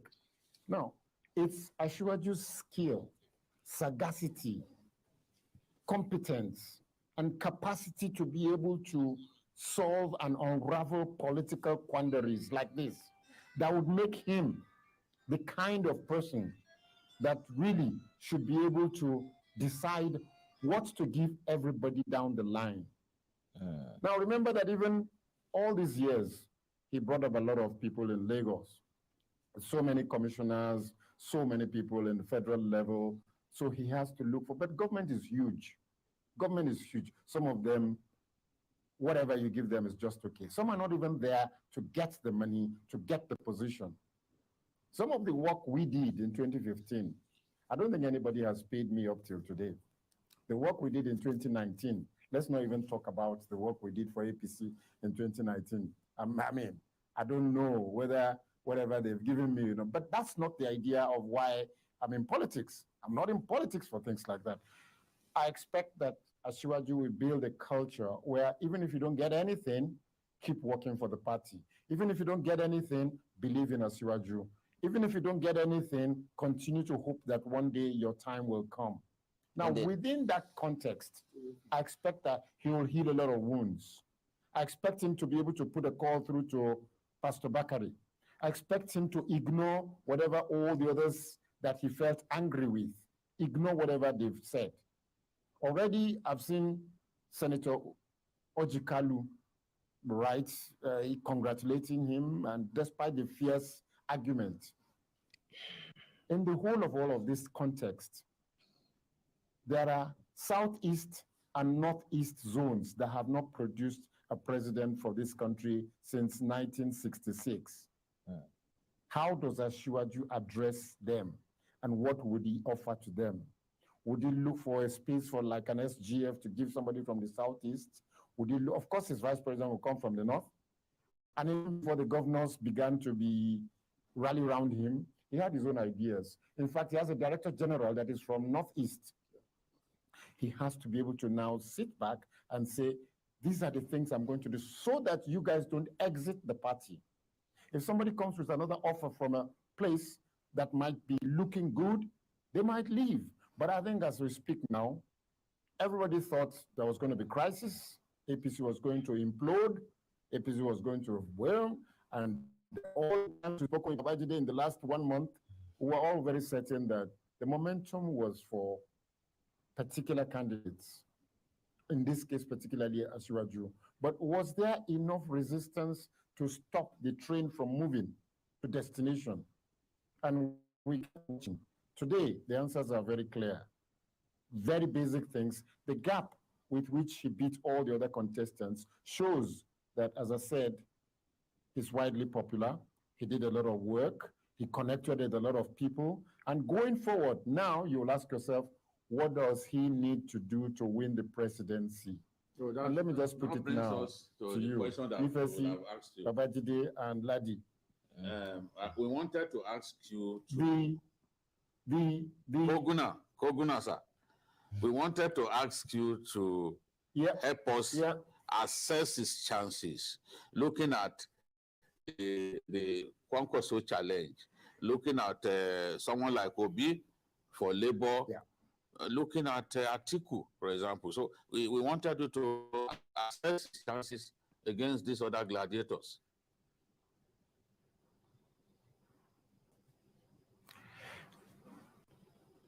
Thank you very much, Jide. I'll just start by telling you that his DNA is connecting with people. They are similar with Kwankwaso in certain ways. They come from, remember their backgrounds. They're not silver spoon kids. Kwankwaso was not, was not born in GRA in Ikeja or in whatever. Same with Asiwaju. Same with Atiku. So they're all people who, they didn't have that kind of privileged background. So they normally connect with the grassroots. Now, one challenge that Asiwaju has overcome temporarily is religion. Two factors, religion and ethnicity, come to the fore. The eve of the election, people become emotive. traditional rulers, opinion leaders begin to say, what will happen if you allow, this person, that person? So people begin to align with their religious desires. Then they get fermented by those who sit in a church and say, weapons fashioned against you shall not prosper. You should allow this Gambari or whatever to come and take over this country. We're tired of. Likewise, some fanatics over will say, in 2021 was a part of the issue. In 2011, I'll tell you one thing, Nifesi, Babajide Ladi, governorship election, I voted PDP because PDP was our party at that time in Sokoto, government house. Then I voted CPC, presidential election. So I didn't vote PDP, and PDP had a candidate. So you'll ask me, why would you vote PDP for governorship and vote CPC for president? The local momentum and the local vibes on ground proved to you that it was us against them. Remember that before that, there were antecedents. Some Ijaw leaders had said, there's no vacancy in government house, there's no vacancy in the presidency, and that infuriated local communities. So there was a backlash. Asiwaju must avoid making comments that will create that kind of backlash, that, it is ours already, overconfidence. He must avoid that. As I said, he must pick the key leaders he needs in all those places and begin to place them somewhere.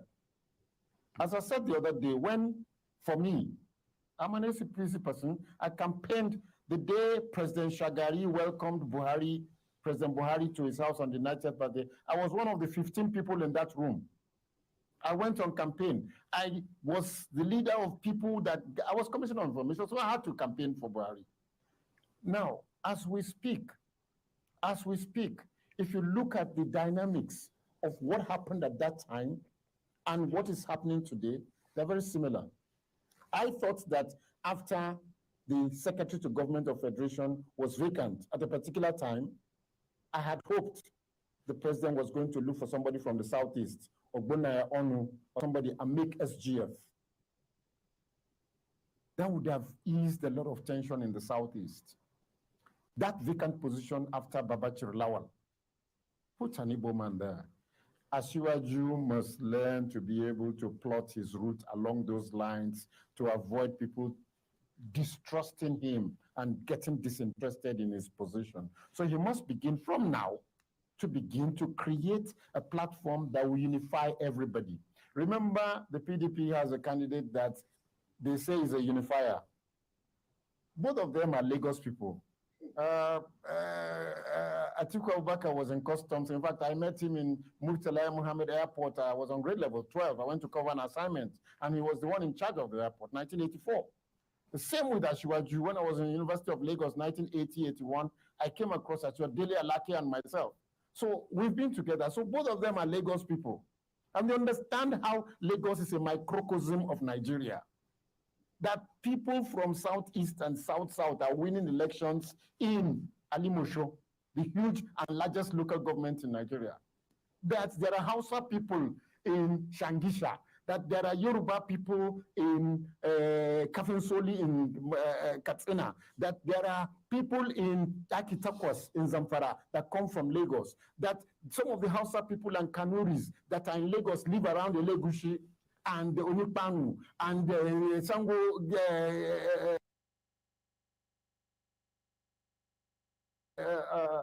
Sangros and Okesuna and Adeni Jadele, that are Hausa people living there. When you have that mentality, you see Nigeria as a constituency. As Shivaji must see Nigeria as his constituency. Oh my. Malabako, I think it's back now. The church. But now, as we speak, Asiwaju at least can convene it. The issue is, what does he do? Does he take a Muslim ticket, or who will be his vice president? That's that's a big question, but we're not ready to answer that question now. I must say it's been a really fantastic time. We would love to keep you further, but we have to let you go. Former Director General, National Broadcasting Commission, Danladi Bako, you're an interviewer's choice anytime. Thank you so much for talking to us. He was the most famous journalist of his era. Absolutely. As anchor of Morning Ride on NTA. Absolutely. We will never forget your contributions to our profession. It's an honor having this conversation with you. Thank you so much for talking to us tonight. All right, so let's turn our attention to another page that will be very quite interested in tonight. In every contest, indeed, there are winners and losers. And so it has played out in the presidential primary of the APC. While former Lagos State Governor Bola Tinubu clinched the ticket, some of the aspirants are ruining their chances and left with no option than to lick their wounds from the battle. Who are they and what is next for them, as well as the future of the APC? Yeah. I'm wondering where we should start from, perhaps with the Senate president, the consensus candidate that had 152 The votes, supposedly consensus candidate. according to the national. Well, I think Senator Lawa would do just fine. He was supposed to be the Senate president far back in 2015, before the famous meeting or no meeting coup that happened, until he finally became the Senate president 3 years ago. He's going to do just fine. But I'll leave him alone and go back to Senator Tinubu and what Bako said. Right now is the time to unify the party, bring everybody together within the context. Everybody that missed out must be made to feel important in such a manner that they don't feel like they've lost. Because everybody is a winner if the party wins. And everybody in that crowd believe that they have what it takes to rule this country. And they must have experiences that the designated flag bearer can tap from. So what I expect from him, which he has been doing anyway, was to make sure that everybody is carried along in such a way that by the end of this or next week, the euphoria will be over and the hard work will begin. Do you expect him to visit the Pastor, he's been doing that. Remember, he's the most traveled aspirant. We know an aspirant that was lamenting that he didn't want to come to his part of the country, who never left Abuja for one single day. But he didn't pretend that because he was the forerunner, he's going to sit back and just assume everything will fall on his lap. He went out of his way, sometimes 5, 6 states in a day. The day was in Abuja, the day was in Ibadan, the day was in Makurdi, the same day. They're talking about a round trip. And 3 states in one day. About a round trip about 1,000 kilometers. Even for a young man, that would be a lot of work. Yes. But that's why I wonder when people say, a young man, how many young people in Nigeria can sleep for such a short number of hours? But Yahaya Bello was the 14th Northern Governor who did not go the way of the others. And I'm not sure you saw it when they announced the number of votes he had. He was excited. He stood up and threw his hands up. 47 votes. He did say that if the president had told him to step down, that he would go the way of the president. Yes. But what do you expect from, because he put in a good fight, considering the media involvement that went into his campaign. Yes, I think Abelo is one for the future. I'm not going to sit here and condemn him for obvious reasons, because he showed courage. To even get into that race is a mark of a courageous man. And in future, I expect him to contest again. Let's see whether he will do better than this in future. Many people contest, lose, contest again, lose, contest again, before they eventually clinch it. Look at Governor Seyi Makinde. He had been contesting for some time. That's right. Before he won. When you win, people easily forget the fact that you had sacrificed a lot in the past without there for a long success. time. Yes, they won't be looking at your past. They won't be talking about your past. So, Abelo, I thought he would have gone with his fellow governors, but sometimes when you have put so much into a race, and you've been promised by people that you are going to win. You want to convince yourself that, well, I think I can win. I've seen people on social media, I've even seen some Nigerian newspapers conduct polls suggesting that the VP was going to win. There was a poll too of a TV station that clearly showed that the VP was going to win. But these kind of elections are not won on internet pages. Especially when the delegates are determined. The delegates determine whether you win or you lose. So if on the eve of the election, some Nigerian newspapers gave it to the VP, where I was, I knew they were deceiving themselves.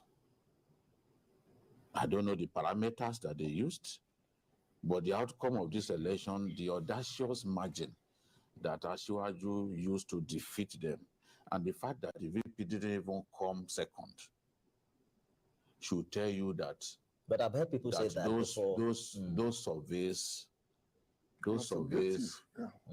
were clearly suspect, in my view.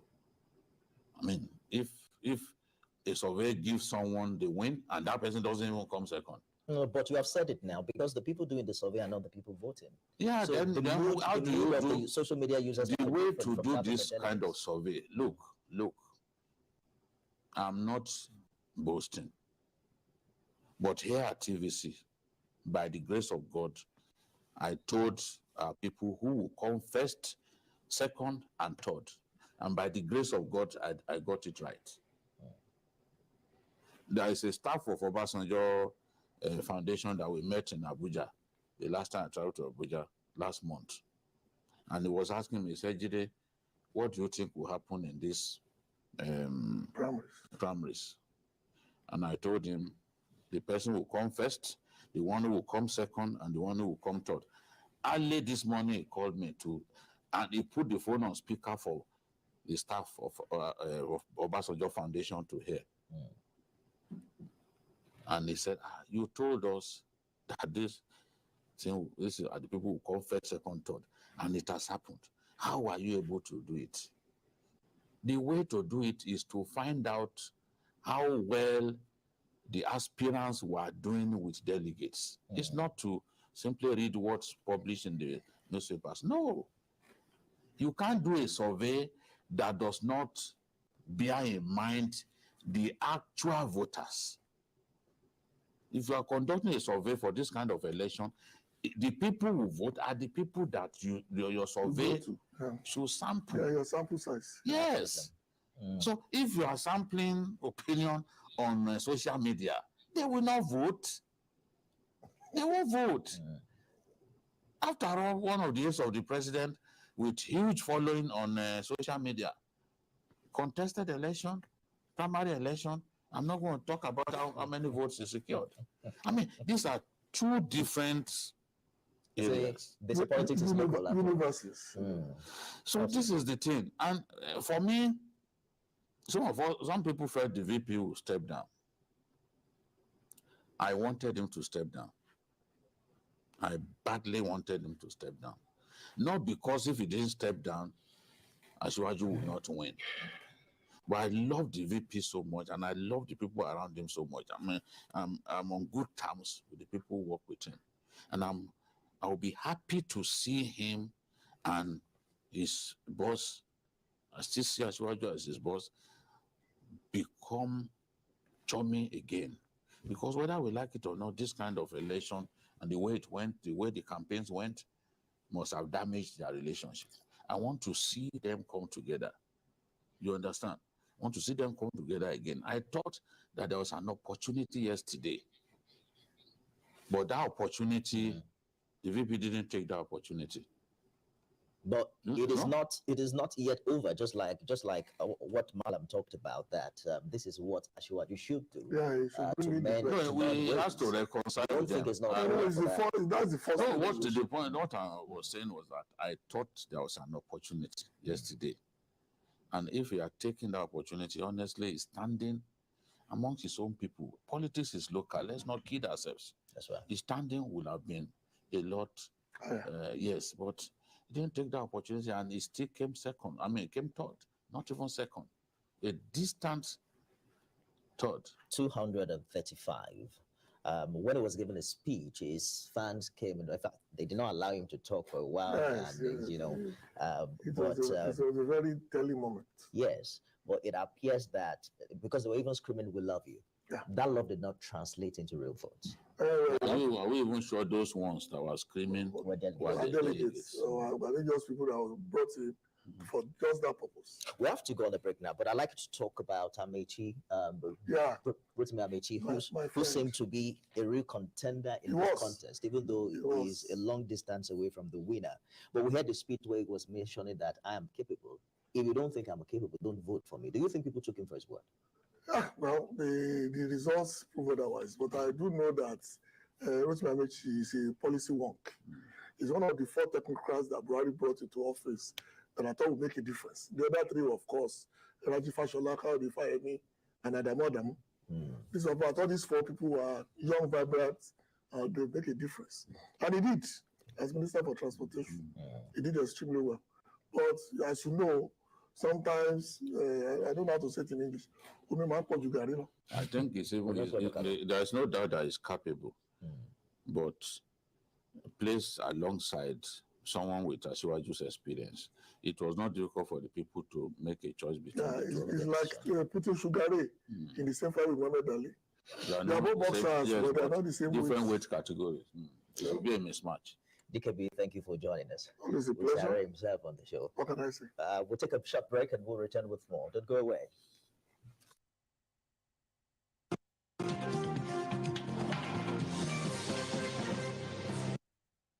The following is a paid presentation by ShopX TV. We all know the benefits that come from eating a healthy, balanced diet, but sometimes that's not always easy. Until now. ShopX TV is proud to introduce NutriBullet, the must-have kitchen item of the year. With NutriBullet, you can now easily get your daily recommended fruits and vegetables in a fast, simple, and convenient way. Not by eating them, but by drinking them, giving you the strength and energy you need for a full, active lifestyle.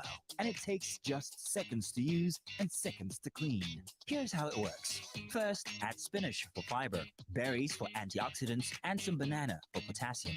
Add water and watch how the NutriBullet completely breaks everything down. Even almond nuts, cashew nuts, and tiger nuts have been completely broken down, extracting all their essential nutrients, creating a smooth, delicious, nutrient-packed smoothie that can literally transform your life. The NutriBullet is not a blender, it's not a juicer, it's an extractor, a crusher. It's a grinder with a 600-watt motor combined with bullet cyclonic action that forces everything into its extractor blades, breaking down, pulverizing, and crushing stems, seeds, and skins, and releasing all the essential nutrients trapped inside. Tired of using blenders that are difficult to use and produce poor results? Yuck.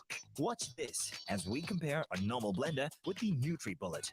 The normal blender struggles to get through to the finer ingredients where all the nutrients are stored. But watch the NutriBullets just absolutely crush everything you put in. Stems, seeds, skins, nothing is spared. With its 600-watt motor blades and bullet cyclonic action, there's simply no contest. There's so much you can do with the NutriBullet. And there's always something for everyone in the family, no matter your age. Even the kids benefit from a healthier diet, so start them early. The NutriBullet comes with everything you'll need to get started on your path to health and wellness. And you'll be amazed just how great it can make you feel. Want to make your favorite stew in record time? Watch as we pitch a normal blender against the NutriBullet. The NutriBullet simply annihilates everything with speed and ease. The great thing about a NutriBullet is that it delivers to you every nutrient that your body needs. I love the NutriBullet. I use it every day, and it's a great way to stay fit and healthy. Get the original NutriBullet 600 watts for just 54,950 naira. But that's not all. Why not upgrade your NutriBullet from 600 watts to 900 watts with ShopX TV's NutriBullet Pro? The NutriBullet Pro version now available in white, gold, or grey, all for just 64,950 naira. But hurry, this exclusive ShopX TV offer is for a limited period only. The proceeding was brought to you by ShopX TV. So, all in favor say aye. Those against no, the ayes have it. What do you know about the legislature, its role in governance, and as one of the three arms of government? Lagos Parliament is here to bring it to you as it is. Here to bring you every detail you need to know about the legislature in Africa's most populous city. On Lagos Parliament, you get a chance to meet the lawmaker of the week. Events are critically reviewed. You can also observe plenary in Yoruba language. I am Abimbola Agbebi. Join me every Friday at 9 p.m. as I take you through the activities of the legislature.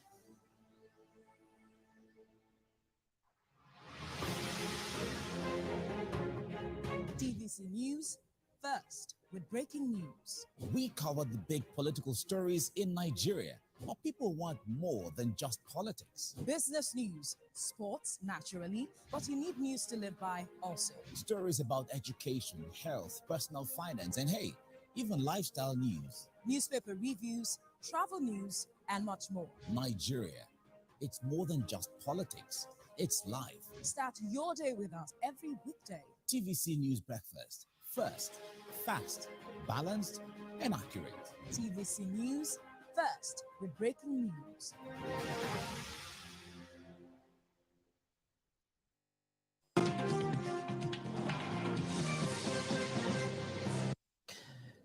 You are watching Journalist Hangout, and it's a review of the just concluded APC National Special Convention.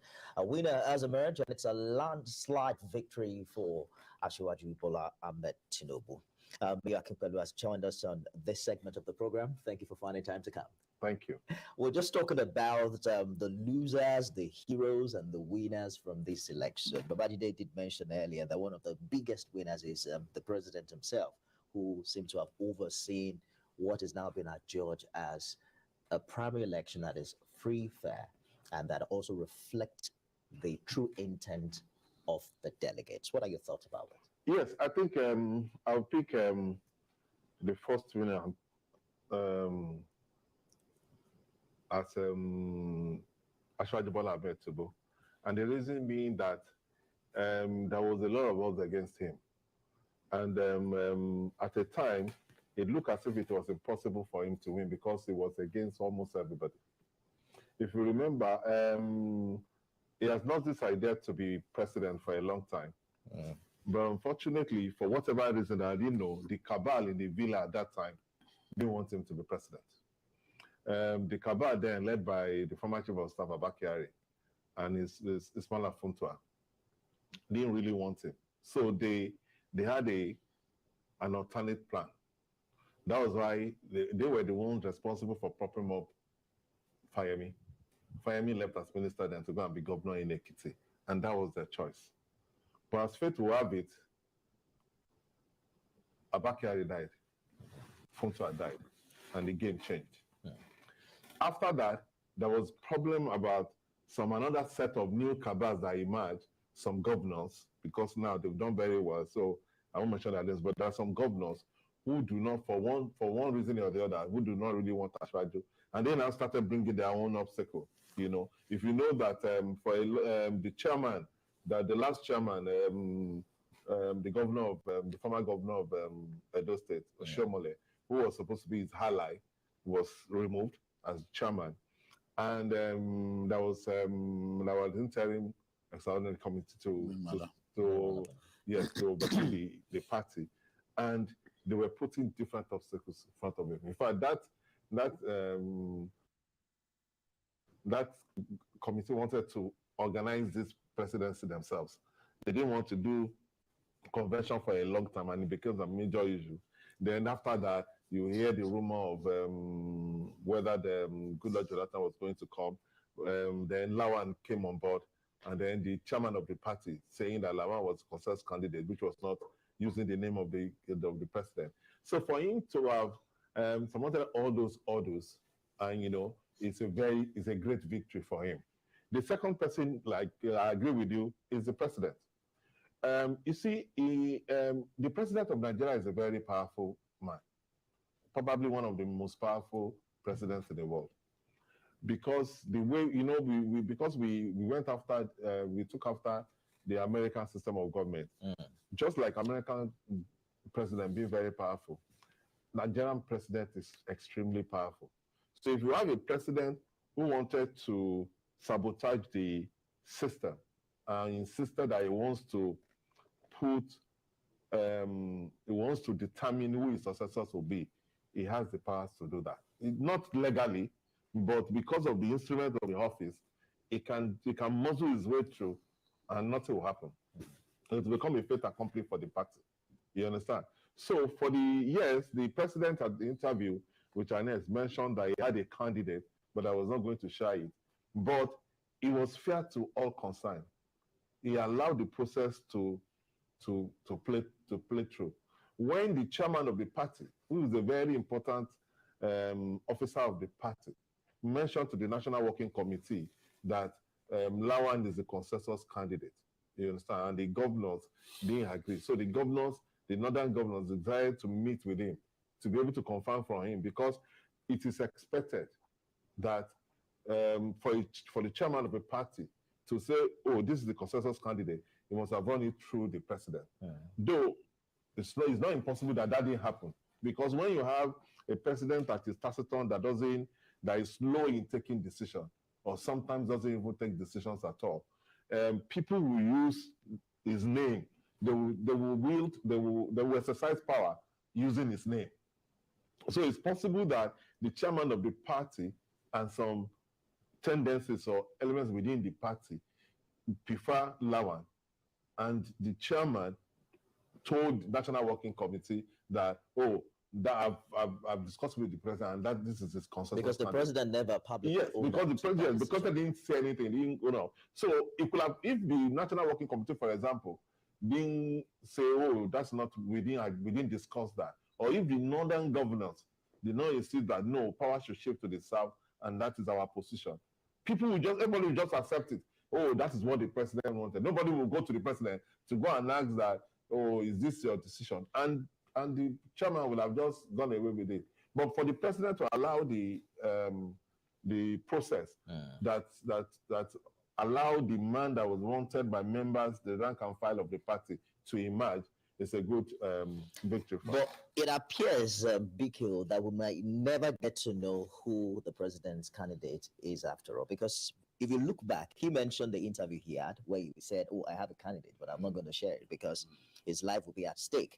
And then he had a meeting with the governors where he said, I've given you guys the opportunity to pick your successors. Give me that privilege, the law of reciprocity. But it appears that the president did not make that individual open all through the process. Yes, the president was very smart. The truth is, the real power resides in the governors. And even if the president makes a choice and the governors refuse to go with him, there's nothing they can do. There's nothing, absolutely nothing they can do. When Obasanjo gave governors in 2006, early in 2006, the mandate to pick his successor, he did that in clear recognition of the fact that the power resides in these governors. This kind of delegate elections, there's nothing the president can do. A president can push for his candidate, but he can't force his candidate on anyone. The only way his candidate can sail through is if the governors agree to support his candidate. The president has not got any delegates. It's the governors who have tons of delegates. And that was why the president said they should assist him. He was showing respect to them. It was in deference to them, deference to that reality that both the knife and the yam is with the governors. Now, in this case, some governors had made up their minds that whatever happens, that whatever the decision the president takes, they will stand by Asiwaju Bola Ahmed Tinubu. 10 governors decided on Sunday through Monday, that whatever decision the president takes, that they will stand with Tinubu. Now, if you have 10 governors with you, 10 governors, there are some states that APC has not got governors, and you've done well in those areas. You have some delegates from those areas. These 10 governors that we are talking about, they are governors of the biggest states in our country in terms of number of local governments. The best thing the president can do is to avoid any form of confrontation on this kind of matter. That's the best thing. Look, Atiku will have become president in 2003 when governors, at a meeting held at the Akwa Ibom Lodge in Abuja, went to him and said, Obasanjo, if Atiku had agreed, the governors were planning to disgrace Obasanjo at the presidential convention of the party. If Atiku had agreed to contest against his boss, he would have defeated his boss flatly, because governors own the delegates. Governors own the delegates. When I was assessing the strength of these aspirants, and I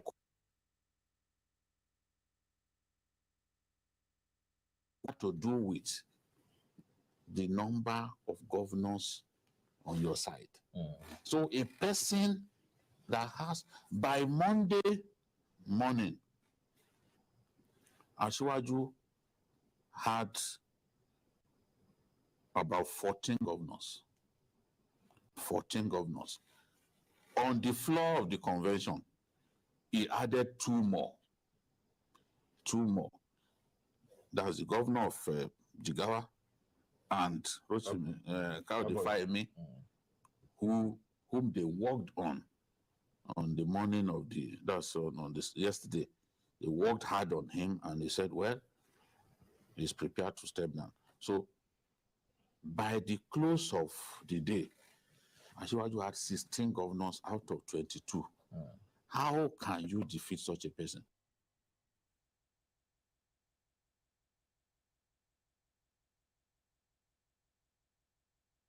Can have his way in this kind of situation is if the governors go with him.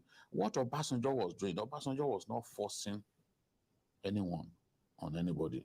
He will begin his plan to enthrone someone early enough, get the stakeholders to support him, will let them know this is my person. They will start working towards that. Then at the end of the day, that unanimity is achieved, and then you see the choice of the president prevail. That's the only way a president can do it successfully.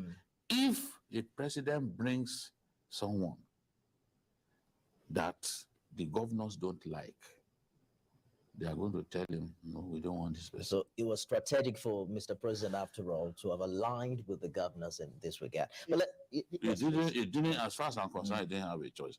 If you knew, there are certain things I can't say here because I will be abusing my privilege as someone privy to some of the planning. But I can tell you that what he did was the best thing. Refusing to anoint anyone was the best thing, because if he did that, he probably would not tally with the wish of the majority of the governors. And once those governors stayed resolute, look at someone like El-Rufai, for example. The day Asiwaju decided to cancel his birthday celebrations and went to Kaduna to commiserate with them over the attack on the train, Remember what El-Rufai said. El-Rufai was someone who never liked Asiwaju. He even confessed.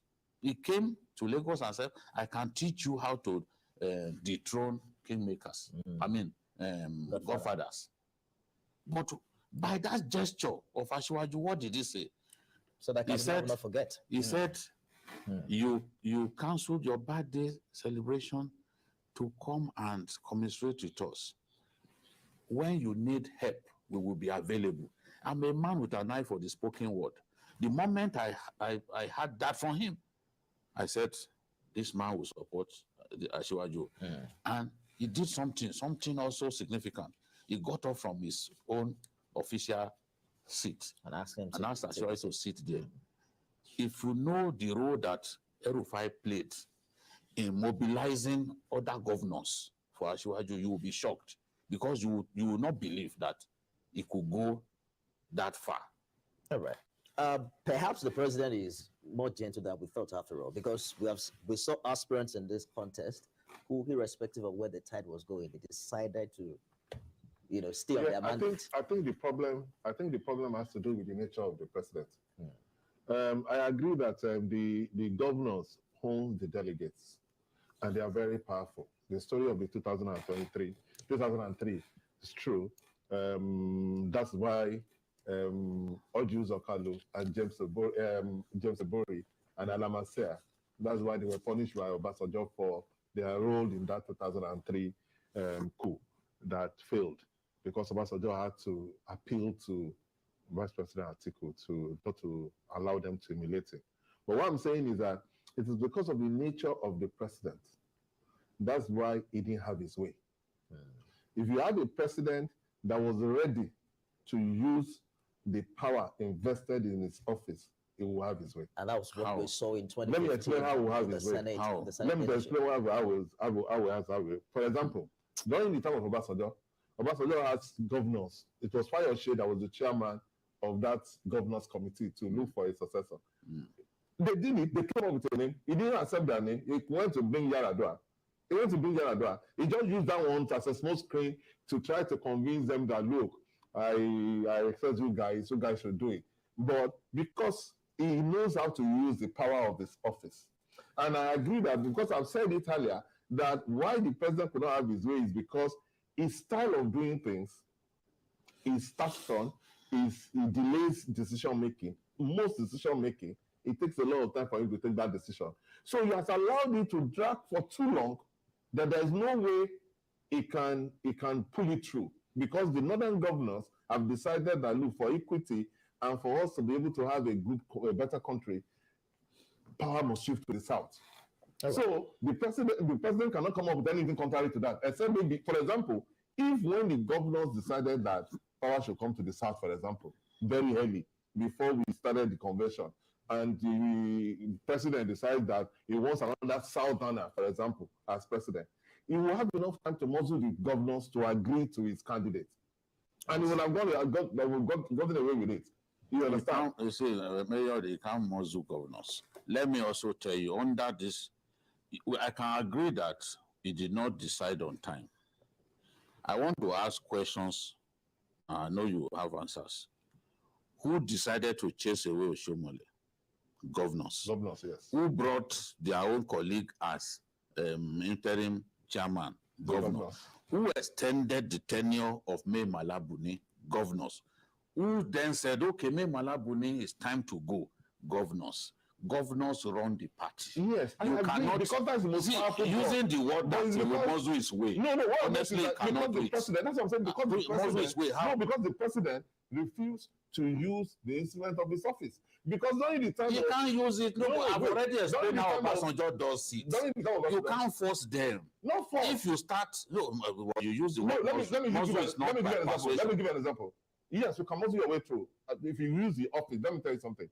The president, for example, there are a lot of governors that needs one thing from the president. You understand? Different things that you will need from the president. And if president early enough calls these governors to say, look, I think this is the direction we should go. And the governor says, sir, we think power should shift to the south. And they said, okay, fine. This is my candidate from the south. It can convince them to go with his candidate because they will also need different things from him. There are people that have different problems. There are people that need support from the center and all that. So it can convince them to say, and they will say, that's what Oga wants. That's the same thing that happened when he got the chairmanship of the chairman of the party. Last minute, everybody has been running around. Al-Makura would have become chairman. He came from the last minute and said, this is the person that I want. Okay, I'm even happy that you've gone there to show you that it's the governors who have the power. President Buhari had to, it took him days. The governors were not going to agree to his choice of chairman. But they did. Because they agreed in the end. But at what choice? The president said, this is the only position out of more than 70 that I want you to give me. And I can tell you, all the people that had been known for so long as the president's friends, the Kenon Amanis, the this Farouk from Jigawa, they all lost in that election. Because it was not interested. He needed only one. He just wanted to take that one. Give me this one. The governors gave him. The governors gave him and made sure that no. The governor is very powerful. You know that. See, the thing is, during the time of Oshomole, he used that position of chairman. That's why a lot of people don't like him. But the thing is, I'd like us to very quickly turn another chapter in this conversation. But just bear in mind, BQ, for instance, that what we saw last night was quite a number of the aspirants also trying to win the president over. Did you see that? I mean, we thought that they were going to speak. They were just that one was too late. They were also speaking to delegates. No, that's true. It was eye service. Eye service probably meant to impress the man so that in future maybe something could come their way. At that point, the election, let me tell you, the election won and lost. Decided. If you, let me tell you something. Before now, the APC couldn't get the National Assembly members to support its choice of Senate president. Why? Because Bukola Saraki had moved around for months. They left the decision late. Yeah, by the time those guys had committed themselves, some of them had sworn that we would support you. Bukola Saraki even sponsored some people into the National Assembly. Then we now expected them to change their minds and go for Lawan. Of course, they rejected the choice of the party. Let's move on. Let's move on to. You didn't do it quickly enough. Let's move on to Asiwaju's victory speech. Clinching power, they say, is one thing, but retaining it is a totally different ball game.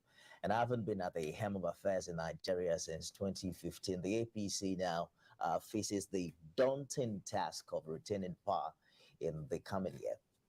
Will the party's presidential candidate, Bola Ahmed Tinubu, be that man to clinch it for the APC in the elections next year? That's $1 million question. But let's share his acceptance speech and his thoughts about the challenges ahead with you. Great, gracious, and humble from the beginning. We are very grateful to you, Muhammadu Buhari, GCFR.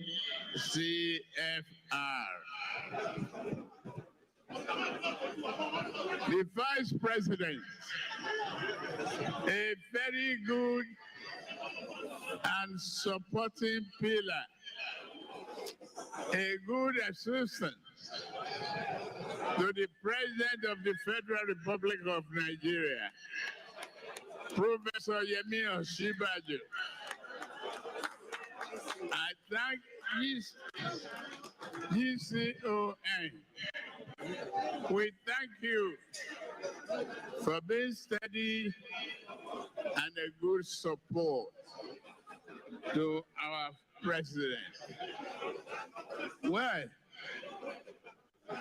to you,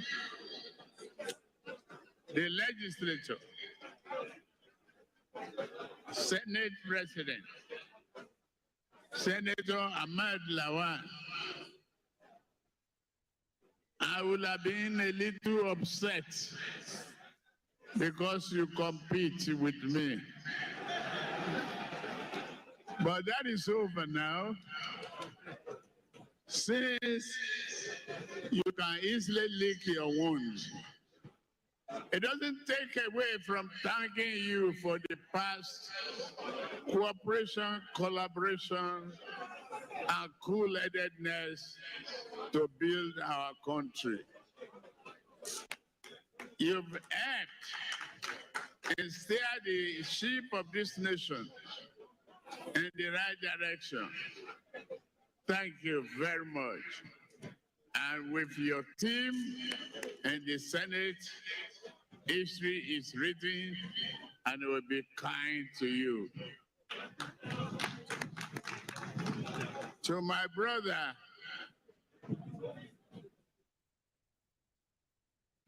Hakim Bajabiamela, the sparkling speaker, I credit you.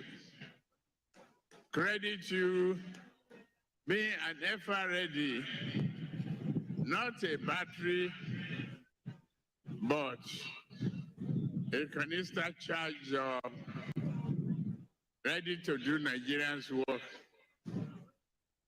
and build a nation that you and your grandchildren and rest of us will be able to live in peace and harmony. Ashwaju Bola Ahmed Tinubu, the APC presidential candidate there, it talked a lot about several issues, appealing to the moral conscience of people, particularly when we look at the issue of insecurity in Nigeria. He also did mention about what Nigeria should do differently in the area of growing the economy. And then about the 2023 election, he has a lot to say about the PDP, calling the party an agent of terror, violence, and lying.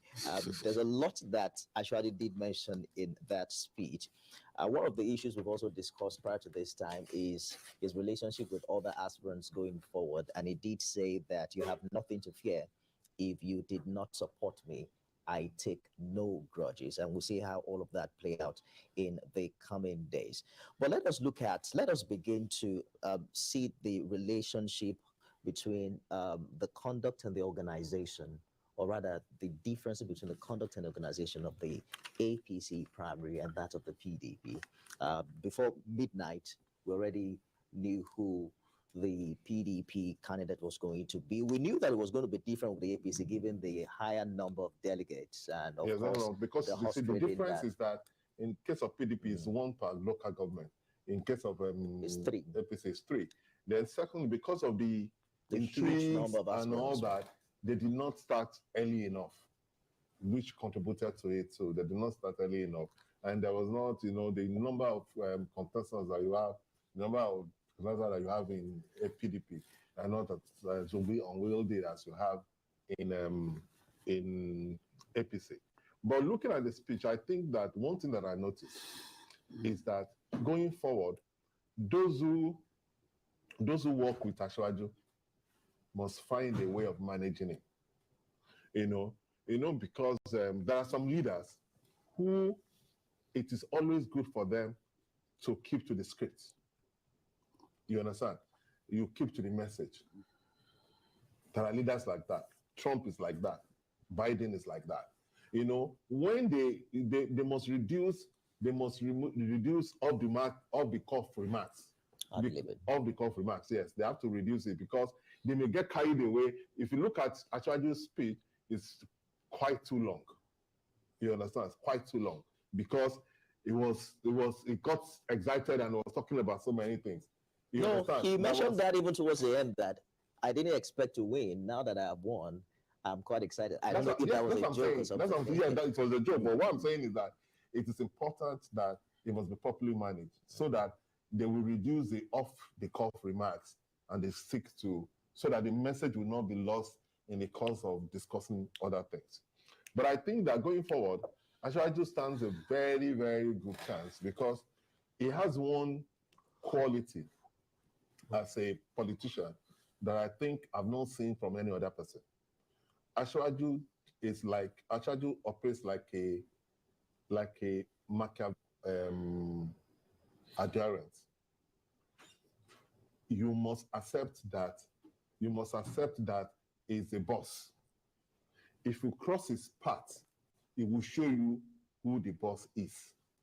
But no matter what you do, if you come back and you acknowledge his leadership, he will forgive you. That's his style, which is uncommon. He's quick to forgive. Yes, he's quick to forgive. No matter what you do, at that time when you confront him, he will move against you and crush you and show you who the boss is. You can go for so many years. If you come back and accept his leadership, he will forgive and even relate with you more than... He will reward you. Yes, he will even reward you for that. There are instances in Lagos, people who have had issues with him, serious issues, and they left. And they came back and rewarded them, and they are one of his closest aides now. Yes. It's like, I know more than 3. So when you have that kind of forgiving spirit, you will go far as a politician. Ashwaju is not somebody that will say, like, oh, for example, a lot of people will expect that, given the role he played in the political career of the vice president, the vice president should not be seen to have, confronted him and to be engaged in the same struggle with him for a position. But Ashwaju is the kind of person that if tomorrow the vice president calls him and go to meet him in his house, they will resolve it.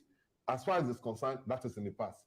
What he would think is, how do we move forward? How do we collaborate? I'm told we're due for another commercial break. We'll take a break now and return with more. Don't go away. Ready to.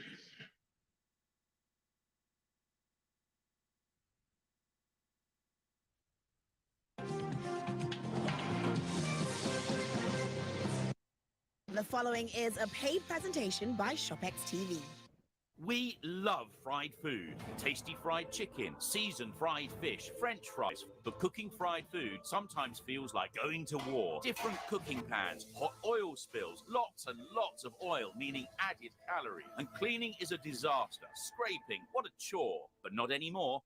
Introducing the new ShopX Power Air Fryer XL, the revolutionary kitchen miracle with one-touch technology. Our Power Air Fryer fries with superheated cyclonic air with little to no oil and up to 80% less fat. It does the job of your grill, oven and stovetop all in one neat, compact and versatile device. The ShopX Power Air Fryer has 7 quick-touch presets. Press for fries, press for pizza, press for chicken, or press for fish. Just set it and walk away for perfect French fries in 18 minutes. Delicious fried fish, 7 minutes. Crispy golden chicken, 20 minutes. Mixed spring rolls and samosa in just a few minutes. It's amazing. The secret is the rapid hot air technology. This superheated cyclonic air flows around your food quickly, creating a golden brown crispy outside while locking the moisture inside. It's so simple to use. The ShopX Power Air Fryer offers an all-in-one alternative to 5 different cooking methods. Air fry your food, grill juicy steaks and fish, bake delicious pizzas and desserts, saute onions and peppers, and roast a whole chicken that is so juicy on the inside. Air frying produces healthier fried foods than other traditional frying methods. Look, almost 15% of oil is absorbed into chips when frying, but with the ShopX Power Air Fryer, only 0.0025% of oil is absorbed. Plus, the fry basket has specially designed vents for all that fat and grease to drain away into the container below. Plus, your Power Air Fryer basket cleans with ease. Discover how quickly and easily you can cook with the 5-in-1 ShopX Power Air Fryer. It's cleaner and healthier than traditional deep fry methods and will transform the cooking experience for the entire family. Incredible! With over 1 million units sold worldwide, the ShopX Power Air Fryer is taking the industry by storm and is now available in Nigeria exclusively from ShopX TV. Call the number on the screen now or visit our website at shopxtv.com and get the ShopX Power Air Fryer for just 69,950 naira. But wait, if you call now, we'll upgrade you to 5L at no extra cost, saving you 35,000 naira. And that's not all. Call now and we will also deliver the ShopX Power Air Fryer to your door with no delivery charge. But hurry, this exclusive ShopX TV offer is for a limited period only. So call now while stocks last. Let's get cooking.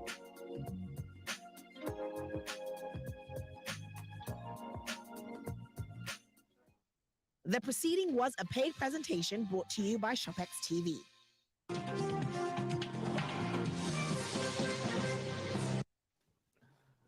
You're welcome back. Now we're looking at the speech of the APC presidential candidate.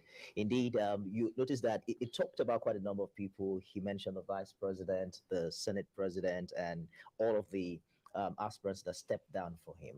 But he didn't have the time to touch on the other aspirants, and one of whom was the former Minister of Transportation, Rotimi Amechi. Yes. How do you see, he talked about the need for the candidate to bring all these people back together Yes, in one fold. and you see, Ashwaju has to reach out to people like Rotimi Amechi because he has that energy. You always need such a person in the room, somebody who can tell you the truth at any given time, and somebody who has so much energy to spare. And for someone who successfully ran President Buhari's campaign on 2 different occasions and delivered victory, I think that it will be useful to Ashwaju as well in terms of his organization, skills, and all that. So what Ashwaju needs to do now is to identify even those who did not support him and bring them closer. All of the former ACN members stepped down for Ashwaju, except the VP, because Badaru was ACN governorship candidate in Jigawa State, and is someone who had also benefited from Ashwaju himself, which he would readily admit. So he decided to step down. All of them, the old ACN, they stepped down. So I think that others, every big politician involved in this kind of race will know those who supported him and those who did not. There were those who never supported him at the beginning but decided to support him at the last minute. He needs to keep such people, keep their support, reach out to those who did not think that it was necessary to support him, people like Yerima Bakura, Ahmed Sani. Ahmed Sani still remains very strong in Zamfara State. He's the godfather of the current governor, godfather of Yari himself. They were all people who worked for him. They were his commissioners. So he's still popular. He may not have done well in this contest, but that's someone that you still need because he's still very relevant in his home state. So Ashwaju needs to reach out to such people. But more importantly, he has to retain his base, continue to galvanize his base, and as Mayor said, he has to watch what he says at this time because, look, at the end of the day, when you say something, you complain about something in Abeokuta. Some people are already reading ethnic meanings to it. And there's no reason in the world to read ethnic meanings to what he was saying. But in this season, people do not like you, would twist and put so much spin on whatever you say. Their goal is clear. They want to make sure that you don't get to the price. So Ashwaju has to realize at this time, you can't make statements that can cost you victory. And if at the end of the day, this thing does not end in a victory for him in the election, then all of the sacrifice, especially from those governors from northern Nigeria, the 13 governors, and the other people, the delegates from northern Nigeria, who, in spite of the fact that his rivals gave them money, still stuck to him. There were some who even rejected dollars outright to say, look, Ashwaju is our candidate. So he needs to win that election to make the support that these people have given him count. Absolutely. And he has to be careful, what he says and all that. They need to manage him. I know managing big men is sometimes very difficult. But they have to do it. I've had friends. Sometimes you even want to manage a man and he chooses to do it his own way. I have friends who have worked with such people before. Sometimes it is after the person has spoken. I know there was a particular interview that Erufai even granted. My friend was like, God, if I was in town, I would have stopped that interview. You know, when you have a boss who wants to speak his mind all the time, in the political season that we found ourselves, you can't do that. You can't do that. You can't do that. You may mean well. You may mean well by what you are saying. You can't do that. But the enemy is keen to give it a different interpretation, and then you'll be embarrassed. Absolutely. So he has to just manage. You mentioned the Bruce Mamichi earlier, and I've also read commentaries about the need for APC to look the reverse way, given what seemed to be a firmer grip of the PDP and the division between, the APC. I think that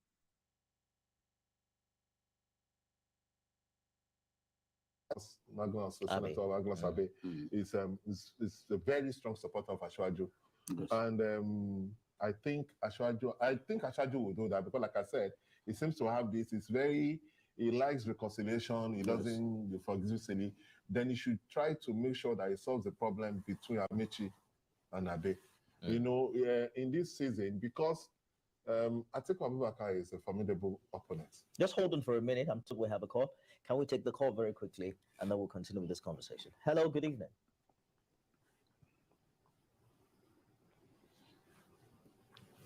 Hello? Good evening. We can hear you. Yes, okay. I think one angle that probably you've not touched is I want you also to look at the issue raised by during his presentation. Remember, former Minister of Technology, of Science and Technology, has raised a certain issue of which I want you to highlight and perhaps draw the attention of Asiwaju to look into that issue. Okay, I think that we've talked about that. The Southeast. We have talked about that in the previous, commentary, but it is also still part of what we're saying, that the need to bring together the aggrieved members of the because you see, in politics is a game of numbers. So as many as possible that you can draw to yourself, you have nothing to lose. But how difficult do you think that it's going to be very difficult. Because both of them spoke from a place of hurt. They were talking about justice and fairness. I agree. But you see, politics is about numbers. And nobody sells power a la cat. With all respect to my brothers in the Southeast, it seems that for whatever reason, they are not ready for power yet. If you look at PDP, there were candidates, there were aspirants from the Southeast. Their delegates didn't vote for them. They voted for Atiku Abubakar. Even in the PDP something, despite the fact that this is a zone that has consistently supported PDP, there were aspirants from the East. One of them was a former Senate President, Pius Aye. They did not vote for him. Maybe they were convinced that that even if they voted for him. That's what I'm saying. They have to understand, because you see, power, nobody will give the power to you. The party has to consciously take some steps to accommodate the Southeast, both the APC and the PDP. But they also must and make I think more the PDP over the years has not been fair to the Southeast, because if they keep giving you their votes, and in all of those years, 16 years, you didn't think that it made sense to even bring a vice president. Since 1999, the Southeast has not produced a vice president, neither has it produced the president of our country. I mean, it's just not right.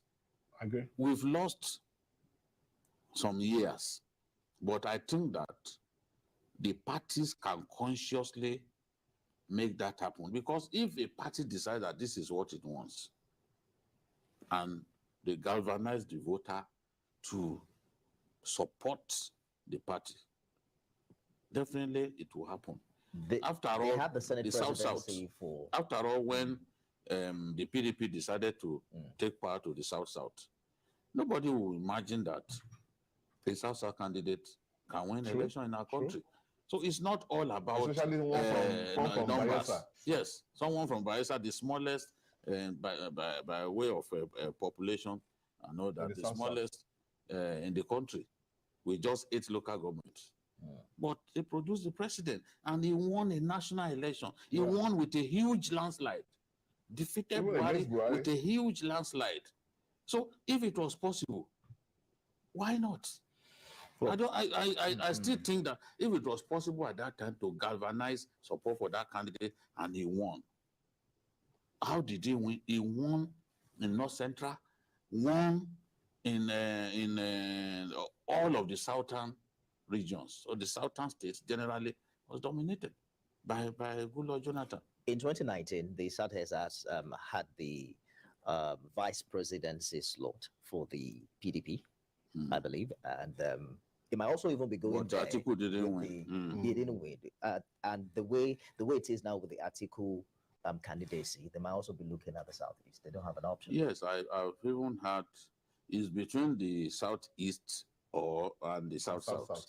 I've heard that has even made moves to bring Okonjo-Iweala from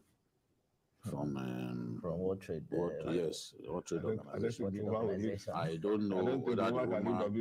I know that thing. Even that one could even face some political hurdles, because in some parts of the country, in some part of the country, they may not vote for a woman because they would think if anything happens to the president, it's the woman that will become. So we are not mature politically for that, especially in some parts of our country. But there's this fellow senator especially the far north that is winning the APC ticket in somewhere in the north. And that is a primary election. When it comes to national election, with all of those conservative states coming together, the chances of even this person, I wish her luck. But if you remember Mama Taraba, even women refused to vote for her. And at the end of the day, and she was very popular. So let's turn our attention to the caller. We have another caller. Good evening. Welcome to the program.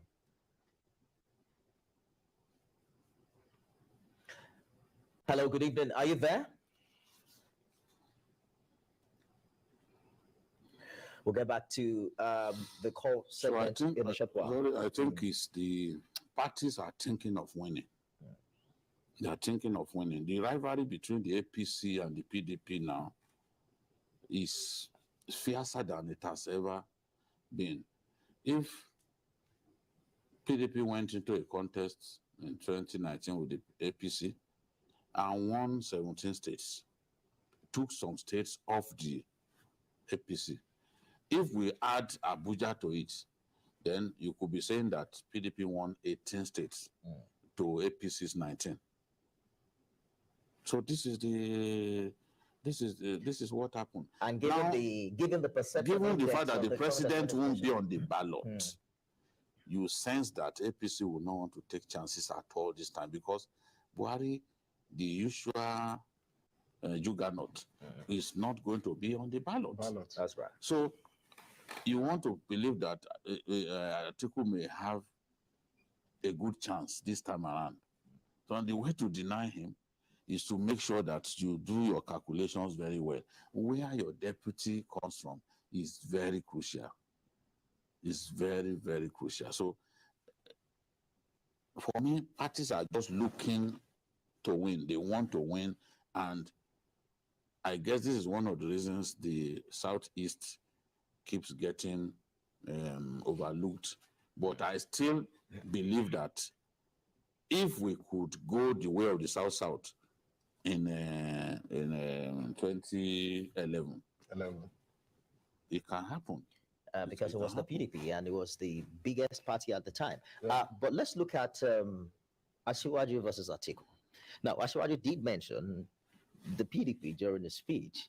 I don't think he mentioned any other opposition party apart from the PDP. No, that's the main opposition party. The mood is different, however, online, and I know you have your exception to that. There is Peter Obi in the Labour Party. I've heard a lot of our guests talk about Kwankwaso and his MNPP movement. Don't you think that the APC should not take these other parties for granted? No. It's not. They are not taking them for granted, because a vote for Labour is a vote against PDP. You know, Peter Obi used to be a member of PDP. He was running mate to Atiku at the last election. So if he had remained in PDP, it would have been a major plus to the party. So being the candidate of Labour Party will take a lot of votes for PDP. That's one. Because of the sentiment that the only Southeast person that is on the ballot. Okay, no, there's another candidate, another party. But Obi is very popular now online. But you see, what you see online is different from the voters. There are a lot of young people, they enjoy themselves online. That's different. Online, the vice president,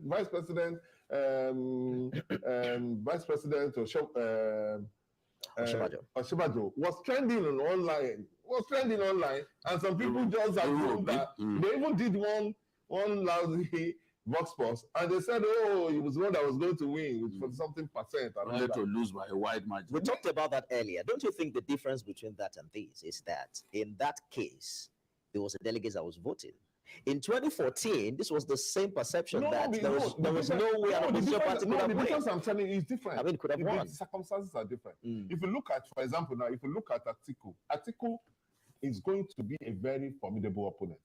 And we have to consider. Yeah. But I can see Ashwaju beating Atiku. And I will tell you the reason. The reason being that the governors, APC governors, if they work hard and retain their states in the north, you understand? If they retain their states in the north, maybe lose one or so, but they retain majority of their states in the north. Then you look at, because Ashwaju Tinubu is on the ballot, in 2015, in 2019, he was not on the ballot. But because he's on the ballot now as the presidential candidate, it will galvanize votes from the Southwest. So it's likely that they're going to have more votes in the Southwest than in previous elections. Yeah. Because it will galvanize the voters from the Southwest. You understand? Voter party will not. Voter party will not, because it will galvanize them, because he's running for president. And when you now look at the East, Obi is going to take a lot of votes from PDP. The Southeast used to be a fertile ground for PDP when it comes to presidential election. But Obi is going to take a lot of votes away from Atiku from in the Southeast. And I can see, because you see, Ashwaju is a deal maker. He always, because when you look at Lagos, in most times in Lagos, when there is an election in Lagos, you will see that he used to bring in people. So he can have I see him having an alliance with Kwakwaso when it comes to the presidential election. I'm told we have to leave now, but the election is still next year, BKO, and a lot of things will change over time. In fact, they say a day is of course, 1 month is a long time in politics. we might see some candidates from another party entirely, coming up in the course of time. I want to say a big thank you, Mayor, for your time on the program. BKO, thank you so much for always sharing your wealth and wisdom with us. That's Journalist Hangout. We'll be back tomorrow with more. I am Nifemi Oguntoye. Thanks for joining us.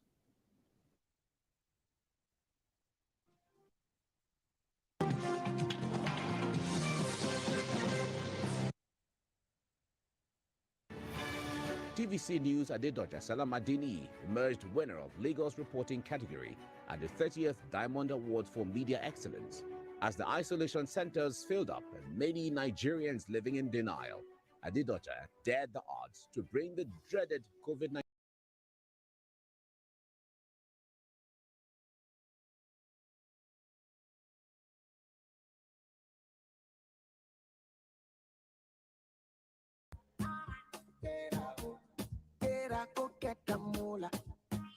Wake up,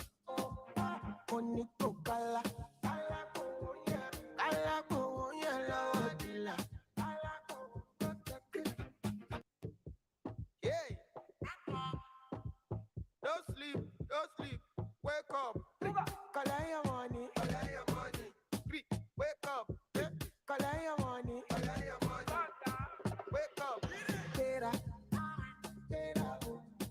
up, go get the moolah, wake up,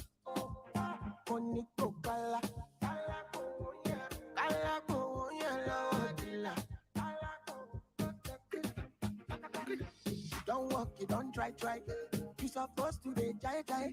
Kilo come, become person matter, person we don't mind. But when I land softly on the sofa floor. So far so good, Koni Bajo. Let me see you, oh lo lo lo. Let me see you, oh lo lo lo. Bukao, let me bukao. Let me see you, de buka, oh lo lo lo. Let me see you, oh lo lo lo. Bukao, let me bukao. Let me see you, de buka, oh lo lo lo. Let me see you, oh lo lo lo. Bukao, let me bukao. Let me see you, de buka, oh lo lo lo. Let me see you, oh lo lo lo. Bukao, let me bukao. Let me see you, de buka. Oh, better go get the dollar. Wake up.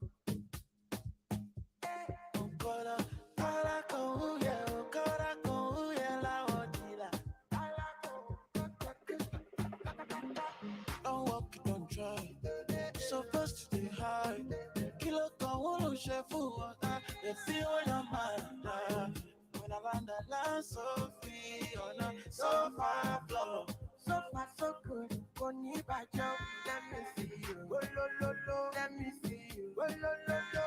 Bukao. Let me bukao. Let me see you. De buka. Oh, lo, lo, lo. Let me see you. Oh, lo, lo, lo. Bukao. Let me bukao. Let me see you. De buka. Oh, lo, lo, lo. Let me see you. Oh, lo, lo, lo. Bukao.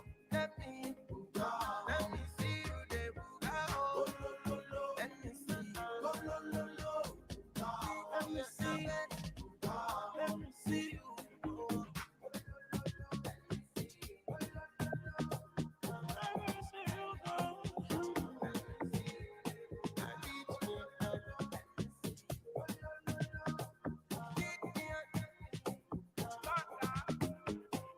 You don't walk, you don't try. You're supposed to define.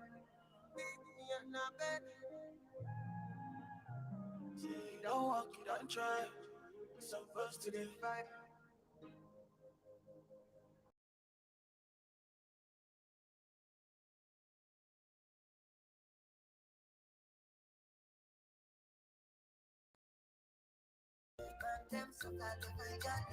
Senorita, mamacita, body bad and the grace of your features. Nice to meet you, Limisita. Only wanna deceive on my future. Oh, I wanna teach your body a thing or two. If you know the things you do, this loving a beach of no April fool. Yeah, girls from mama, you mean second. 5-star boomba, yeah, pepper.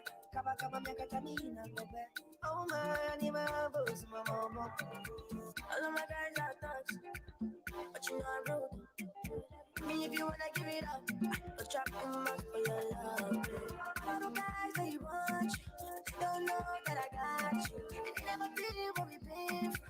Show my obsession. When I put you in a vice, shawty come and ride my backseat. When you tell me what you want, what you fancy, they waiting on my ride like I said. I wanna be with you, but you know they got enough time for me. I wanna live with you. I got the easy way I can let go. Girl, you never know if you come pass up. Man, them so bad to my God love. Girl, you never know if you come pass up. Man, them so bad to my God love. Girl, you never know if you come pass up. Man, them so bad to my God love. Girl, you never know if you come pass up. Man, them so bad to my God love. Ladies and gentlemen, it's gonna be real fun.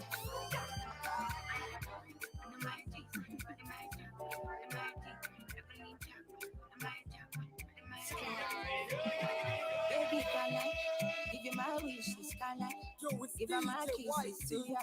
Cause she be my wish list. Oh, promise me that you are mine. Can I cut light from your life? I go make sure that you are fine. With your brother and the They don't die, they don't die. They blow my mind. I'm holding you for life. Anything money can buy. So baby, just decide. Girl, I know men ask come. But baby, can I try? Can I loving and money combine? You be my medicine. Only you are your body. If you love, we get money inside. Loving you till the morning. However you need, girl, call me. Relax the handy cutting. Only you are your body. However you need, girl, call me. Loving you till the morning. as I don't blow. So many girls, man, they see these days. I place no one above ya. If I ever just get no give me space. I can't seem to kill man. I no go use you catch cruise. I no go play for fool. Yeah, yeah. Wherever you need me, however you need me, whenever you need me, they blow my mind. I'm holding you for life. Anything money come back. So baby, just decide. Girl, I know men ask us, but baby, can I try? Loving and money come by. You be my medicine. Only you are baby. If you don't forget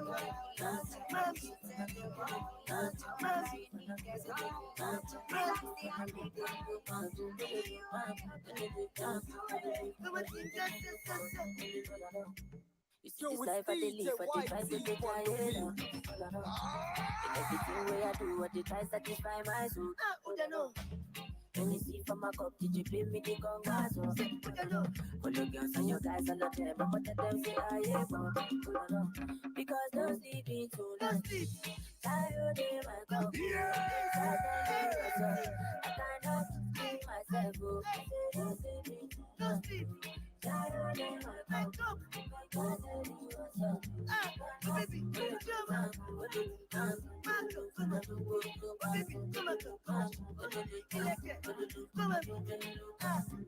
don't best if I not tire you happy.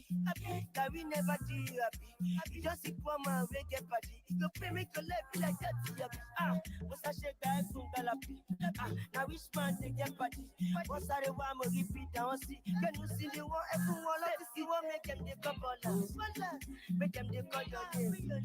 How many show you feel bad? Charlie, make me your name. Say, get them at the party. All the my body want to go chatty. You go fresh, you go fancy when you tell us. You go enjoy. Because no sleeping tonight. Tired in my cup, make I tell you what's up. I cannot keep myself.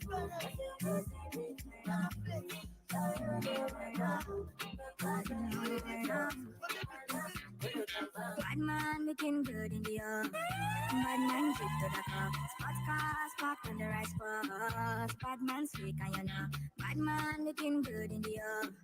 Bad man drip to the car. Sports cars parked on the right spot. Bad man slick and you know. Me got a girl and me dead right now. She said she know I leave. She tell me, Ruga, I want to spend the rest of my life with you. Me say no shit. Oh Lord, fly you to Maldives for a day, then we fly back quick. Then we take a quick jet, fly straight to Paris. You fucking with the creme de la creme. Say she never seen a guy like me. Yeah, she confess. Say nobody hit it right like me. She confess. Bend down, get on your knees, girl, never digress. Ooh, she really wanna flex with me. She wanna break bread with me. Bad man looking good in the air. Bad man drip to the car. Sports cars parked on the right spot. Bad man slick and you know. Bad man looking good in the air. Bad man drip to the car. Sports cars parked on the right spot. Bad man slick and you know. Clarity won't be me. Screw all them niggas, them I won't be me. Ice on me, looking fresh and clean. Definitely put me eye patch on me. Take my vanilla coaster in my villa. They want your is a sativa on good. Say she never seen a guy like me. Yeah, she confess. Say nobody hit it right like me. She confess. Bend down, get on your knees, girl, never digress. Ooh, she really wanna flex with me. She wanna break bread with me. Bad man looking good in the air. Bad man drip to the car. Sports cars parked on the right spot. Bad man slick and you know. Bad man looking good in the air. Bad man drip to the car. Sports cars parked on the right spot. Bad man slick and you know. Me not get time for love. Definitely not. Me get girls around to come with me up. Me and the prince, we pull up. Problem in all the feeling. Yeah. We can try to enjoy. Sekata kata uru no the finish. We can try to enjoy. Problem in the finish. We can try to enjoy. We dance like Luala. Luala. We dance like Luala. Luala. We dance like Luala. Luala. We dance like Luala. Luala.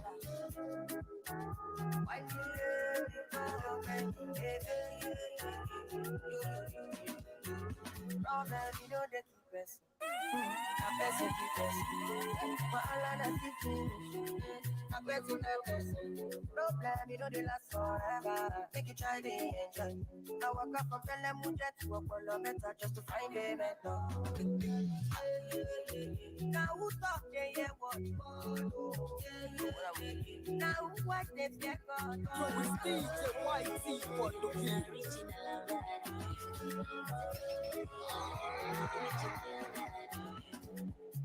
Bana, bana,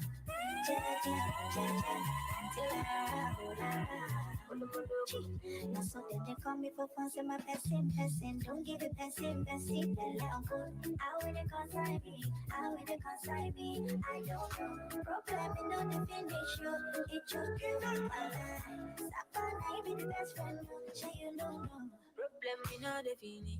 We can try to enjoy. Bahala in on the finish. Oh, we can try to enjoy. Sekata kata uru no the finish. We can try to enjoy. You feel like I don't win it. I know if you pull it down. Oh. Every time I'm risky, on holiday to Mozambique. Follow me go to Mozambique. Baby girl, are you on your way? She make a bring helicopter. I'm going nana. Shake it up like I do overdo.